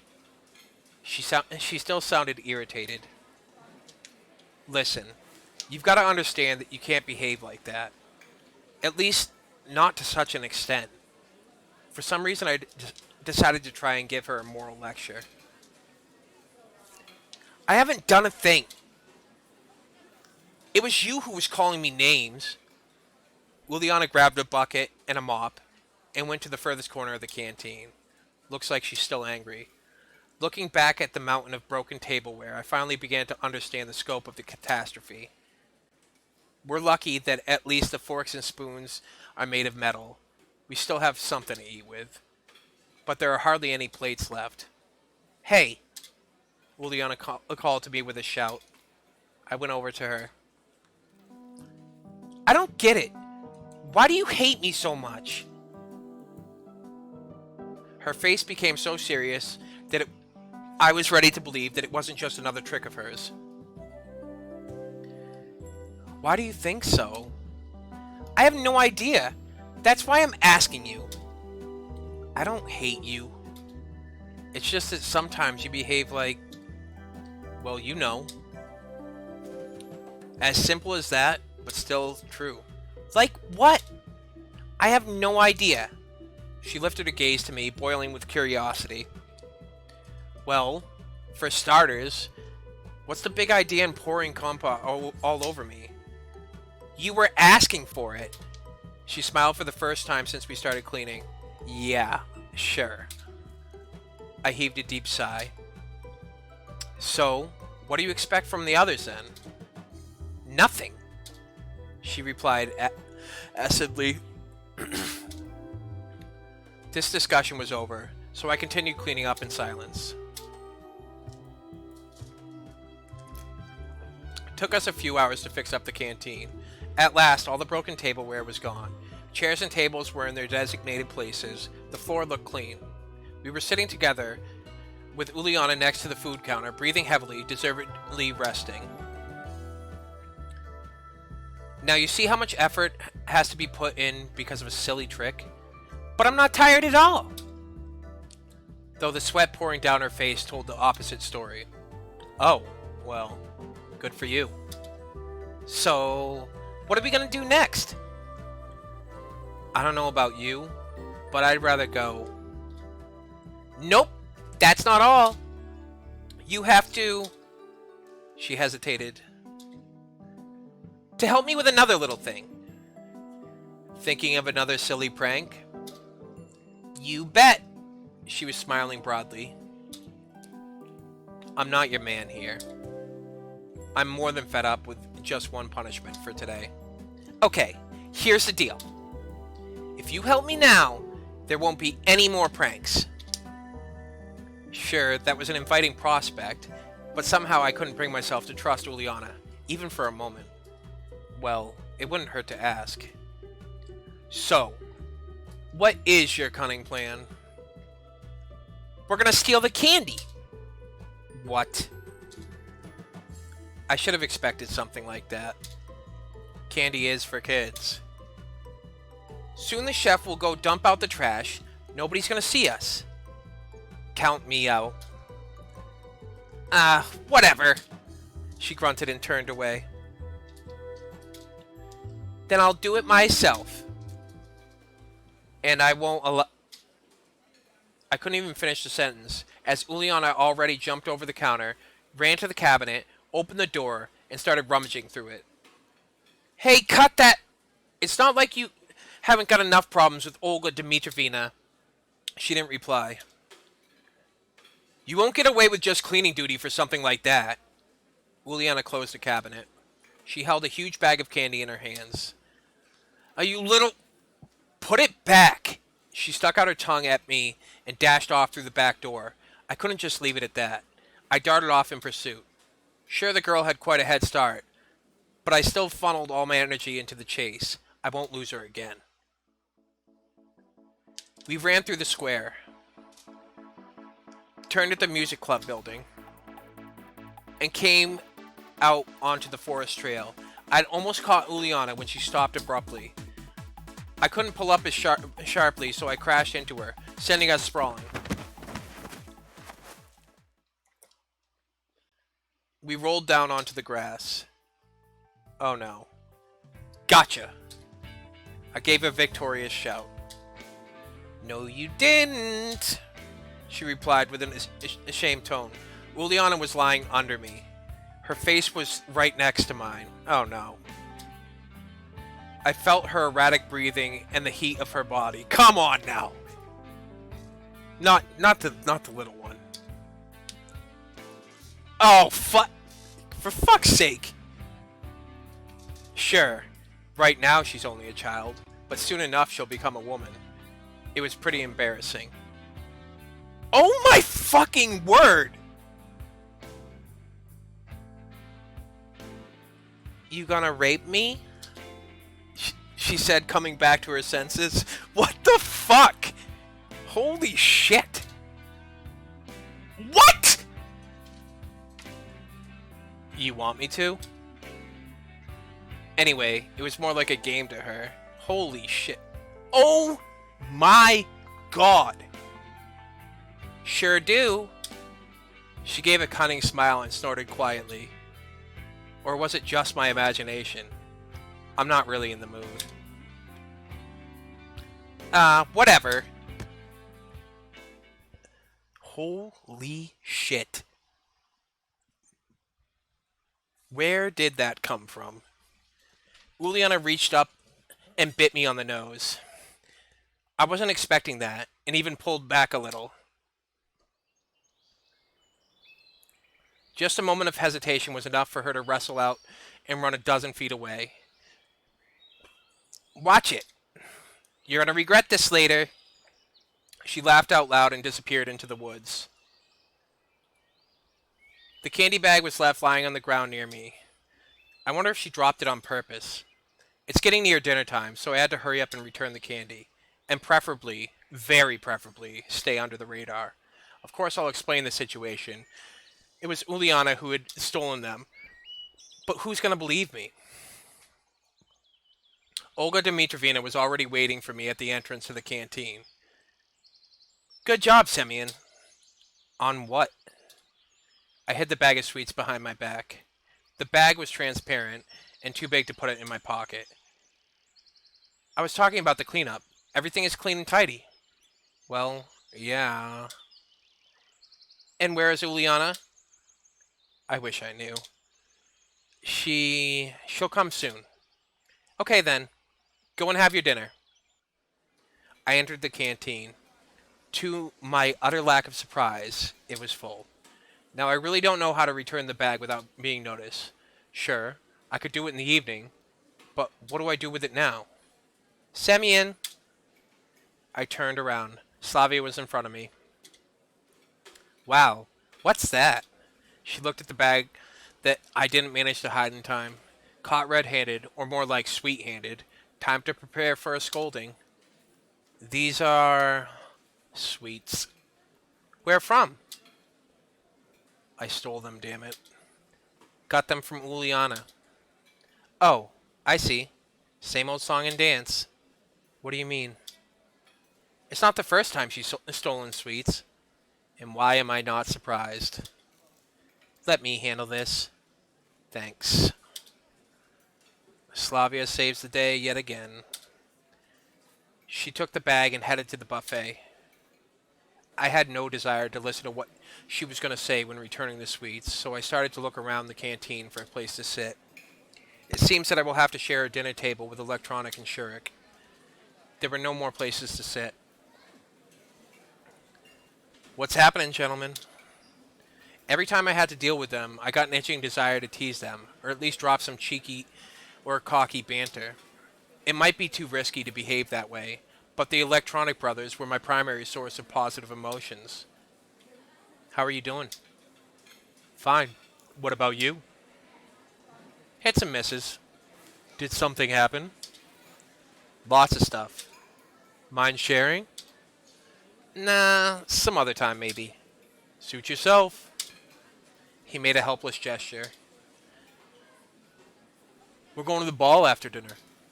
Electronic giggled. I know that. Who would you want to ask out? I hadn't thought about it yet. What about you? I. Well, I. It seemed that question caught him quite off guard. Ask Uliana. That would make her happy. No thanks. Electronic furiously waved his hands. And you, Shurik, you gonna ask Elisa out? Thanks. I'll pass. He looked calmer than his mate. Oh, come on, guys. It'd be fun. In any case, we've got things to do. We still have to finish the robot. Oh, that's a marvelous idea. Ask your robot out. Can it dance?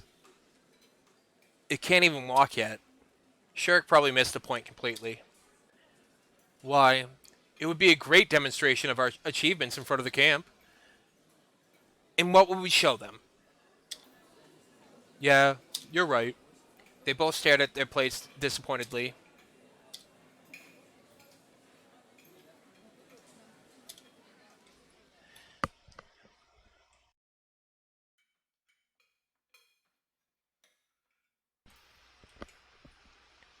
Dinner was over and the pioneers started to disperse. What will you wear for the ball? I asked Shurik and Electronic. We don't have anything special to wear. We'll go as we are. He indicated his pioneer uniform. They don't seem to care about their appearance at all. Well, why should I care then? Wearing my winter clothes isn't an option, so I'll just go like this. When does it start? After 9 o'clock. Got it. I left the canteen and deeply inhaled the fresh evening air. I remembered those rare dances I used to go to at school. Hesitation, insecurity, even fear. I couldn't dance. I didn't know how to react if someone had invited me. I wouldn't dare to invite someone myself. All in all, I felt pretty uncomfortable about it. And it was even more unpleasant to watch others having fun. It wasn't envy. More like it was a disconcerting feeling that people were able to enjoy something so odd for me. I thought that there was still lots of time till the ball, so I could sleep a little to be fresh in the evening. Entering the camp leader's cabin, I flopped onto the bed and instantly shut my eyes. What?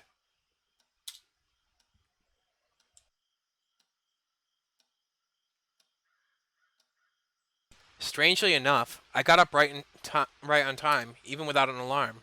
The clock was showing 9. Such a rare thing to happen. I felt sluggish, though. Probably it wasn't the best idea to sleep during the day after all. I'm gonna see Lisa instead of the dance, so it's time then. But I agreed to help Lena. And what should I do now?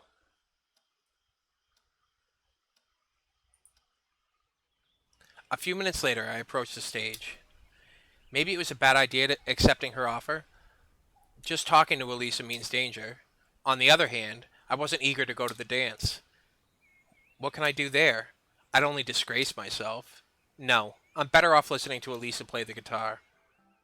Coming closer, I saw a person sitting on the edge of the stage with her legs dangling. So, you came after all.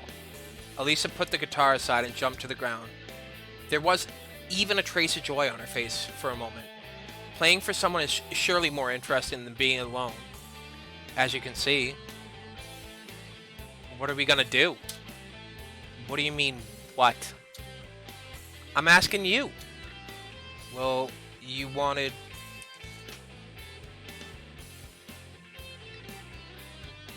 The only two men you meet are not interested in girls. Yeah, well... I got a sudden idea that the situation is one of her usual pranks and I should never have expected to hear any guitar songs. I'm going to bed. Bye.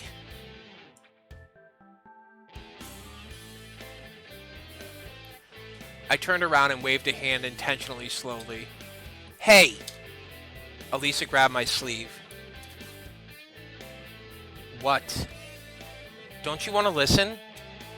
Listen to what? You yourself don't know what you're going to do. Of course I know! She took the guitar and hit the strings with a plectrum a couple of times.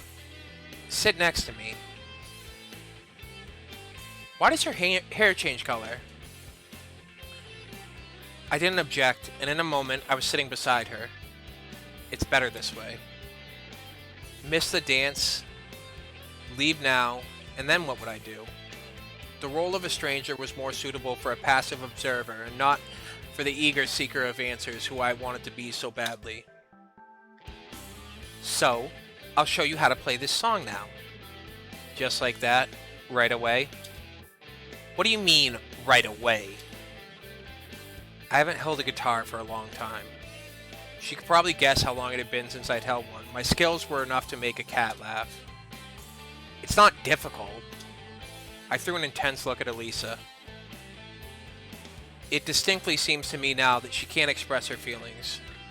She could lose her strange self-control for a moment, and I'd get to see a casual and even funny and friendly girl. And then when her self-confidence and impudence turned back on, it was bitchiness as usual. And which is the real one? Hey! What?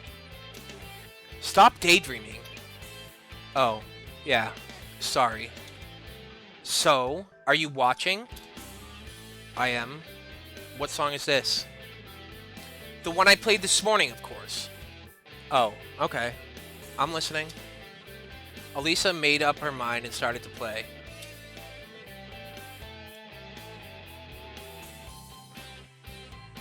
That's it. Did you get everything? I may have understood it, but I probably won't be able to replicate it. How shall I put it? It's okay. Practice makes perfect.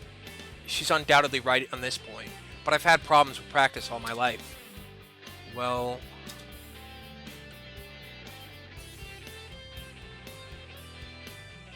I took the guitar from Elisa and tried to play the first chord. It was hard, as if my fingers were tied in a knot and didn't want to be in the right place. I used to be better before, but now I wouldn't even be able to play Twinkle Twinkle Little Star. Well... Wait a moment. Looks like you won't be a rock hero. She laughed kindly. It may be better this way. I hissed, vainly trying to remember the order of strings to press. Well, the guitar started to make devilish sounds resembling the groans of a wounded dinosaur. My left hand fingers constantly missed the right frets, and my right hand didn't strike in rhythm. Let's call that progressive rock. Progressive? Well, well, give it back. She took the guitar away, and it sounded completely different in her hands. I felt embarrassed by my clumsiness for a moment. Elisa's skill may not be on the level of a professional guitarist, but nevertheless she played simple things like this with confidence. She must have had a lot of practice. Did you get it this time? She finished and offered the guitar to me. Well... I did better the second time, but it was still a long way from Elisa's level. Or from any decently adequate level. I was aware of how totally worthless I was compared to her. It seemed so simple. Just play a song with 3 chords. The tune is too simple, though. I put the guitar aside. Elisa was lost in thought for a moment. Even a preschool kid could play it better. Thanks. I tried. So I noticed. She might be trying to demonstrate her evident superiority at playing the guitar. It's not like everyone can be a musician. No, I'm not here.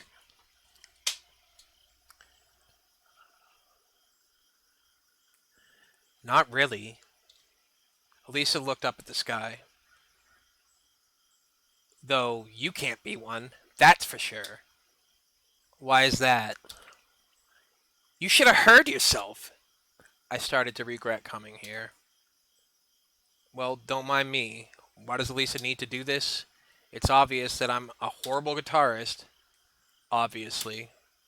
But if I had some practice... So, will you practice? I don't know. Maybe I will. The guitar was the least of my problems, though. I'm stuck in a strange world I can't escape from. That's more important than a stupid argument with Elisa. I suddenly felt an annoying self-pity, apathy, and an urge to leave this place, to forget this evening. How can you pity and have apathy at the same time? Those feelings left a nasty impression and a burning desire to do, or say, something stupid. As if it would change anything. What? Me learning to play the guitar. You surely couldn't. You'd strum the guitar for a couple of days and give it up. Elisa's words pierced my heart. uh... You know what? Oh well, she should know. Is it any concern of hers? Am I reacting this way just because it's true? And that it's Elisa who spoke that truth? You can't know how to do everything. Probably not. But you should be able to at least do something. So are you saying that I can't do anything? How should I know? You know, I what? Should I tell her about my computer skills? Or about the books I've read and the movies I've watched? Well, this is a pointless conversation. That goes without saying. You're only concerned with having fun. And you do nothing but whine. Forget it. I jumped down from the stage and walked away from the concert area. Go then! I heard Elisa yelling to me. I'm already going, I hissed. The path led me back to the square. There was Slavia in the center of it, sweeping the area. Oh, Semyon, hi. I thought everybody was already asleep.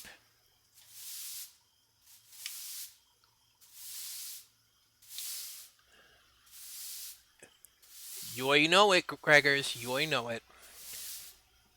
No. What are you doing? Cleaning up after the ball. Why didn't you come? Just... And where have you been? I hadn't the slightest intention of telling Slavia how I embarrassed myself on stage with a guitar in front of Elisa while the whole camp was having fun at the square. I took a walk. Okay, but you should have come. It was fun.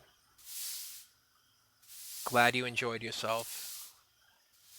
I'd been sweating like a pig today because of all the worries, or just a hot night. Hey, do you know where I can have a bath?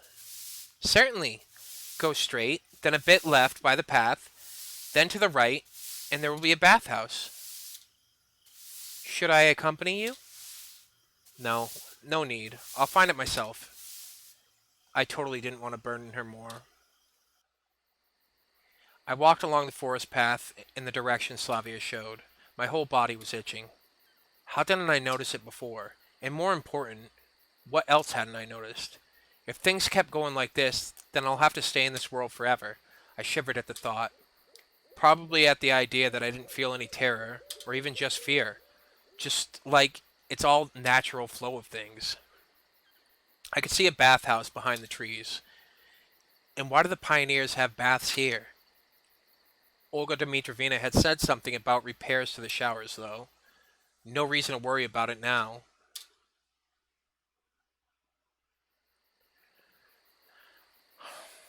There were soap and clean towels, so I quickly washed myself, went outside, and breathed in a chest full of fresh air night. It was so wonderful that physical cleanliness brings spiritual cleanliness. All of my problems, if not went away, then at least became less important. It's like the water washed away not only the dirt from my body, but also the anxiety from my mind. I suddenly started yawning, so I so I headed to the leader's cabin, rubbing my eyes. I didn't even take a few steps before Lisa jumped out from the bushes. You. What are you doing here? I was just washing myself. She came to her senses and spoke again. And? And what? How should I know? Then why do you speak if you don't know? All my peace of mind vanished in a moment. Only the irritation and weariness remained. Okay, well, If you don't mind... Wait. Now what? If back there on stage you thought that... Well, I didn't want to offend you or anything. It's okay. I'm not offended. I just can't play the guitar. Nothing special. A lot of people can't. I felt that there were obvious signs of irritation in my voice, but I couldn't do anything about it. I wanted to say everything to her face, right here, right now. Exactly. You can't. Elisa obviously restrained herself from laughing. Oh, I've had enough of you. She totally drove me out of my wits at that moment. In another second, I would have started to yell at her. Or worse. Wait. Would you just leave me alone? Elisa followed me but didn't try to stop me. I really didn't want to offend. Some invisible power made me turn around. Okay, can I go now? Yes, of course. In the moonlight, Elisa looked very beautiful with a brief guilty expression on her face. If she could only keep her mouth shut. What are you smirking at? Although, nothing. I just thought that if you were only a little bit more polite. Then what? I shouldn't say such things. People could get ideas depending on their intellectual abilities. Then nothing.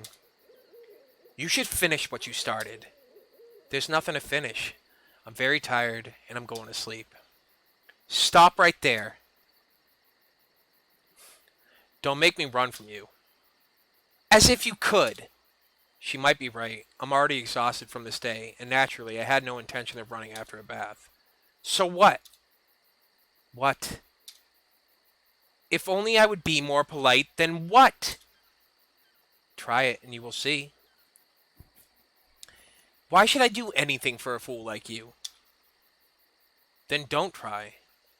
What does it have to do with me? I sighed and dragged myself to the square. And what about you, then? What? I replied without turning to her. Well, if I would, then you... I don't know what you're talking about. But let's think that I would, if it's easier for you. Moron! Elisa yelled at me and headed back to the bathhouse. The square shined with the cleanliness of a German road, which were washed with shampoo, or so people said. That's Slavia for you. And I just argued with Elisa and nothing else. What for? As if it was really necessary. And her behavior. In any other situation, I would have surely said that Elisa likes me and just hides it behind her rudeness. That's not important right now, though.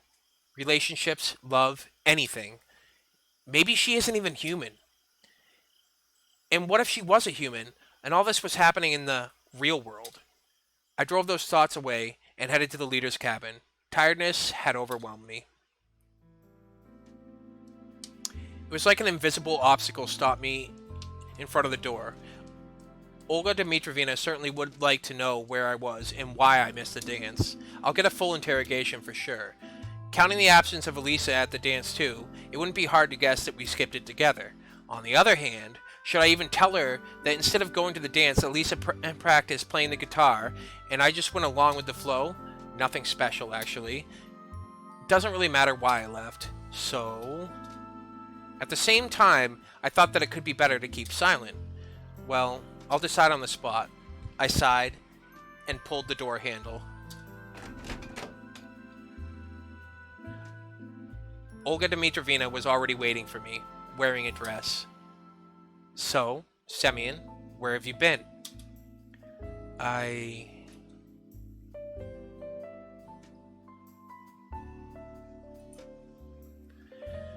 To tell the truth, I was at the stage with Elisa. And what did you do there? Played the guitar. Okay, that's not important. Why didn't you come to the ball? Well, frankly speaking, I don't like dancing. So what? That was a camp public event, which means every pioneer had to attend. She looked at me intently.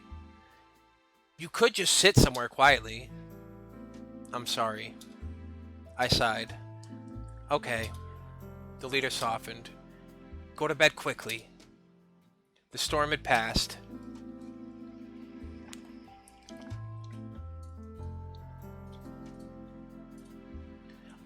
I tossed and turned but couldn't sleep. My head was full of thoughts about music, guitars, and Elisa. I wonder, could I become a professional musician? And do I even want to be one? Why should I want to? It certainly would be pretty fun, but nothing else. Or is Elisa the reason? She really is like an energy vampire, sucking all your juices. My eyes started to close, and I fell asleep a moment after.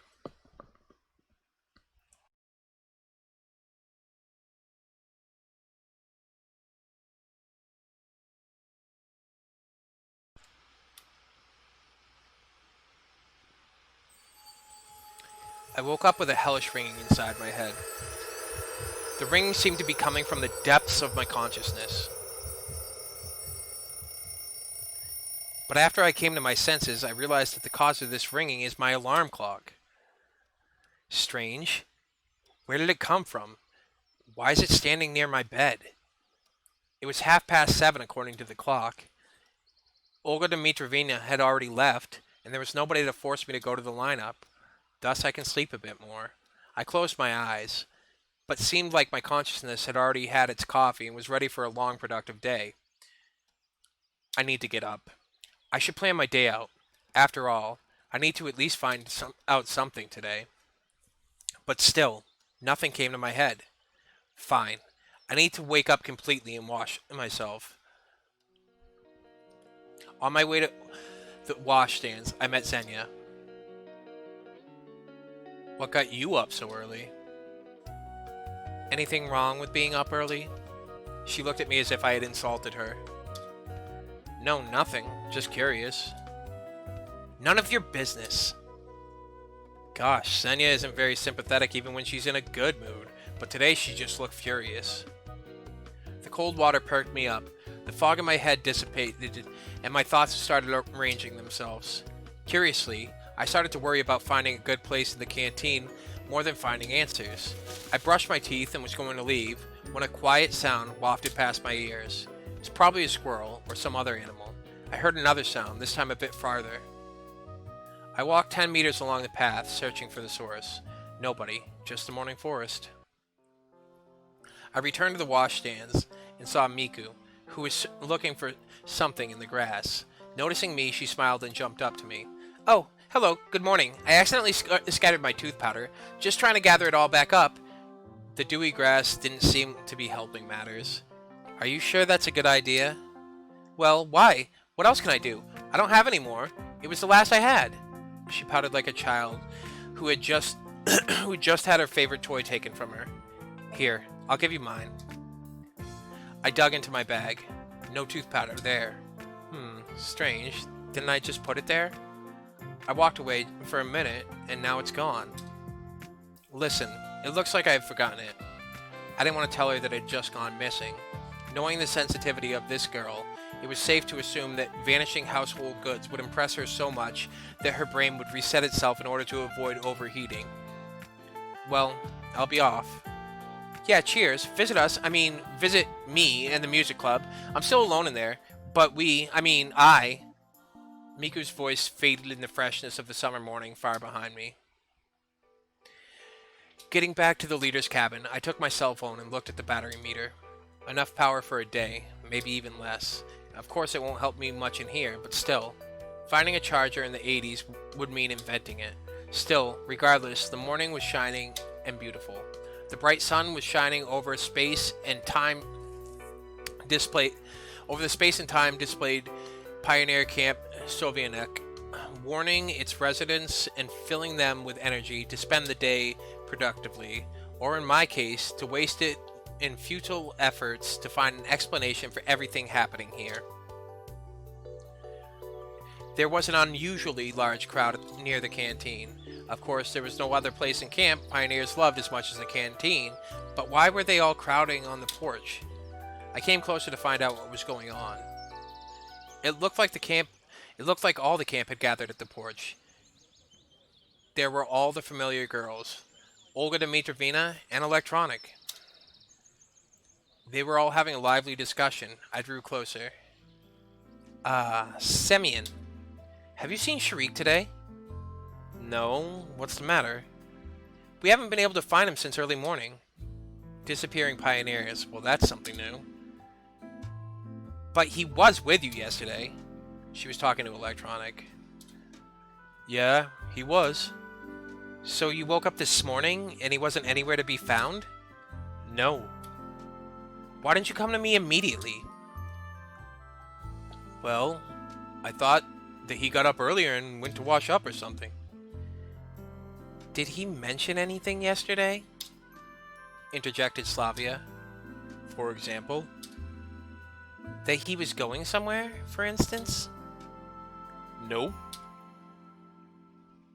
What exactly is so horrifying about that? It's only 9 a.m. He might have decided to go for a walk. You don't know Sharik. She looked over at me seriously. Well, no, I don't. But I didn't see anything suspicious in this situation. Okay, let's stop panicking. We'll find him. How could he miss breakfast? Uliana grinned. Exactly. Time to eat anyway. The pioneers proceeded to the canteen. Yet again, I had no choice where to fit in. The only free place was at the table with Elisa and Uliana.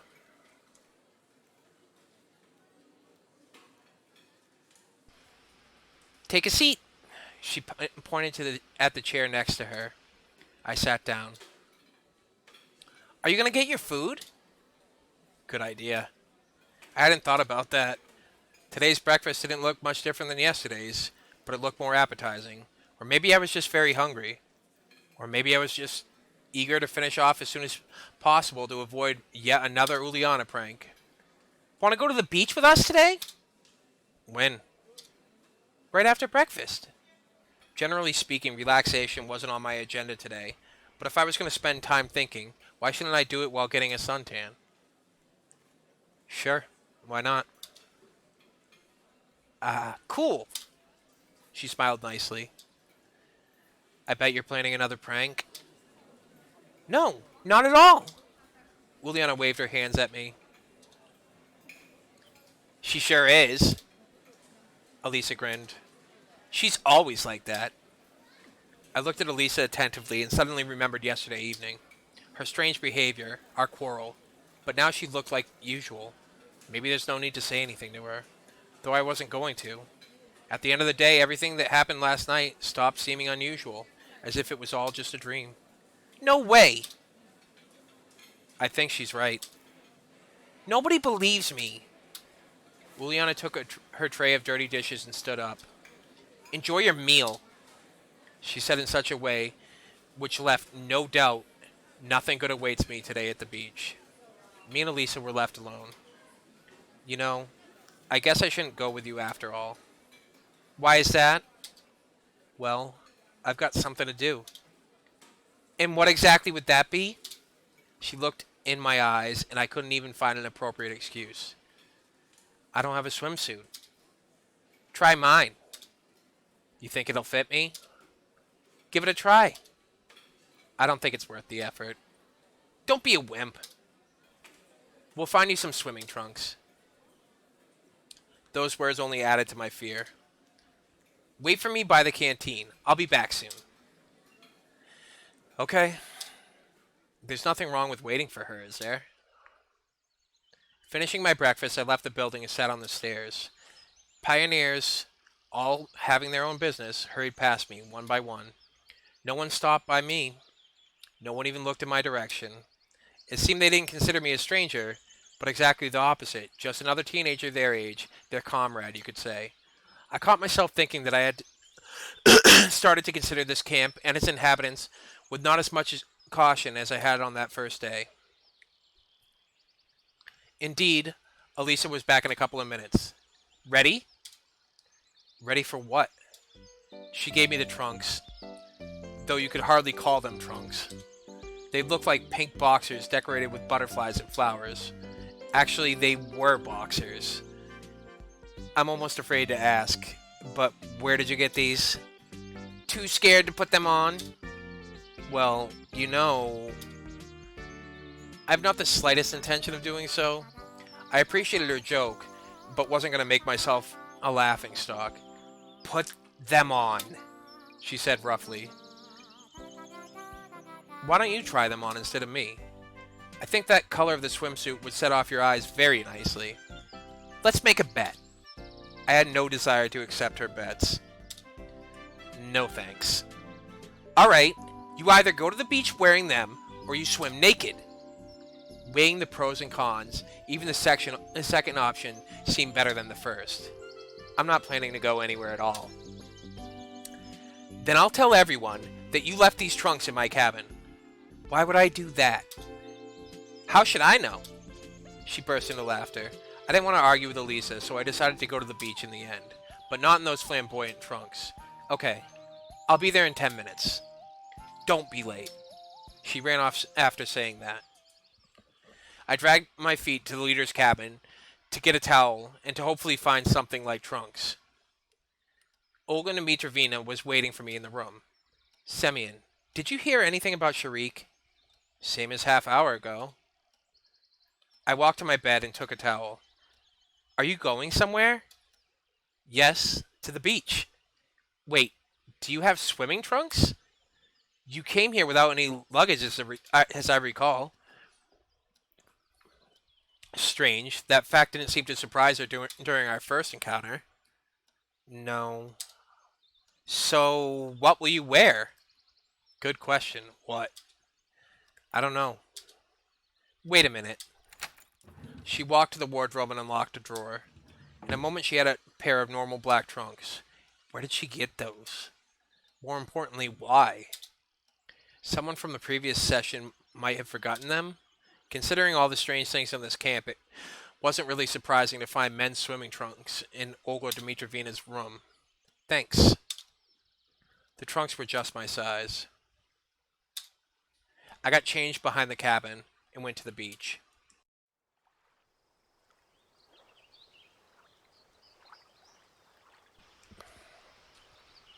A lot of pioneers had already gathered there, but I recognized only Elisa and Uliana. Come here! I walked over to them and sat on the sand. I see you found something better. She stared at my trunks and smirked. As you can see.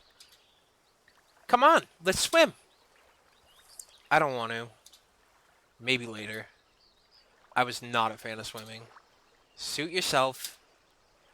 The girls ran into the water. Why did I come here? Why am I not out looking for answers? Should I care about it now? Sovionics seem normal. Certainly a lot of strange things have happened to me during these 3.5 days, but not one of them, taken separately, seemed at all supernatural, especially since I didn't get any closer to finding so much as a clue. On the contrary, everything that has happened has only confused me more. What alternatives do I have? I won't get any truth from the local residents, though I doubt they even know it. Should I try to leave this place? But how far can I walk considering that I don't even know where I am? It turns out that my only option is to wait. After some time, the girls came back. Uliana held something in her hands. Look!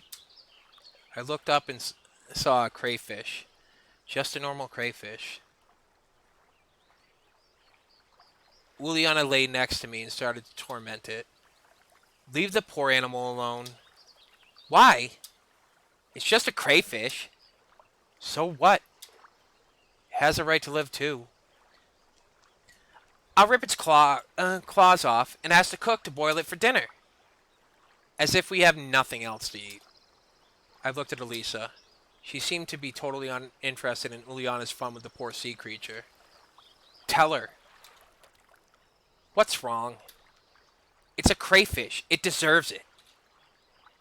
It looked like the girls missed lessons on nature in primary school and lacked empathy for the environment. Give it. I snatched the crayfish off Uliana. Suit yourself. I was a little surprised she didn't resist. I looked into the eyes of the poor animal. They didn't express anything at all, but I thought that if it could speak, it would certainly be outraged. Maybe it would even go to the UN Convention of Human Rights To tell the truth, I wasn't sure that would help.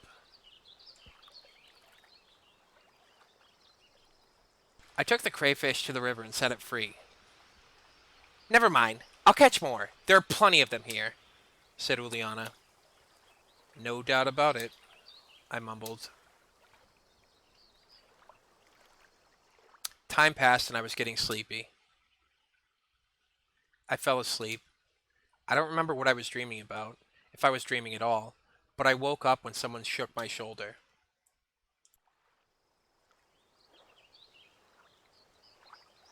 Olga Dmitrovna stood next to me. Did you come to swim too? I asked, still half asleep. No.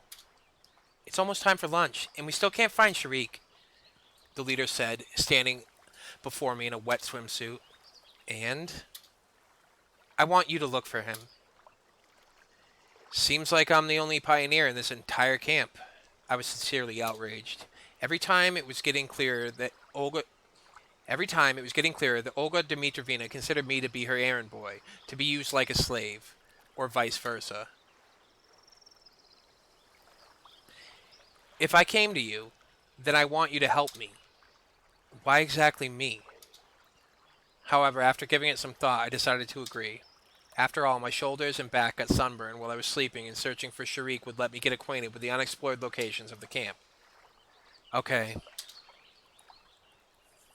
Don't go to the forest? Alright. It was not exactly right to wander around wearing swim trunks, so I should get changed first.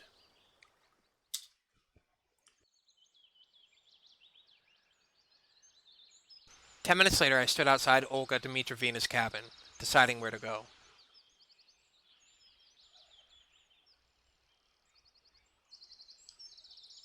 I mean... Don't go to the forest, you said. Go to the boathouse. Maybe Sharik decided to pick up stones near the water. In the worst case, I'll find his corpse, but I'm sure that it won't end up that way."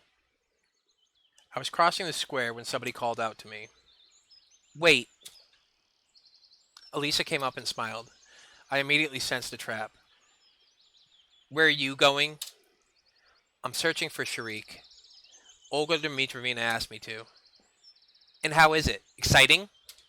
She looked intently into my eyes, and I turned away awkwardly. "Not really. But, you know, a pioneer is missing." "Surely you're not freaking over such a minor thing." "What do you mean? Only a few hours have passed." "Maybe he just lost track of time while having a walk." Certainly I'd have the same idea, but I wasn't telling her that. "Yeah, that's true. But who knows what could have happened. Let me help you with it." With what?" I got suspicious. "With looking for Sharik."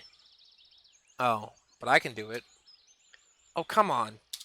She smiled at me, but there was something malevolent, malevolent in this in that smile.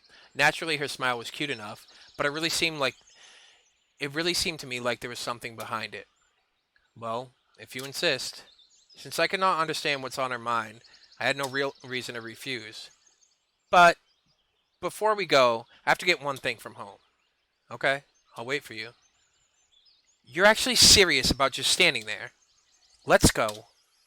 "Okay." We approached Elisa's cabin. It would be just like all other cabins, if not for the Jolly Roger on the door. By the way, Uliana's my roommate. Okay.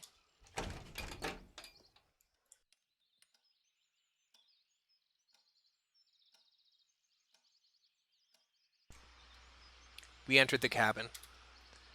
The complete chaos inside really reminded me of my old flat. Though why I thought of it as old... In general, I would imagine a girl's room differently. Snow white sheets, walls, floor, and ceiling shining, spotless. But but when you consider the two most exemplary pioneers are living here, we just stood silently for some time. "And what did you need to get?" "Huh?" Seems like I interrupted Elisa's thinking.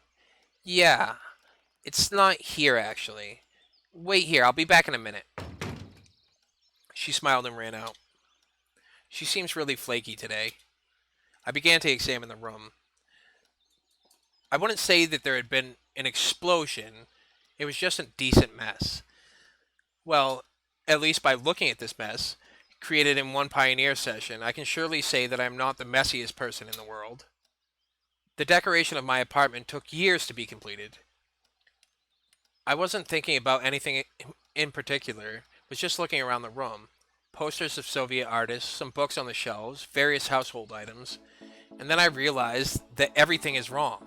Something will happen soon. Something bad. Why did Elisa leave me in here all alone? There was something I had to discover. My gut told me that it's dangerous to stay here. I went to the door and tried to open it. Locked. What a surprise. How did she manage to quietly lock me in? I don't know what's on her mind, but I need to get out of here. I went to the window, opened it, and climbed out. Now I can go take care of business, or I chose the second option and waited. What is the reason she had me locked up? I wanted to know what was happening. Plus, I really wanted to see Elisa's face when she finds her room empty. I hid in the bushes next to the house and waited. After some time, I heard footsteps. Elisa and Olga Dmitrievna came to the house. You'll see everything for yourself. She opened the door and went in. A few seconds later, she ran back out. You know, Elisa's face looked as if she just won the mouse catching competition, but at the last moment found out that it's not a real Olympic sport. So he just disappeared? Olga Dmitrievna asked skeptically. I did the right thing by closing the window after myself. Oh no, you know, I understand everything, Elisa. You and your roommate, every time, the same thing. Haven't you had enough yet? But it's true. Really? One story after the other. Semyon in your cabin. Semyon harassing you. Why do you keep lying? That's horrible. Elisa seemed really upset. To my surprise, was not trying to even argue. On the one hand, it was funny to look at, but on the other, I felt a bit sorry for Elisa. She deserves it, though. Our leader finally finished scolding her and left. Elisa was mad. She clenched her fist and trembled. Her face was flushed. It seemed to me that she was going to explode. I sat in the bushes and laughed quietly. However, I was wondering what was on her mind, and I came out of my hiding place. Not afraid of being beaten. So what exactly did you want to show the leader? Me? Elisa turned and looked at me with disbelief. After a moment, surprise turned to anger. You... What about me? She calmed down a bit. I wanted to get even with you, she smirked. Meaning? You lost a bet. So I wanted to show the camp leader how you're stalking me. I wonder what wrong Olga Dmitrievna could find in this situation, but let's move on. I see. Maybe I should apologize to you? I asked sarcastically. Screw you! She went into the house, slamming the door. I wasn't angry at Elisa. In the end, I expected her to do something like this. Anyway, I got through it without consequences. I was very lucky. Her confusion and embarrassment just made my day. Chuckling, I left Elisa's cabin, which was about to become my death trap. Huh.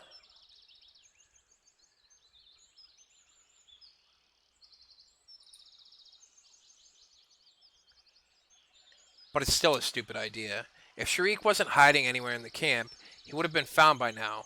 Of course, assuming he wants to be found. So I hardly think I can help them. Together with this thought, I entered the cabin and stretched myself on the bed. Nothing good will happen if Olga Dmitrievna finds me here. Stop. Enough. Am I just some trembling creature, or do I have rights? I didn't want to do anything anyway. The day was just as hot as the previous ones, and the only thing to do was stay in bed and wait for lunch. I was just falling asleep when somebody knocked on the door. Come in. Slavia stood on the doorstep. Olga Dmitrievna isn't here, is she? No. And what are you doing? She asked with suspicion. I looked over myself lying on the bed and said, lying down? I can see that. But I heard Olga Dmitrovna ask you to find Sharik. Well, yes. And? What's the point? I'm sure she already turned the whole camp upside down. Not much time has passed. Why should we panic? You know, stuff could happen. Slavia looked at me thoughtfully. Get up. Do I have to? I was so worn out that even the thought of going somewhere frightened me. Yes, you do. Slavia is not the person Slavia is not a person who I could ever say no to. I stood up reluctantly and went out of the cabin with her. We stood at the doorway for some time, relaxing in the beams of the summer sun, though I was rather frying. Where shall we go? We have to look everywhere. Great idea. Just great. The first stop on our route was the library.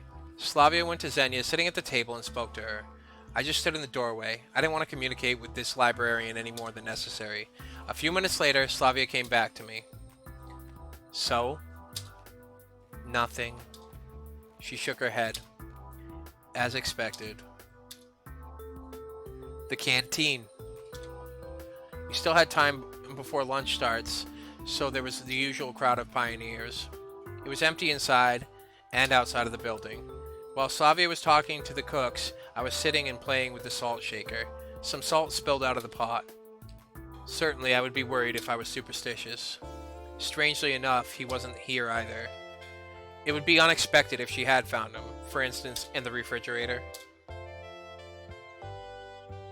The next stop, according to our plan, was the infirmary. I decided not to go inside and waited outside for Slavia. No results.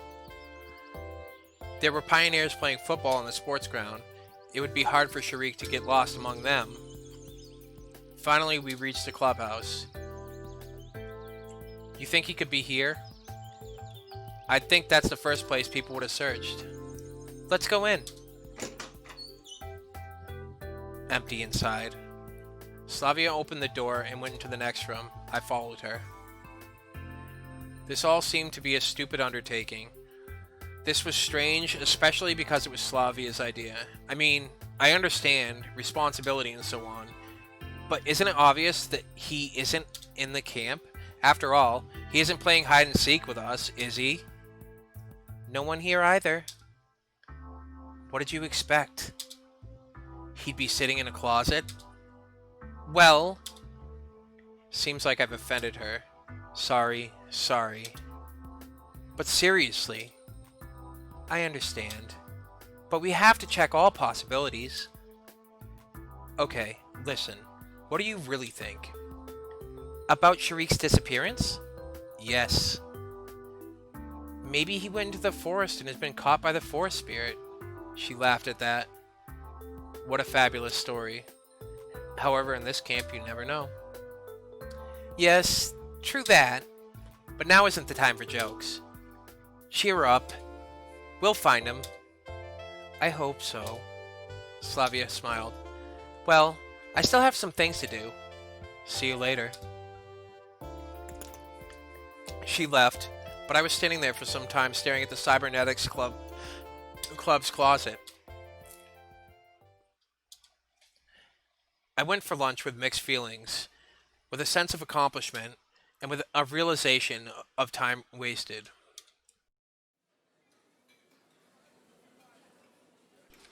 The canteen was crowded. I couldn't stay unnoticed. Olga Dmitrovna called me. Semyon, come with us. The camp leader, Slavia, and Electronic were sitting at the four-seat table. I nodded and went to get my food. This time I had to spend several minutes in the queue. Today's menu didn't really differ from the other days' menus. The dishes looked the same at least. When I sat at the table and wished bon appetit to everyone, Olga Dmitrovna said, So, what are you thinking? About what? We searched for Sharik all around. It's noon, and he's nowhere to be found. I took note of the rhyme, but didn't want to point it out. We looked all over the camp. I went all around the neighboring forest. Olga Dmitrovna looked at me. And I helped too. We must call the police. Maybe we should wait until the evening? I asked lazily. Maybe he went home. That can't be. Sharik lives thousands of miles away. By train? The nearest station, she paused, is far off. Now it was getting interesting. Every time the conversation reached a point concerning ways I could leave Sovionic camp, all the camp inhabitants started changing the subject. How far is far? Really far. The camp leader looked at me, indicating with her expression that asking more questions was not advised. So, we should go deeper into the forest? Maybe he got lost. Sharik always takes a compass, chimed in Electronic. I wonder what else could be found in this magic vest, assuming he has one. If I were to get lost in a forest, a compass would be of no real use. Police! We should call the police in the evening. Not right now, at least. Okay, so you'll do it later? They were all silent. We should be able to find him before evening. We still have time. If he actually got lost, we have no time to lose. We cannot be sure. Then where is he? Where? There was some truth to the camp leader's words. Hiding the whole day just like that is suspicious. Why would he do that? Sharik seemed to me to be quite a serious pioneer.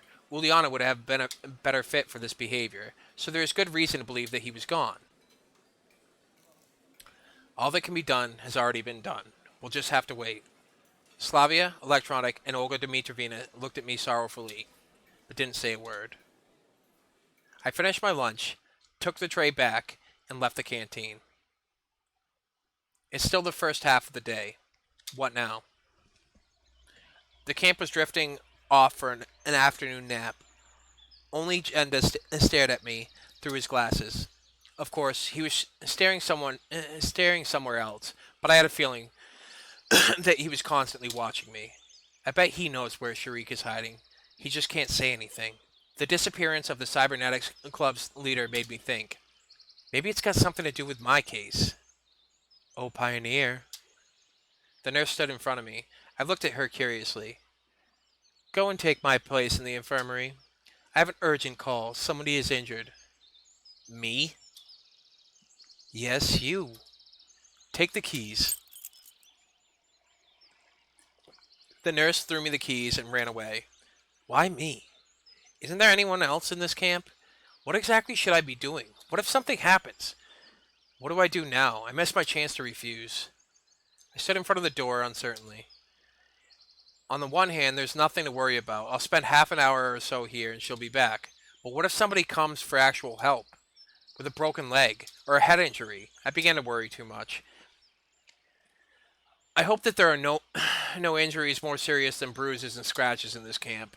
But at the same time, I could not shake the idea that in a serious situation, I would be absolutely useless. I don't even know how to perform CPR. A magazine on the nurse's table caught my attention. A good way to relax, I guess. This is labeled Soviet Fashion. The publication, date, or month were absent. However, this was not a surprise. There were much stranger things happening here. I didn't know much about Soviet magazines. Maybe they actually didn't have publication dates on them. Models dressed in old-fashioned clothes stared at me from the glossy pages. Nowadays, nobody wears such clothes. I smirked. I wonder if Slavia, for example, considered this fashionable. I can only imagine what would happen if she appeared in my time wearing something like this. Imagine we are walking in hand, I'm wearing my coat with the hood, and she is dressed in a lavish dress covered with lace and things. Seems like I'm already imagining Slavia in my world. With me. And not only Slavia. This dress better suits Uliana. This cute Seraphim would look good on Elisa. This skirt and cardigan would look nice on Lena. If only they could be real. No, I saw them, heard them, could even touch them. But still they are here, and I simply don't belong in this place. It's alien to me. I'm just waiting for a chance to get out of here. Waiting because nothing is up to me anymore. I sighed, put my head on the table, and fell asleep. This dude sleeps all the freaking time. This guy sleeps constantly. All he does is sleep.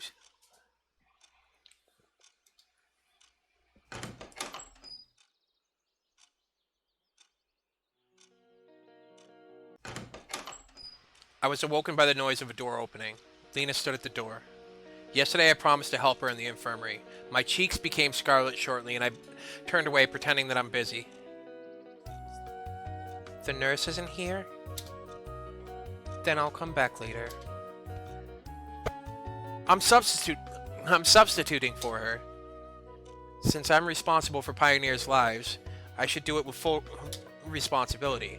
Although, in fact, I was just afraid of something bad happening because of me. Any health complaints? I tried to give Lena the most professional smile I could in order not to confuse her. Nothing special. Just a little headache. Let's do this. Some painkillers, maybe? Of course, I wasn't aware where to find required medicines, so it took me a while to find them. Finally, I handed a metamizole tablet to Lena. Thanks. She smiled. That was completely unexpected, and I lost touch with reality staring at her. What? Lena turned awkward in an instant. Listen, I've been wondering. Do you like this? I don't know what got into me, but I grabbed the magazine from the table and showed her a picture of a skirt and cardigan, which would really suit Lena in my opinion. Maybe I went completely nuts, thinking about all the girls being in my world.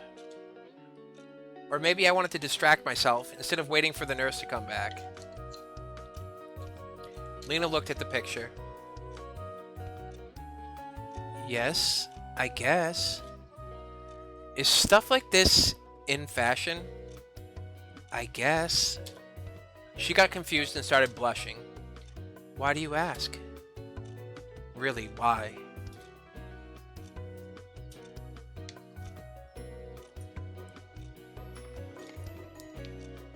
Thank you.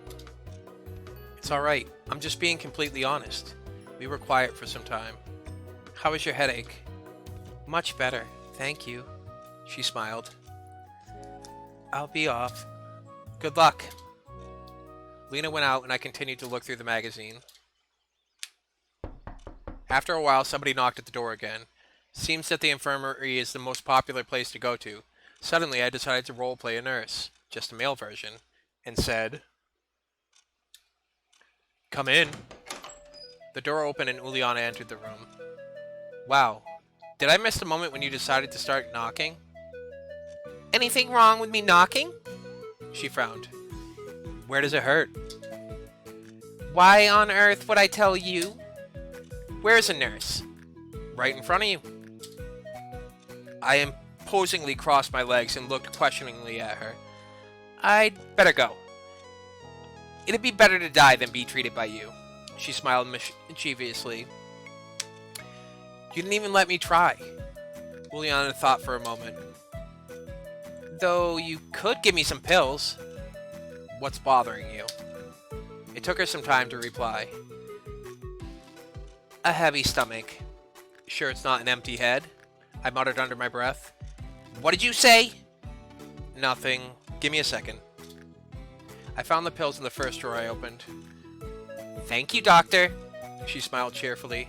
Watching Juliana, I could not imagine how such an optimistic and active child could have any health problems.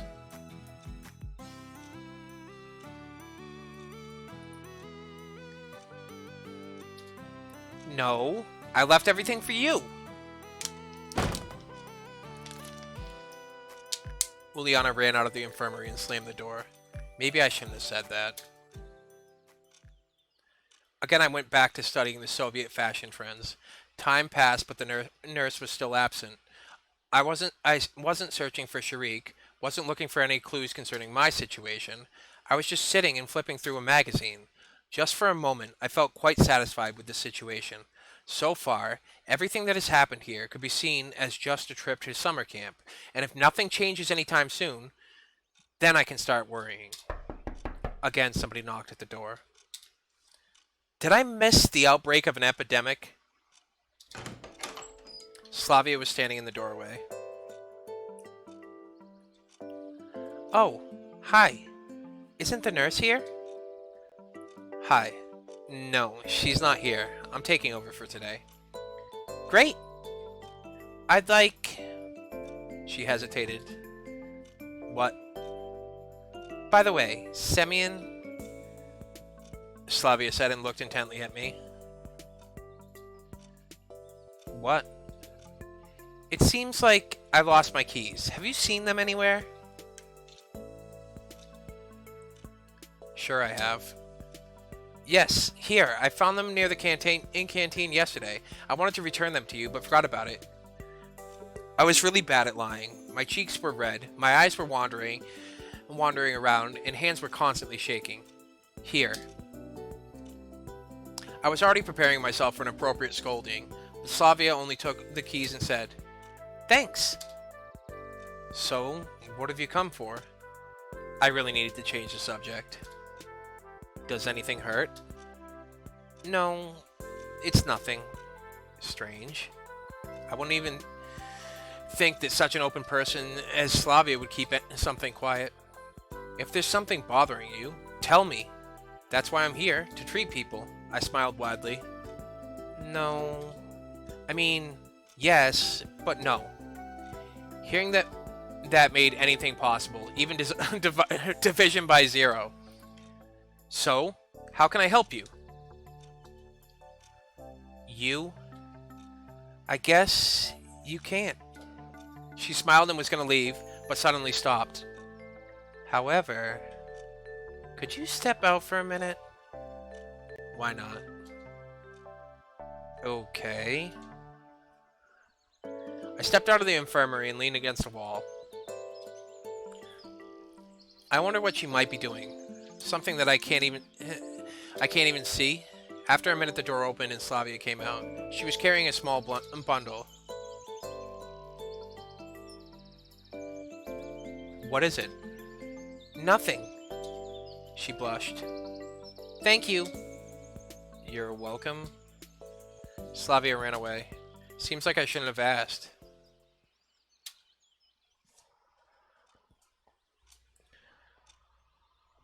I looked at the time.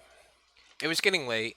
I'd read the magazine backwards. I'd read the magazine backwards and forwards, but the nurse still wasn't here. Suddenly, the door burst open, and Elisa rushed inside. She looked at me piercingly. What are you doing here? Sitting. I admitted honestly. Okay, then. It's even better without the nurse, she murmured. Are you sick? I asked acidly. Elisa didn't answer and came closer to me. Move over. Why? So I can open up the drawer. Isn't it obvious? What for? She got angry. None of your business. Well, I'm kinda in charge here. She gave it a moment's thought. Then give me some activated carbon. Stomachache? Yeah. She grinned sharply. I got the feeling there was something wrong here.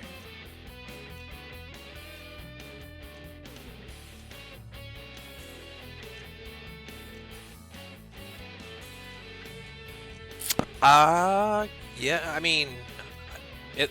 Right now I'm gonna be going for a while. But you never know. What if she really has an ache? Okay. I reached into the drawer and got out a packet of activated carbon. Thanks. She wrested it from my hand and ran away. It was 15 minutes till dinner, and the nurse still wasn't back. I guess just leaving this place like this won't do. She asked me to look after it all, after all, and who knows what might happen if I leave. Though, who would want to steal anything from here? Except for Elisa stealing the activated carbon. I opened the magazine and again began flipping through it for the ninth time. The fashions of the 80s weren't that fun anymore. Yawning got me several times. It was already 6 o'clock, so dinner has already started. Of course, I had to be on watch till the end, but my stomach seemed to have its excuse me, have its own opinion on the matter. I stood up and steadily headed to the exit. A rustling sound came from behind the door. Could it be someone else who got poisoned, broke their arm, or something even worse? I sighed heavily and pulled the doorknob. However, there was no one out there. Seems like it was just my imagination. I returned inside and noticed that something had changed in the infirmary. To be precise, an apple had appeared on the table. But where from? Fruits can't just materialize from thin air by themselves, can they? Though in this camp, anything is possible. Chances are someone just brought it here. Maybe Lena wanted to thank me? Given that she's shy and all, she's all shy and... But wait! How could she just slip past me like that? Lena wouldn't climb through the window after all, so there must be something else. I was suddenly overwhelmed by fear. What if the apple is poisoned? Though why would somebody complicate things when I'm totally helpless and can be killed way more easily? Or it might be an apple which Eve tasted in the Garden of Eden. In that case, I certainly shouldn't eat it. The same second my stomach reminded me it was there by rumbling tratoriously. However, it would however, it would take time to close the infirmary, to reach the canteen, to get food. My stomach is about to eat itself. There's nothing wrong, I guess. Once again, I tried to remember if this apple was here before. In the end, it must have appeared from somewhere. Maybe it got here through the window? The shutter was slightly open, so someone must have reached in and put it here. Nothing serious, however. Finally, hunger prevailed, and I started chewing on the ripe green apple with gusto. Its taste seemed normal, though I don't think that even the strongest poison can be tasted.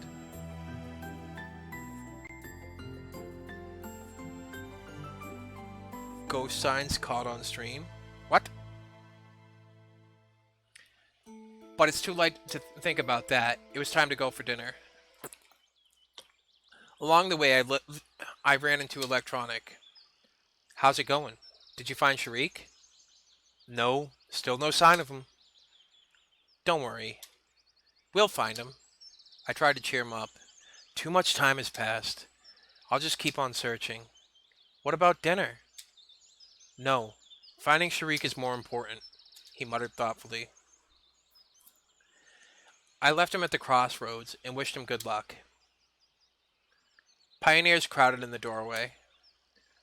I quickened my pace, trying not to be the last one in line, at least for today.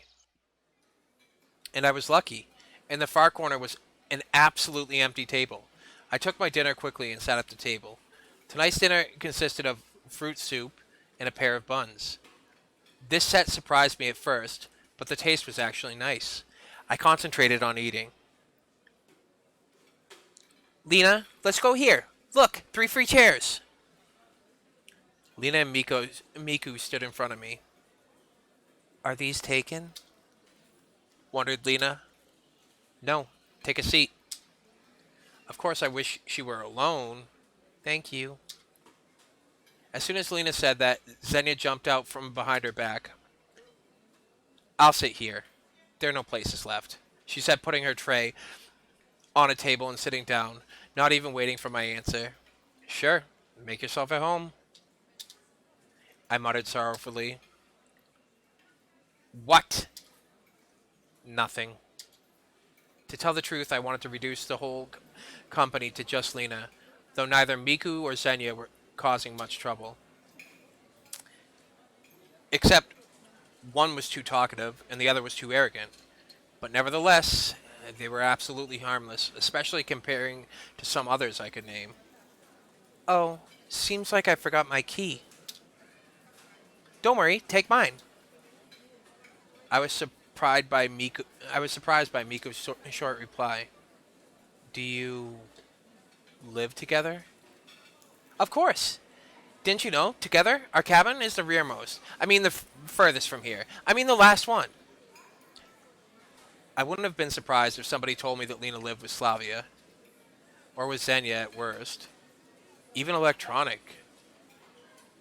But silent and shy Lena, and excessively talkative Miku as a pair? That's really a surprise. Did you find Sharik? It's strange that Xenia is disturbed by someone's problems. No. Surely he is at the village buying cigarettes. Or vodka. She snorted. Village? At that moment, the conversation got much more interesting. Got a problem with villages? Xenia looked amazed. You mean there's a village nearby? I think so, she said uncertainly. I looked at Lena and Miku, but they were busy with their meals and did not pay attention to our conversation.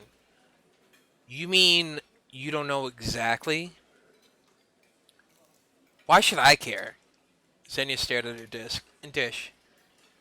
But there must be something nearby. Listen. Listening. I don't know. Will you let me eat? Seems like I won't get anything from her. Though there is a chance that she really doesn't know. The remaining time was spent listening to Miku talking about some nonsense. I was just going slowly mad in silence. Obviously, the first thing I did after getting out after that was inhale a great breath of fresh air. The sun was setting. I decided to take a walk. It's highly unlikely that I will find anything more exciting to do for the rest of the evening. That way something interesting could arrive quite unexpectedly. I was approaching the square when I heard a loud bang. It seemed like something had exploded. I was paralyzed. I am in a hostile environment, not knowing the rules and laws of this place.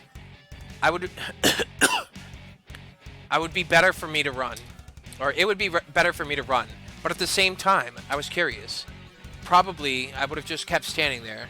But somebody grabbed my hand. It was Olga Dmitryevna. Why are you just standing here?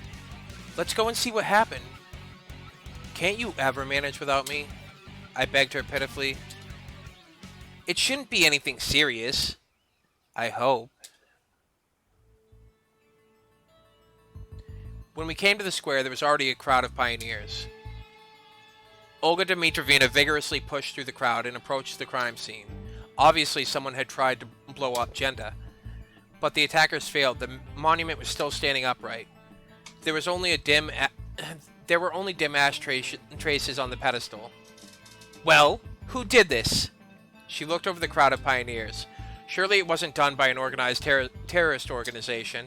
These guys all came here just to look at what happened. I noticed Uliana and Elisa in the crowd. And it looks like our camp leader noticed them too. You two, come here. They approached reluctantly. Why always me? If you think so. Show me your hands, Elisa. What's wrong with them? I looked closer and saw that they were smeared with black. Now it's clear. What did you make a bomb with? The junior terrorist seemed to hesitate over whether or not to confess, but then blurted out proudly. Activated carbon, salt pepper, and sulfur. Activated carbon, saltpeter, and sulfur. Why exactly the monument? What did this honored man ever do to you? The fighter for the rights of...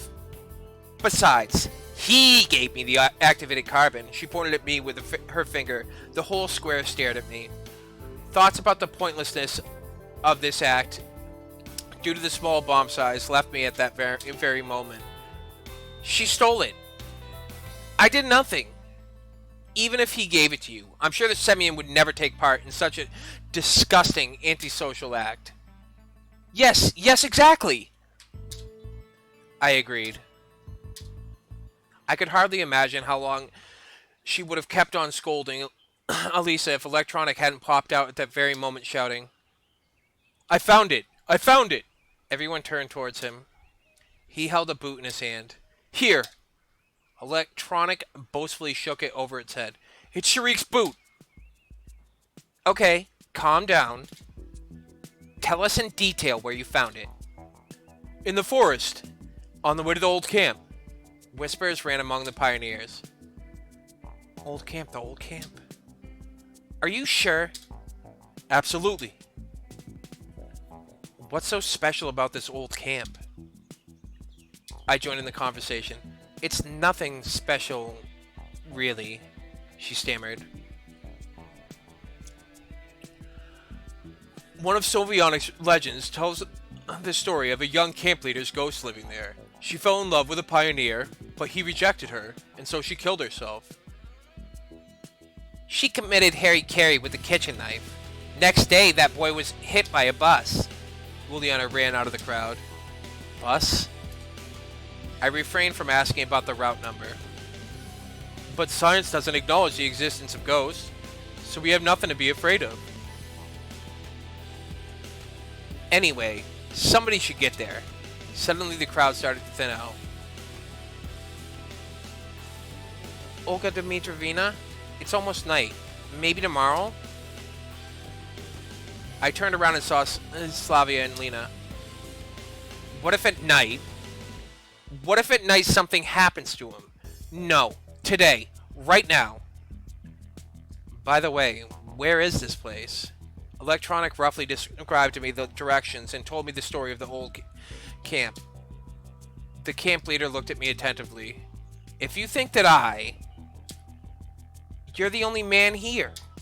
I looked around the area. Of course. Electronic was quick to flee. I still didn't want to walk into the woods alone. If you ask me, I would. I mean...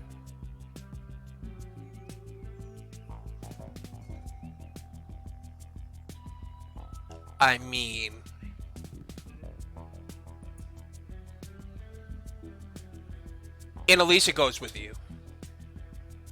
It was as if Olga Dmitrovna had read my mind. Why is that? Well, who tried to blow up the monument? And as if that wasn't enough, who also tried to slander Semyon? She said it in such a voice that Elisa did not dare to argue. Happy now? She blurted once we were left alone. What do I have to do with this? Was it me who tried to blow up the monument? Elisa grunted and turned away. I'm not going anywhere with you. Oh, please don't. Great then. Excellent. We stood silently for a while, not looking at each other. I dared break the silence first. Is that all? All what?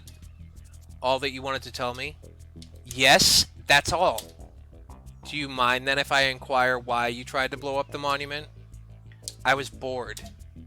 Right. Blowing it up would have definitely cheered you up. Elisa seemed really reluctant to go with me. As for me, however, I've decided to find Sharik after all. It wasn't him who interested me the most, but that abandoned camp. For some reason, I had a feeling that I might find out something there, and I really did not like the idea of going alone at night. So, you scared then? Are you daring me? She gave me a sarcastic smile. Oh no, I'd never. Good luck if you're staying then. I turned around and started walking in the direction where the old camp should have been. Elisa caught up with me at the forest edge. Wait up! I'm going with you. And why did you deign to change your mind all of a sudden? I asked ironically. You don't need to know. She snarled and handed me a flashlight. That was quite wise. I don't know what I would have done there alone in the dark if it wasn't for Elisa. Electronic told us that the building was built right after the war. It looked like a kindergarten, or like barracks I expected. And definitely could hold fewer pioneers than today's camp. It had been abandoned for about 20 years. The night forest was completely unlike during the day. Just a couple of hours ago, it seemed like a small grove where even a blind man wouldn't get lost. However, as the darkness fell, the trees seemed to grow up. The bushes suddenly took up all the free space, and the paths, so wide in the daylight, turned into barely visible waves in the dark green forest ocean. The final strokes to this picture were the birds, the insects, and the beasts, who were giving a concert, each with its own instrument, creating together an amazing, yet frightening nocturnal symphony. We walked slowly, Elisa a bit ahead and me in her wake, trying not to fall too far behind. She acted self-assured to a fault. Absolutely not like me. Every rustle of the every rustle of bushes nearby or hoot of an owl overhead made me cringe and look around timidly. Of course, it was obvious that there was not much to fear here. The local woods weren't likely to be teeming with wild beasts, and it seemed that there were no people at all in this world apart from those in the camp. However, the fear was there on the instinctive level, and I tried to walk carefully and to stay as watchful as I could. Discretion is the better part of valor, after all. Elisa stopped suddenly. So suddenly that I nearly bumped into her.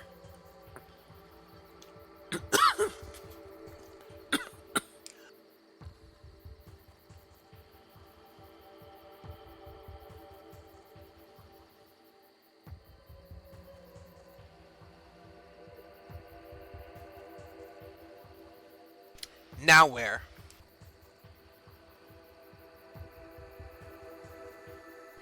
What? Well, straight ahead, I guess. Are you sure? I tried to figure out the directions. It looks like we're going the right way. Or at least the way suggested by electronic.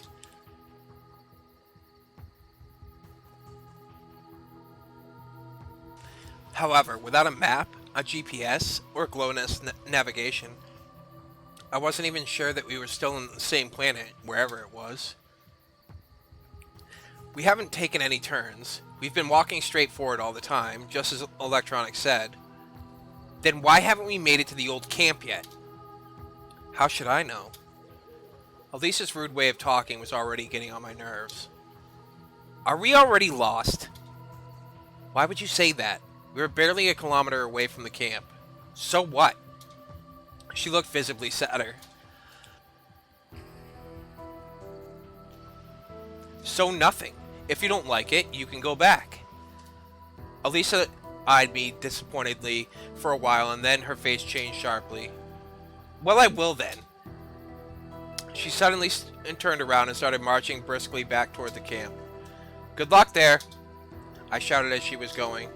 However, Lisa may be right, and we are in fact lost. In which case, it's not a good idea to stay here alone. The cool night breeze blew stronger and I shivered. But going after her would mean losing face. Even worse, admitting she's right. No, I'm not ready to accept that. I could have probably spent until morning arguing with myself about this if it weren't for Elisa's scream. My legs carried me on their own toward where she went. About 20 meters on, I fell into a hole, just managing to jump over it at the last moment. As for Elisa, it looked like she had not managed to. I was about to point the flashlight into the darkness when I realized that she'd taken it with her. Well, that had to be expected. Are you alive? Yeah. A muffled voice sounded up from below. Did you break anything? Hell if I know, idiot. A light flickered in the hole. I stepped closer and bent to examine how deep it was. The crumbling hole went about 3 meters into the depths, but it was pitch black below. Help me get out! Elisa yelled angrily. And how do you imagine I should do that? I don't know. Think of something. Well, what do you see now? Describe it. Well, it's sort of a tunnel. Nah, just a tunnel. A tunnel? That's weird. Come on, get down here. Is that the best idea you have? I'd rather run to the camp for a rope. You're gonna leave me alone here? Elisa's voice lost much of its impudence. But you're alone down there anyway. Hey! She cried out loud and directed the flashlight right into my eyes. Well, don't panic. Trolls aren't gonna eat you there. I'll be back in a flash. Elisa was screaming herself into a fit from down below, but I couldn't make out the words. However, I only managed to take a few steps before the ground yielded under my feet, and before I knew it, I was tumbling down. I grabbed a thin root that somehow slowed down my fall. but it snapped under my weight and went flying down with me.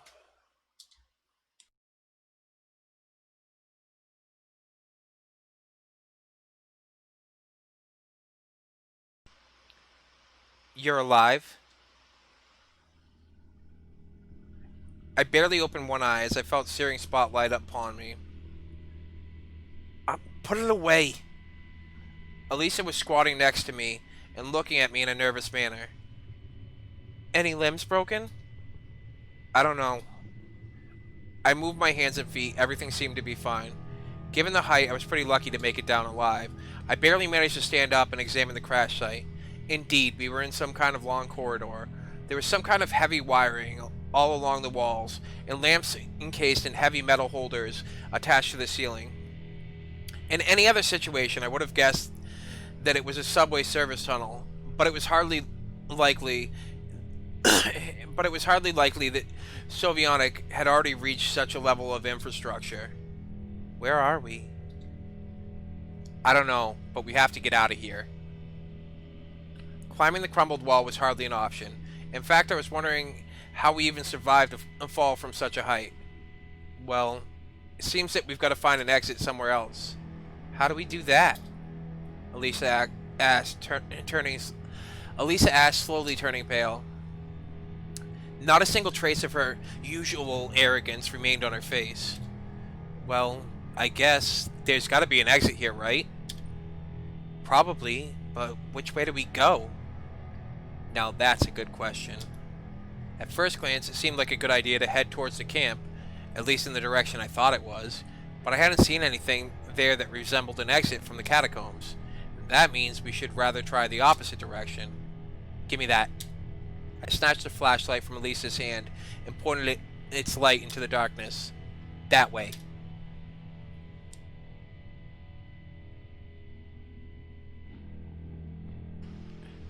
We were slowly proceeding forward, with Elisa keeping a firm grip on my hand. In other circumstances, I might have been surprised, embarrassed, or even rejoiced. How should I know? But right now, I was just eager to get out of here as soon as possible. My bruises from the fall were aching.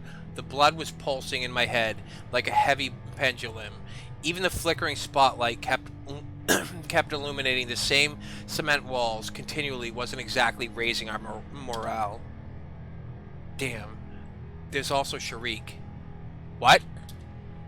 Why did we go into the Night Forest in the first place? To find Sharik. Oh, just forget him. He might have fallen down here, just like us. Of course, Elisa has a point. This wasn't exactly the best time to engage in a search mission. If we don't manage to get out, there would be a search mission for us instead. But I couldn't just take my mind off this thought. It was as if Sharik was standing right before my eyes, giving me a reproachful look. Look out! Elisa yelled. I almost crashed into a massive metal door. A biohazard sign immediately caught my eye. This means that we're in a bomb shelter. I mumbled under my breath. Yeah, I've heard of something like that. You have? Why didn't you mention it before? How would I know that it'd be important? I guess you're right. Fine. I grasped the door's wheel and pushed it as hard as I could, trying to turn it. The rusty metal grated, but refused to budge. Stop slacking. Help me. Elisa hesitated a bit, but then grasped the handle and started to pull. Finally, we managed to turn the wheel and the door opened. It was hard to mistake the room we entered for anything else. It was definitely a bomb shelter. Cabinets full of gas masks and dry rations, lots of equipment, bunk beds, and an air recirculation systems. There was everything one would need to survive in a nuclear war. Well, at least to survive the first blast. Elisa clenched my arm even tighter. What is it? What? She blabbered under her breath. I'm scared. What are you scared of? Indeed, what of? We tumbled down into an abandoned bomb shelter. Now we've wandered here in the dark trying to find an exit. Oh yeah, nothing to be afraid of. Those thoughts made me squirm, and I instinctively drew nearer to Elisa. She didn't say anything. She didn't say a thing, just blushed a little and turned her back to me. Well, in any case. What? We have to keep searching for an exit. Well, there's another door. Indeed, there was another door on the far wall, just like the one we came in through. However, no matter how hard I tried to open it, it was stuck. Need some help? Nope. It's jammed for good. I glanced around the room, trying to find something that would work as a lever, and noticed a crowbar in the far corner. Great! Elisa gave me a blank stare. Watch it!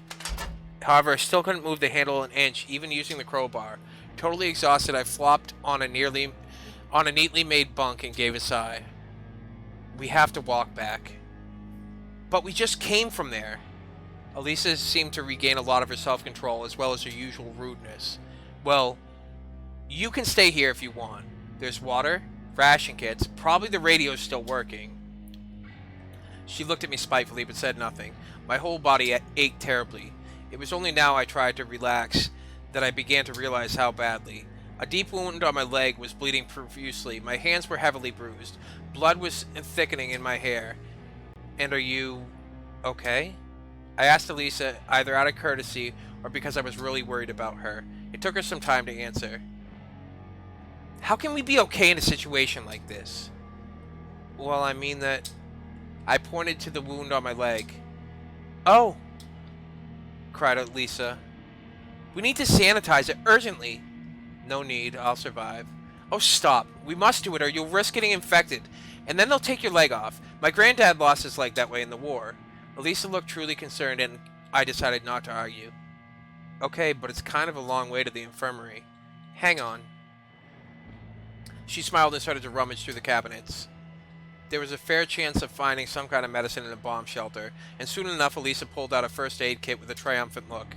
Okay, hold still. Well, I'll try. Treating the wound with an iodine-soaked cotton swab felt like the touch of a red-hot iron. I clenched my teeth hard and hissed with pain. Oh, come on. It's not that painful. It is. Maybe you should try it yourself? It was easier with my other wounds, and soon enough I looked like a leopard, all covered in brown spots. Thanks.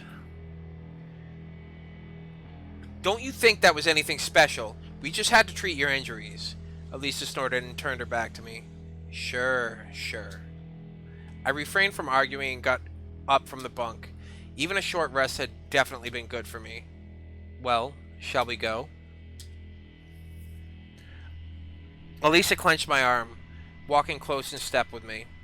We headed back slowly, carefully looking for a hole in the ceiling. The tunnel seemed endless. We couldn't find the place where we fell down. Not after 5, nor even 10 minutes. Are we lost? Elisa asked sadly. It might be possible to get lost in the forest. It just came to me that that's exactly what we'd accomplished half an hour ago. So to refrain from scaring her even further, I'd continued with confidence. But this is a single straight tunnel. You can't get lost here. So where are we going to end up then? My words didn't seem to calm Elisa down enough. We'll get out of here. There's always an exit. Really? Of course there is. The workers that built it somehow got back up to the surface, didn't they? Yeah, I guess. It appeared that she was trying to look as bold as usual, but it wasn't turning out well. In the dim light, it was evident that Elisa was shivering. A look of extreme exertion was plastered on her face. Fine. Let's move forward. In a few minutes, I noticed a hole in the floor. It looked like a shell crater, large enough to get ourselves through. What's down there? Hell if I know. I kneeled and pointed the light downwards. Damp ground, some kind of rail tracks. Must be a mine. Elisa looked at me questioningly. Of course, we could easily sidestep the hole, but my instincts insisted that we couldn't encounter anything good proceeding down the tunnel either.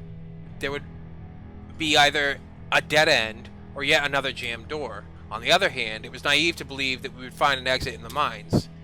We could give it a try. In the worst case, we'll just come back. It's low enough to let us climb back up later. Her face took on a suffering expression. Then Elisa turned away from the light and quietly said, "If you say so." As I thought, we were in a mine. Miles of rust-eaten tracks stretched far away down the corridors. I could virtually see the overloaded minecarts creaking along the tracks ages ago. The walls were propped up by rotten beams, and water occasionally dripped from the ceiling. I wasn't sure whether it was scarier here or in the catacombs of the bomb shelter above. I'd say that up there it was like post-apocalyptic setting, and down here occult medievalism reigned.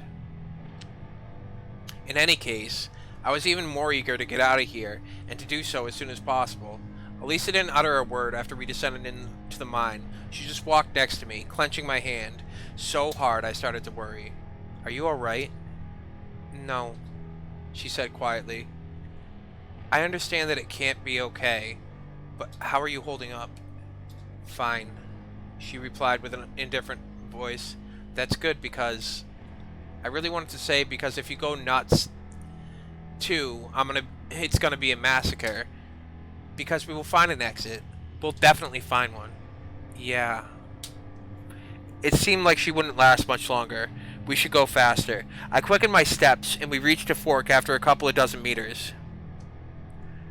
Well? So which way? Elisa seemed to have completely disconnected from the outer world, and didn't worry about what would happen to us, or how we could leave the place. Well, let's think. To the left or to the right? And what if we get lost? I decided to put a mark on the wall in case we get lost and return to this spot again. Soon a large cross scratched with stone decorated one of the beams. So now we're ready to go. I'm not going to go 3 times right. I believe you, but I'm going to go left because that's the way I would normally go. Seems that there's another fork in the road. We came to some kind of miner's camp. Picks and helmets everywhere. A rusty wagon stood in the corner. All the items were so old, they dated from the beginning of the 20th century rather than the middle. So this really is a mine. Which means I could wander around here for ages without finding the way out. But I sensed that the exit was somewhere nearby and we went further. Seems that there's another fork in the road.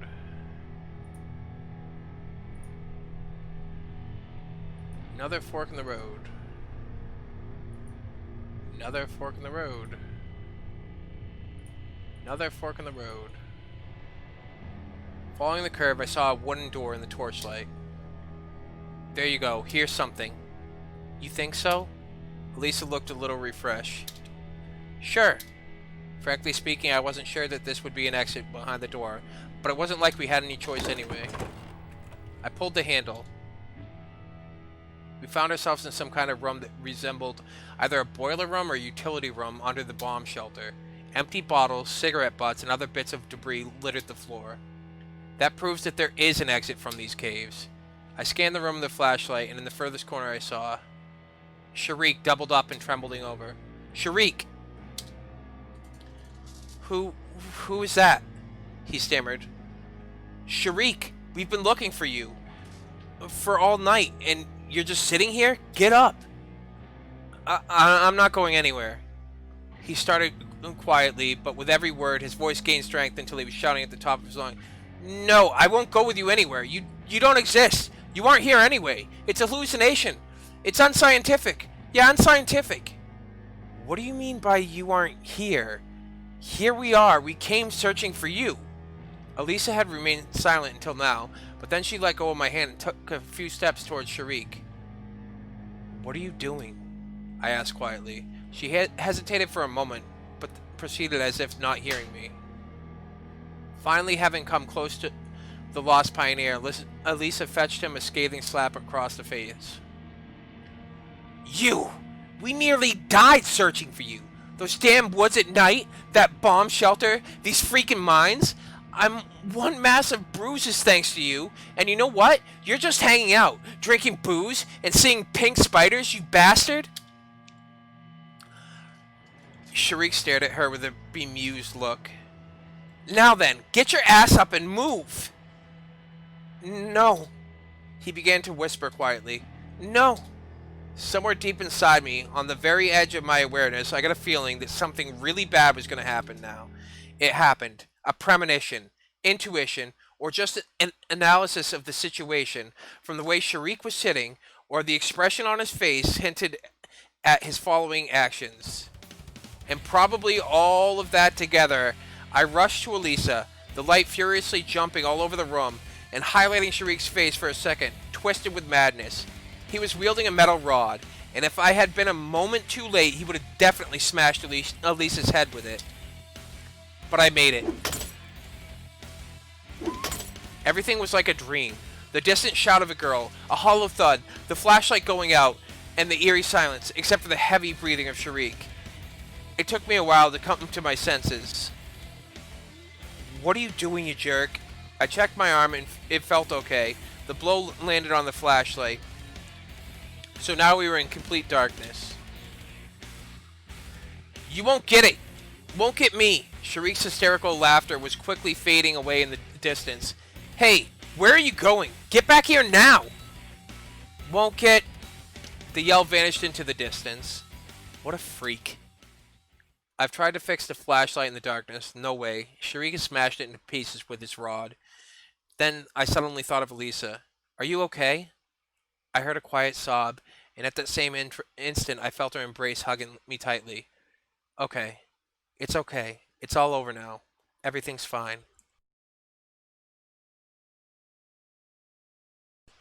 Well, in fact, nothing was fine, but I needed her to get a grip on herself. Otherwise, we stood no chance of getting out of here alive. I tenderly caressed her head. I wonder, Elisa crying, is that a funny thing? Maybe in different circumstances. I'm scared. That's okay. I'm scared too. I noticed this strong and sudden transformation in Elisa. But what the heck? Anyone would be scared in these circumstances. Moreover, she's a girl. But why aren't I scared? No, not scared. Why am I still able to keep my mind clear and speak sense? Might it be because I have to worry about more than just myself? Okay, come on. We have to get out of here anyway. Hold on, just a sec, said Elisa quietly, and the room became illuminated by the dim flicker of a lighter's flame. Where did that come from? The statue. She forced a gentle smile and handed me the lighter. All right. I quickly swept my eyes over the room, searching for something that could be used as a torch. There were some tattered rags and a rod among the debris on the floor. One of the bottles contained some liquid that smelled like industrial alcohol. For better or for worse, in a minute I was holding something that resembled a flaming torch in my hands. I don't know how long it will last, so we have to move quickly. Where to? Elisa seemed to be returning to her senses. Let's go back. At least we'll reach the bomb shelter. For one thing, there's light there. She gave me a quiet nod and took my hand. The torch was burning poorly. We had to reignite it every other minute.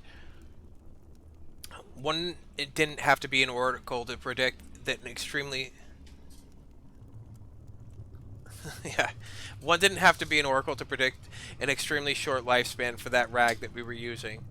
I became more and more afraid that we wouldn't leave the darkness in the mind. You couldn't rely too much on the lighter. However, we reached the hole that led up to the catacombs quite fast. It seems that I had memorized the route after all. We struggled to get up, scrambling over the rocks almost blindly. Okay, where are we going now? I asked Elisa, getting her breath back. What do you mean? We're going to that room with the bunks and the cabinets. Which way is that? I opened my mouth to reply, but suddenly realized I had not the slightest idea. The hole looked the same from all sides, just like the walls, the floor, the ceiling. We had not a single hint to indicate the right direction. Well, don't you know? Elisa asked sadly and sat on the ground. No. I replied quietly, put out the torch to preserve it, and sat next to her. Are we gonna die here? She rested her head upon my shoulder. Elisa's voice sounded flat. One might even say calm, but I could feel that her body was trembling, either with cold or with fear, or with both combined. Don't be silly. Sure, things are getting worse, but they're still pretty far from we're gonna die. They will come and rescue us in the morning. Olga Dmitrovna will call the police, so I would love to believe that myself. I see. Yeah. I lost track of time sitting there. I was afraid to go forward or backward. I was afraid to make a choice, as our torch definitely wouldn't last both ways. Wandering in total darkness without any source of light was definitely worse than waiting for rescue here. This way, at least, we would have some light for an emergency. Suddenly, a rumbling started echoing in the distance. Well, here's that emergency. That was definitely the clank of doors and bolts mixed with rumbling. Get up! I harshly pulled Elisa to her feet and lit the torch with shaking hands. What is it? She asked in dismay. I don't know, but it seems there's someone. We have to run. To be honest, I wasn't sure that it was such a good idea. What if the Mad Sharik is there? And in fact, that's the least of the evils I can imagine. But we had no choice left. The stones scattered beneath our feet. I desperately tried not to fall down, holding my hand with the torch out in front and dragging Elisa with the other. She ran along in silence, breathing heavily. I really wanted to look back at her, but didn't have the strength or time. Finally, the outline of an open door appeared before us, and I leaped into the bomb shelter, readying myself to fight any foe that was there. But the room was empty. I swept my eyes across the room, trying hard to spot hidden monsters, Sharik, or any other evil entity. But it was exactly the same as it was the first time we'd been here, except the door, the second door. It was open. Somebody passed through here. I spoke up triumphantly. Who? Don't know. Maybe it was Sharik. But how did he manage to open it? Who the hell cares? Come on. There was another corridor behind that door, and it was ascending slowly, so we're getting closer to the surface. I was right. After several hundred feet, I stumbled upon a ladder leading to a small hatch on the ceiling. It didn't take much effort to open it. What's up there? Who cares? It's better than staying down here anyway. I climbed the ladder and found myself surrounded by gloom. However, this gloom was definitely lighter than the darkness of the catacombs. As my eyes got more used to it, the outlines of walls, the ladder, and doors leading to the outside were emerging in the pale moonlight. I helped Elisa to climb up, and we literally sprang out of the building. The exit from the catacombs was located in some sort of ruined building that resembled either a nursery or a country school. It must be the old camp. Elisa sat on one of the swings and wiped the sweat from her forehead with the back of her hand. I see. So we found it after all. I smiled involuntarily. What are you laughing at? She frowned and pouted with displeasure. To put it shortly, she'd returned to her usual self. So it's not so scary here anymore. I wasn't scared there either. Oh, come on. That's right, I wasn't. Whatever. I was angry. I really felt hurt because of Elisa. If not for me, she would have still been down there in that damn mine. Where are you going? She asked in a less self-assured voice as I turned around and walked slowly toward the camp. Back to the camp. Hey! Elisa jumped up right away and started to walk next to me. For a moment, I wanted to say something nasty, but I wasn't ready to start the next argument. We found the path we had taken before surprisingly fast, even the two holes we'd fallen into. It was only about 200 meters from the old camp. I stopped at the square and turned to Elisa. Well, well. She looked uncertain, even confused. Then, sure. Deep inside, I wanted to yell at her, to scold her, even to insult her. On the other hand, I wanted to have a meaningful conversation. In the end, I just kept silent, turned around, and slowly headed toward the leader's cabin. But something persistently disturbed the quiet of the night. I keenly listened to it and realized that it was snoring. It was the snoring of Sharik, who was sleeping peacefully on a bench. Hey! I called to Elisa, who hadn't walked too far away. Get up, you! Sharik slowly came to his senses and stared at us blankly. Oh, is it morning already? Morning? Yeah, sure. Sometimes one acts first, thinks later. Of course, it all starts in the brain. Then the current comes through the neural links, thereby transmitting the command to the body. But sometimes the subconsciousness just works faster than the consciousness. That's exactly why my fist swung and smacked Sharik in the guts. And it was only then I realized what I had done. He coughed, trying to catch his breath, and writhed in pain on the bench. What the hell was that about? I already felt bad about it. I shouldn't have treated him so rough. What are you what are you talking about? Sharik looked at me in shock. In the mine. What mine? He turned his head completely confused. And why am I here? And why are you here? Stop fooling around. Elisa barged into the conversation. You nearly killed me there. And now you're going to pretend like nothing happened? What happened? You really don't remember? Not a thing. Okay, so what is the last thing you do remember? Sharik tried to concentrate. Well, I was on my way to the old camp in the morning. I knew I could find some hardware for the robot there, so... So? And that's all. I don't recall anything since then. Then I just woke up here. I let out a heavy sigh as I turned away. Well, go ahead. Sweet dreams. Hey, where are you? I ignored Elisa and stumbled away to the Olga Dmitrovna's cabin. She stayed arguing with Sharik. I sat in the deck chair and looked up at the stars. This night they seemed to be brighter than usual. Perhaps they seemed so because not too long ago my only source of light was a dim flashlight, and then that torch. The stars are brighter than a flashlight, and obviously a torch. Most of the stars, I guess, are even brighter than the sun. But they're so far away. So, why have you come? I asked without even turning my head. Elisa's footsteps could be heard, well in advance, in the silence of the night. Well, what did Sharik say?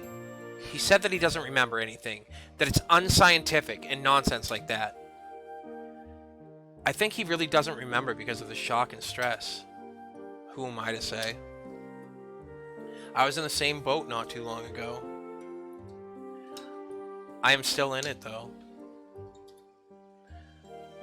Do I have amnesia? Well then, why did you come here? Then again, I guess I knew the answer. That's exactly why I hadn't gone to sleep but waited for her here. Well, Elisa sat down next to me. Kinda wanted to thank you. After all, down there, you know. No problem, I said gently and leaned back. Well, alright then. She got up and was going to go. If you think that I'm angry with you, I'm not. Everything is okay. I didn't actually think that. Elisa got worked up. Fine then. Okay. Yeah. Then just go already, I said kindly and waved my hand. I'll go when I want to. So now you don't want to? I want to. Well, is something preventing you from going? Moron. Elisa stamped her foot and quickly walked away from the leader's cabin. I took a deep breath and stood up. My head was terribly dizzy from fatigue. Well, at least Olga Dmitrovna is sleeping. Is sleeping already, and I won't have to explain anything. However, it wasn't that easy. The camp leader was standing in the middle of the room and was obviously preparing for a lengthy conversation. Or rather, for a debriefing. Would you care to explain? What's the matter? In fact, you didn't mind when we were going to search for Sharik. And what? Have you found him? It looks like she was more concerned about me coming back late than the fate of her lost pioneer. Yes, we have. By the way, why are you standing here in the darkness? What? I said, why in the darkness? Because it's time to sleep. I couldn't agree with her more, although I was slightly surprised by such an abrupt mood swing. I just barely stumbled to my bed and collapsed on it without undressing.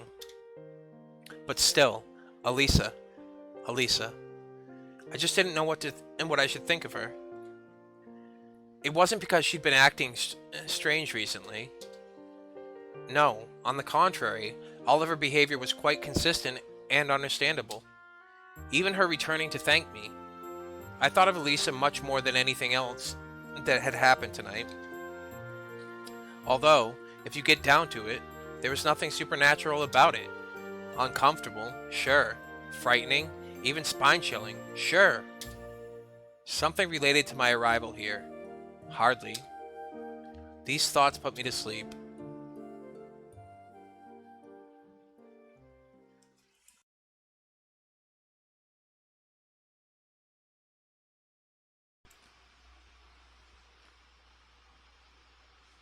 We ran with the last of our strength. Like those who run for their precious lives.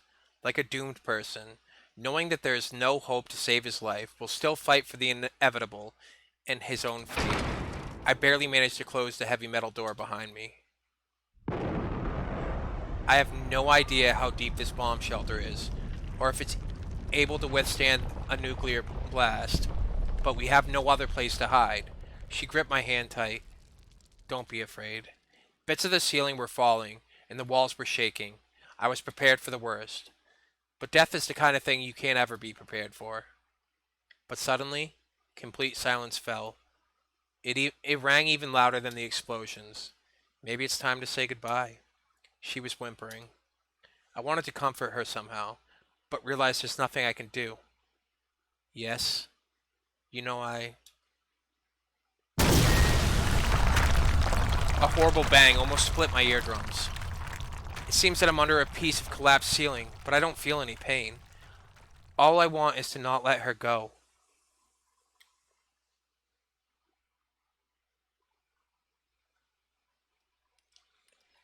I woke up in a cold sweat, short of breath and gasping for air. It took me some time to come to my senses. It was a dream. It was just a dream. My questioning mind, however, refused to believe it. But who was that girl with me there?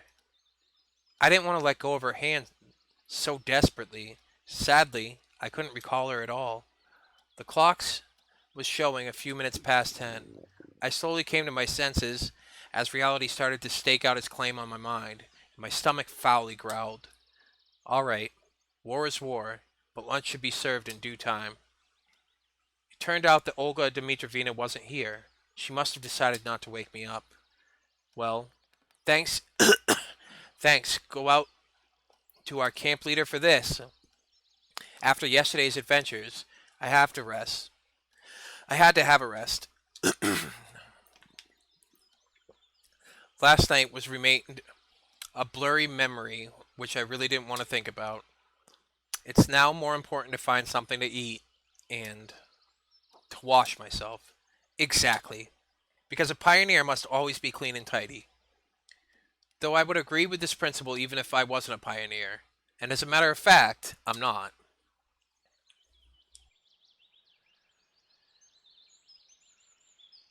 On my way to the washstands, I met Electronic. He started to wave his hands and ran up to me. Good morning. Thank you for finding Sharik. Without him, I don't even... It's nothing. I was a bit embarrassed. No, really, don't be shy. The country must be proud of its heroes. And what about Sharik? How did he look this morning? Is he alright? After yesterday's craziness, I thought such a question was completely valid. Yes, absolutely. The only thing is he can't remember anything. Can he? I wasn't surprised at all. He says that he went to the abandoned camp yesterday and then woke up in his bed in the morning. I mean, he remembers nothing between those two events. I see. All right, then. You missed breakfast, right? Come to our club. We'll feed you. I have something special. Electronic smiled in a conspiratorial way. Thanks. I'll come by. Thanks. I'll come. Probably. I had to wash myself first anyway. We'll be waiting.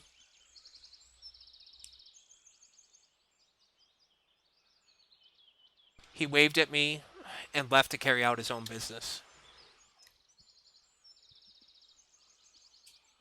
There was absolutely nobody near the washstands. The water turned out surprisingly warm today. It's been warmed up already, I guess. Having my face washed, and I realized that it wouldn't be easy to wash the rest of my body here. Maybe I should go to the showers. But since there is nobody here, I turned the tap in such a way so the water streamed parallel to the ground and started to take off my clothes. And what if somebody sees me? Well, I'll rinse and dry myself quickly and put on my clothes. The water, which seemed warm on my hands and face, felt bone-chillingly cold on my body. The whole washing process took no longer than 10 seconds, and I started to wipe myself quickly afterwards. But I didn't manage to finish anyway. There were voices coming from the direction of the footpath. The only solution came to me in a split second. I grabbed my clothes and dashed into the bushes. A moment later, Elisa and Uliana prepared near the washstands. You could have done it by yourself. Why did you bring me here? Is it a big deal for you? Fine, let me. I peered at them and noticed they were both covered in red paint. What a surprise. I wonder how they managed that. Elisa opened the valve and started to rub Uliana's back. Take off your bra. What if somebody sees us? What, is there anything to see? She grinned. Okay, just be quick. It was true there wasn't much to look at, but even so I stared at the girls narrowly. It was a pity that they were standing with their backs to me. A minute later, Elisa managed to wash off all the paint. I'm done. Thanks! You're welcome. Elisa replied lazily. Listen, let me try on yours. She pointed at Elisa's bra. It won't fit you for sure. Well, I'd like to try anyway. But out here? There's nobody here, right? Uliana looked my way and smiled archly. I was absolutely sure she couldn't see me in these bushes, but... Enough with this nonsense. Uliana wasn't listening to her anymore and grabbed Elisa's bra with a dexterous move instead. Now I have to confess, I had something to look at.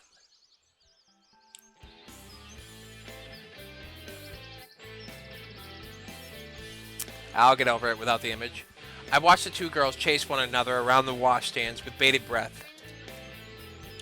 Elisa covered her breast with her hands so I could barely see anything at all. I leaned forward and stumbled over a stone falling out of the bushes. Elisa and Uliana stood frozen, staring at me. I tried to cover my nudity with my guilty face. The tableau lasted for a few seconds, then Elisa took her shirt and somehow put it on in an instant. You... Her face gone from red to purple. It looked like she would explode in a nuclear blast any second.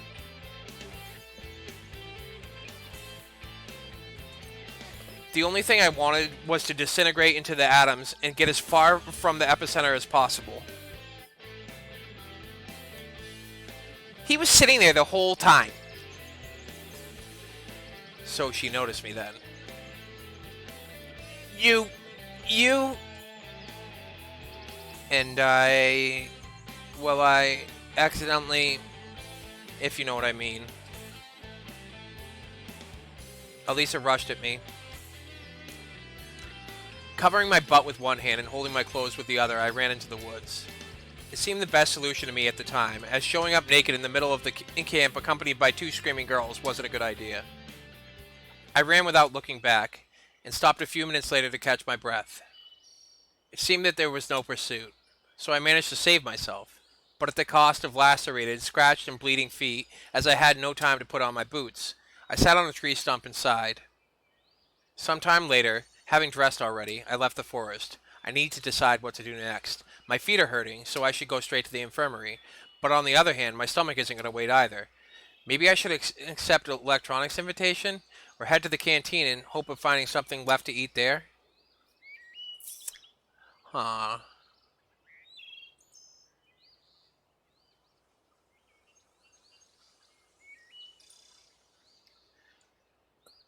I always took good care of my health, and even better care at times when something starts to hurt badly. So without hesitation, I made my way to the infirmary. But right in front of the door, I stopped as if some mysterious force was holding me. I had absolutely no desire to face the camp's nurse without any urgent need, but on the other hand, I almost did a great deed yesterday defending the infirmary, so in some sense she owed me. I took heart and opened the door. Hi, Pioneer. Hello. I'm sorry that I was so late yesterday. It wasn't a problem at all. Why have you come? Are you sick? She smiled slyly. Well, I got my feet a bit. You got a bit what? My feet. I gave a stupid answer. Okay, show me. I sat on the couch and took off my boots. How did you manage that? I better keep silent about what happened near the washstands. Well, Okay, never mind. Wait a second. She rummaged in the drawer and took out a big red pill with a cross shape notched from a vial. And what is that for? I was disturbed by the size of the pill and its strange shape. They are broken in halves usually and not into quarters. This is to make the amputation of your legs unnecessary. What? Nothing. Don't be afraid. Wait, what?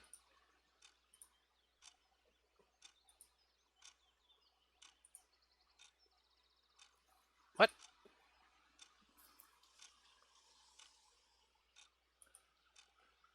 Nothing. Don't be afraid, Pioneer. You'll take it, and it will be all right. And this pill, why does it look like that? That's for patients who refuse to take medicines per orally. We screw it into them with the screwdrivers then. I didn't dare ask where they would be screwing where they were being screwed in actually. And now, try to bear it in a bit. She took a pack of cotton wool, wrapped up a bud with it, and applied plenty of iodine to it. I braced myself for the torments of hell. I I moaned quietly, but my trust in this method of disinfection was much higher than in the odd pill, so I had to withstand the burning. Now it's done. I put on my boots and tried to walk. My feet were still hurting, but the sharp pain was gone. Thank you. Don't mention it. Drop in any time. Pioneer. I said goodbye and left the infirmary. My health problem was solved. It's the right time to eat now. The day just started and I've gone through so many things already. But I did it, and now have a legitimate grounds to fill myself up. Today I wasn't the last one, so I could choose a free table. Lunch included pea soup and mashed potatoes with fish. It was a major disappointment to me as I don't eat fish in any form and hence will get fewer calories than usually. Soon Slavia and Lena came to my table.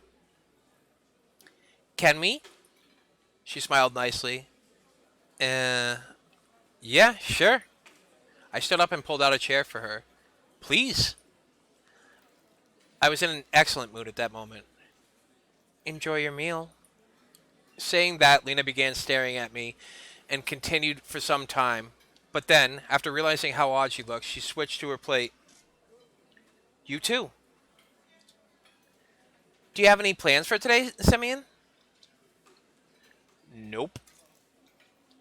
I gave her an honest answer, as indeed I had no plans, except for searching for answers, but that was more like a global goal. Do you want to take a boat ride to the island with us? The island?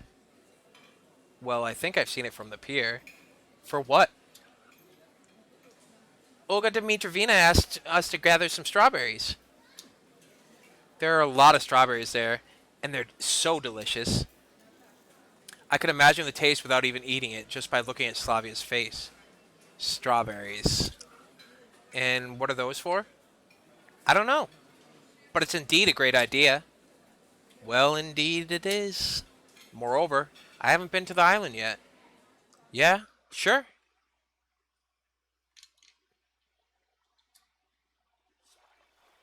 Within minutes, we were already standing at the pier. Well, here's the boat. Hang on. I'll go fetch the paddles now. I was left face to face with Lena. Do you like strawberries? Well, not really. But they're tasty. Lena smiled. I see. I didn't know what to say next. How to continue the conversation. If Slavia didn't come back, we could probably sit here till the evening without saying a word. Here you go. She handed me a pair of hefty paddles. Yeah, thanks. We got in the boat. I untied it, pushed off the shore, and started paddling. And where exactly are we heading to? Right there. She pointed her finger at the island. That island is named the closest one. I wonder what captain gave it such an original name. Well, the island is indeed close to the shore. Aye, aye, Captain. If only I'd known what was waiting for me ahead. I wasn't an experienced oarsman. I'd rowed a boat just once or twice in my entire life. It was less than half a mile to the island, but we were making our way in zigzags thanks to all my skills. By approximately the middle of the trip, my arms hurt so badly that I dropped the paddles to get some rest. Well, aren't there any strawberries anywhere else? I mean, in more accessible places? But the tastiest ones grow there. Slavia gave me a puzzled look. Is it hard for you to row alone? Lena, unlike Slavia, understood everything straight away. Oh, it's nothing. Anyway, I couldn't let a fragile girl help me. The rest of the way I spent concentrating on staying alive while getting to the island. Slavia and... Wait, that's not her name, is it? Lenny discussed something but I wasn't listening. That was too much for me. At last we arrived. Completely exhausted, I got out on the shore and looked at the boathouse. It seemed so far away that I felt like the first person on the moon watching the Earth rise. Here you go. Slavia handed me a basket. It was a small island, barely 100 meters long, and it looked more like a birch grove with even rows of trees covering its entire surface. A calm green sea spread beneath our feet, with wind causing lonely waves on the surface from time to time. The island looked like a lost paradise. It's no wonder that the most delicious strawberries grow here. We've got to split up. That way we'll do the job faster. Yeah, sure. But there are only 2 baskets, said Lena humbly. Oh, you're right. My bad. So, how are we going to split up then? I mean, we're going with Lena. We're going with Lena, for sure. Let's go. Let me go with you. Let's go. Okay, that's fine. Slavia grabbed the second basket and ventured to the opposite side of the island.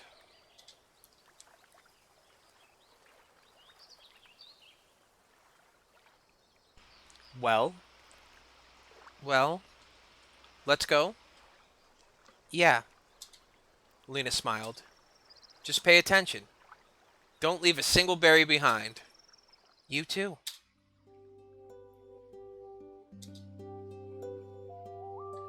So, it was harvest time. Indeed, the strawberries here were delicious. I could probably eat them all if I didn't stop myself in time. Despite being wild grown, the berries were close to garden ones in size and had a rich red color, so it was clear that our visit here wasn't in vain. Lena followed me closely as we had only one basket for the both of us. I felt like a real mushroom picker, examining each shrub and carefully pawing the grass. Well, you're much better than me. Am I? Frankly, I'm not even counting them. Yeah, right you are. The basket was already half full. You must enjoy nature, right? I do. The bright sun rays pierced the treetops and blinded me for a second. I sat down on the ground and leaned against the tree. Still, it's so beautiful here. Lena sat down next to me, so close that our elbows touched. Yeah, we just sat and enjoyed the moment. It seemed like time stood still. The wind gently shook the tree leaves. Some bugs lazily hopped around in the grass, and splashes of sunlight played on the faraway water surface. Lena put her head on my shoulder. I was surprised at first, but then I heard her regular breathing and thought that it's just, where the fuck is her hand? But then I heard her regular breathing and thought it's just a matter of course. Probably she felt drowsy and wanted to take a quick nap. I just sat there and didn't think of anything for a few minutes. But then words started crossing my mind with ultrasonic speed. Lena, so close, sleeping, so warm, so gentle, feelings. I gazed at her. She had a serene, such a tranquil look on her face that it seemed that right now she's not here, but in some kind of better world. I don't know what would have happened in the next moment if I didn't hear the voice of Slavia. Semyon, Lena! I shook my head from side to side a few times to come to my senses. Lena started to wake up. She opened her eyes and gave me an empty look. Have a nice dream? Huh? Suddenly realizing she had dozed off on my shoulder, Lena blushed. Oh, I'm sorry. It's fine. Slavia came over to us, so Lena rushed to get up. So, how much have you got? I sighed. That's not a lot.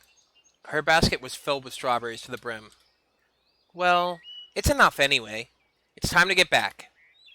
I grabbed the basket and we headed back to the boat. The way back took less time as I tried to concentrate on rowing and ignoring everything else. My only wish was to get back alive, as the first trip hadn't gone without consequences, and now my hands started to hurt only after a few sweeps of the oars. Having tied up the boat, I fell to the ground with no energy left. Slavia and Lena leaned over me. You could have said something if it was so hard for you. Yes. Never mind, it's fine. I'll just lie here for a bit and everything will be alright. Okay, then get those baskets to Olga and Dmitrovina, please. We have something else to do. Yeah, sure. I was ready to agree with anything at that moment, just so I wouldn't have to get up. Slavia put the baskets full of strawberries next to me and headed to the square, happily chatting with Lena about something. The hardest part is done anyway. That's what I thought before I got up to look at the baskets. After the rowing, they felt like cement bags, even while weighing barely more than a few kilograms each. So the trip to the camp leader's cabin took much longer than usual. I had to stop every 50 meters to have a rest. Once I finally made it, I put the baskets on the ground and sat in the deck chair with difficulty.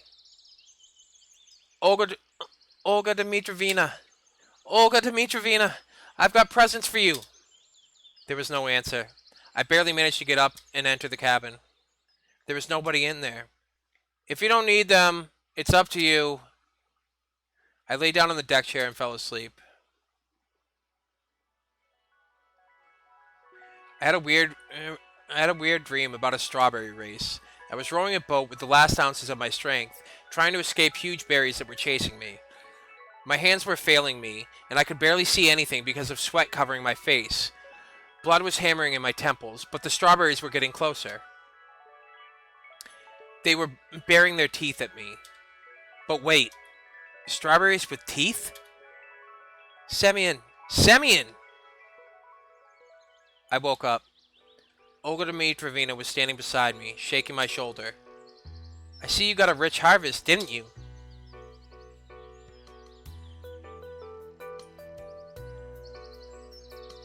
Okay, but that's not all. Seriously, I was just anticipating the lovely rest I was about to have. Do you even know what these strawberries are for? Not a clue. What an honest confession. We'll make a cake out of them. I see. Well, that makes sense. To honor the miraculous rescue of Sharik. And it's all thanks to you. It was clear that getting the strawberries wasn't the last thing left to do. And why, please tell me, if I'm such a hero, why do I have to organize a celebration in my name all by myself? Well, I guess.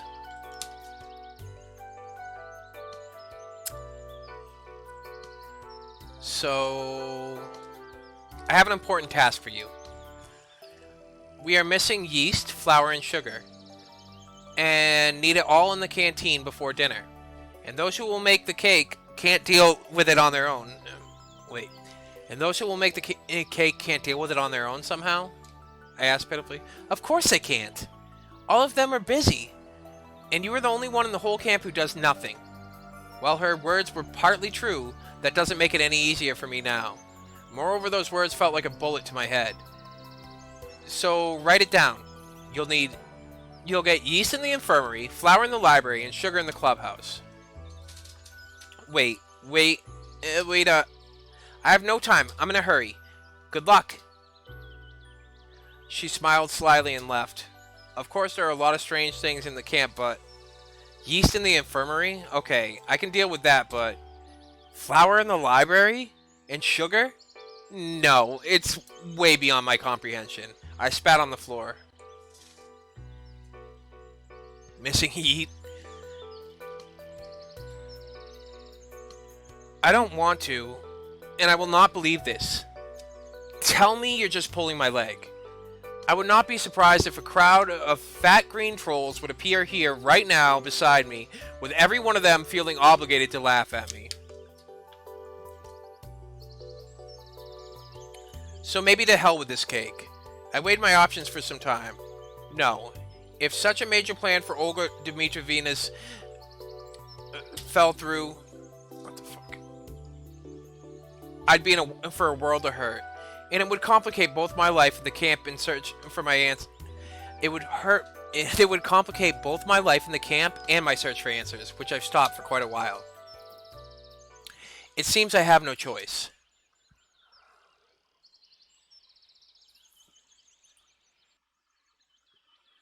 I feel like I've visited the infirmary too often recently. But what can I do? That's how things pan out. I sighed and knocked on the door. Come in, the nurse said with a trace of a sing-song accent. Good afternoon. Olga Dmitrievna has sent me to get some, I hesitated slightly, yeast. Ah, sure. She gave me a broad smile. It's just that I don't have any. Pioneer. How so? She said that, well, I had some, but now there's none left. I didn't even bother asking why she had it in the first place. Well, don't you worry. You can have some aspirin, for example. That could be of some use to me, actually. Where do I get it, then? I sighed. Take this. She opened the drawer and pulled out some kind of bottle. I took a closer look. It was Austin King's beer. What's the matter? Beer is also a fermented product. She gave me a deep gaze. Nobody will even notice. She had a point, but everything just looked so grotesque to me that I couldn't find anything to say. Are you sure? Absolutely. Okay then. The bottle clearly wouldn't fit in the pocket of my shorts. Well, thanks. I mumbled shyly, leaving the infirmary. Well, beer certainly could replace yeast. Even my limited knowledge of chemistry and biology was enough to accept this. But generally walking around with a bottle in my hands looked like a silly idea to me, so I decided to bring it to Olga Dmitrievna's cabin, hide it there. But I had to reach it somehow without anybody noticing the beer. I hid the bottle under my shirt. And everything would have been fine, but Slavia called out to me at the square. Actually, she sprang out from behind so suddenly that I even gave a start. How's it going? What exactly? Your search for ingredients? So you know already. Yes, I do. Slavia smiled. It's going alright, I answered, trying not to give away my unrest. And what do you have there? She pointed at the bottle sticking out from under my shirt. This. She got me. It's nothing. I blushed with a silly giggle. It's time to go. I was almost running, leaving the square with the puzzled Slavia behind. It's great that she's one of those people that don't ask unnecessary questions. But there are people in this camp who like nothing better than to poke their noses into other people's business. Passing the pioneers' cabins, I stumbled upon Uliana. What are you hiding there? She gave me one of her cheeky looks. I thought there was no point in denying anything, so I replied in a provocative manner. It's none of your business. I'm a cipher officer bearing a message to headquarters. That's certainly a big message. I was carrying the bottle waist height, so I was slightly embarrassed. You want some help? I'll deal with it on my own. I walked past her confidently and proceeded on my way. To my surprise, she didn't say anything, nor try to pursue me. There was nobody at Olga Dmitrovna's cabin, so I succeeded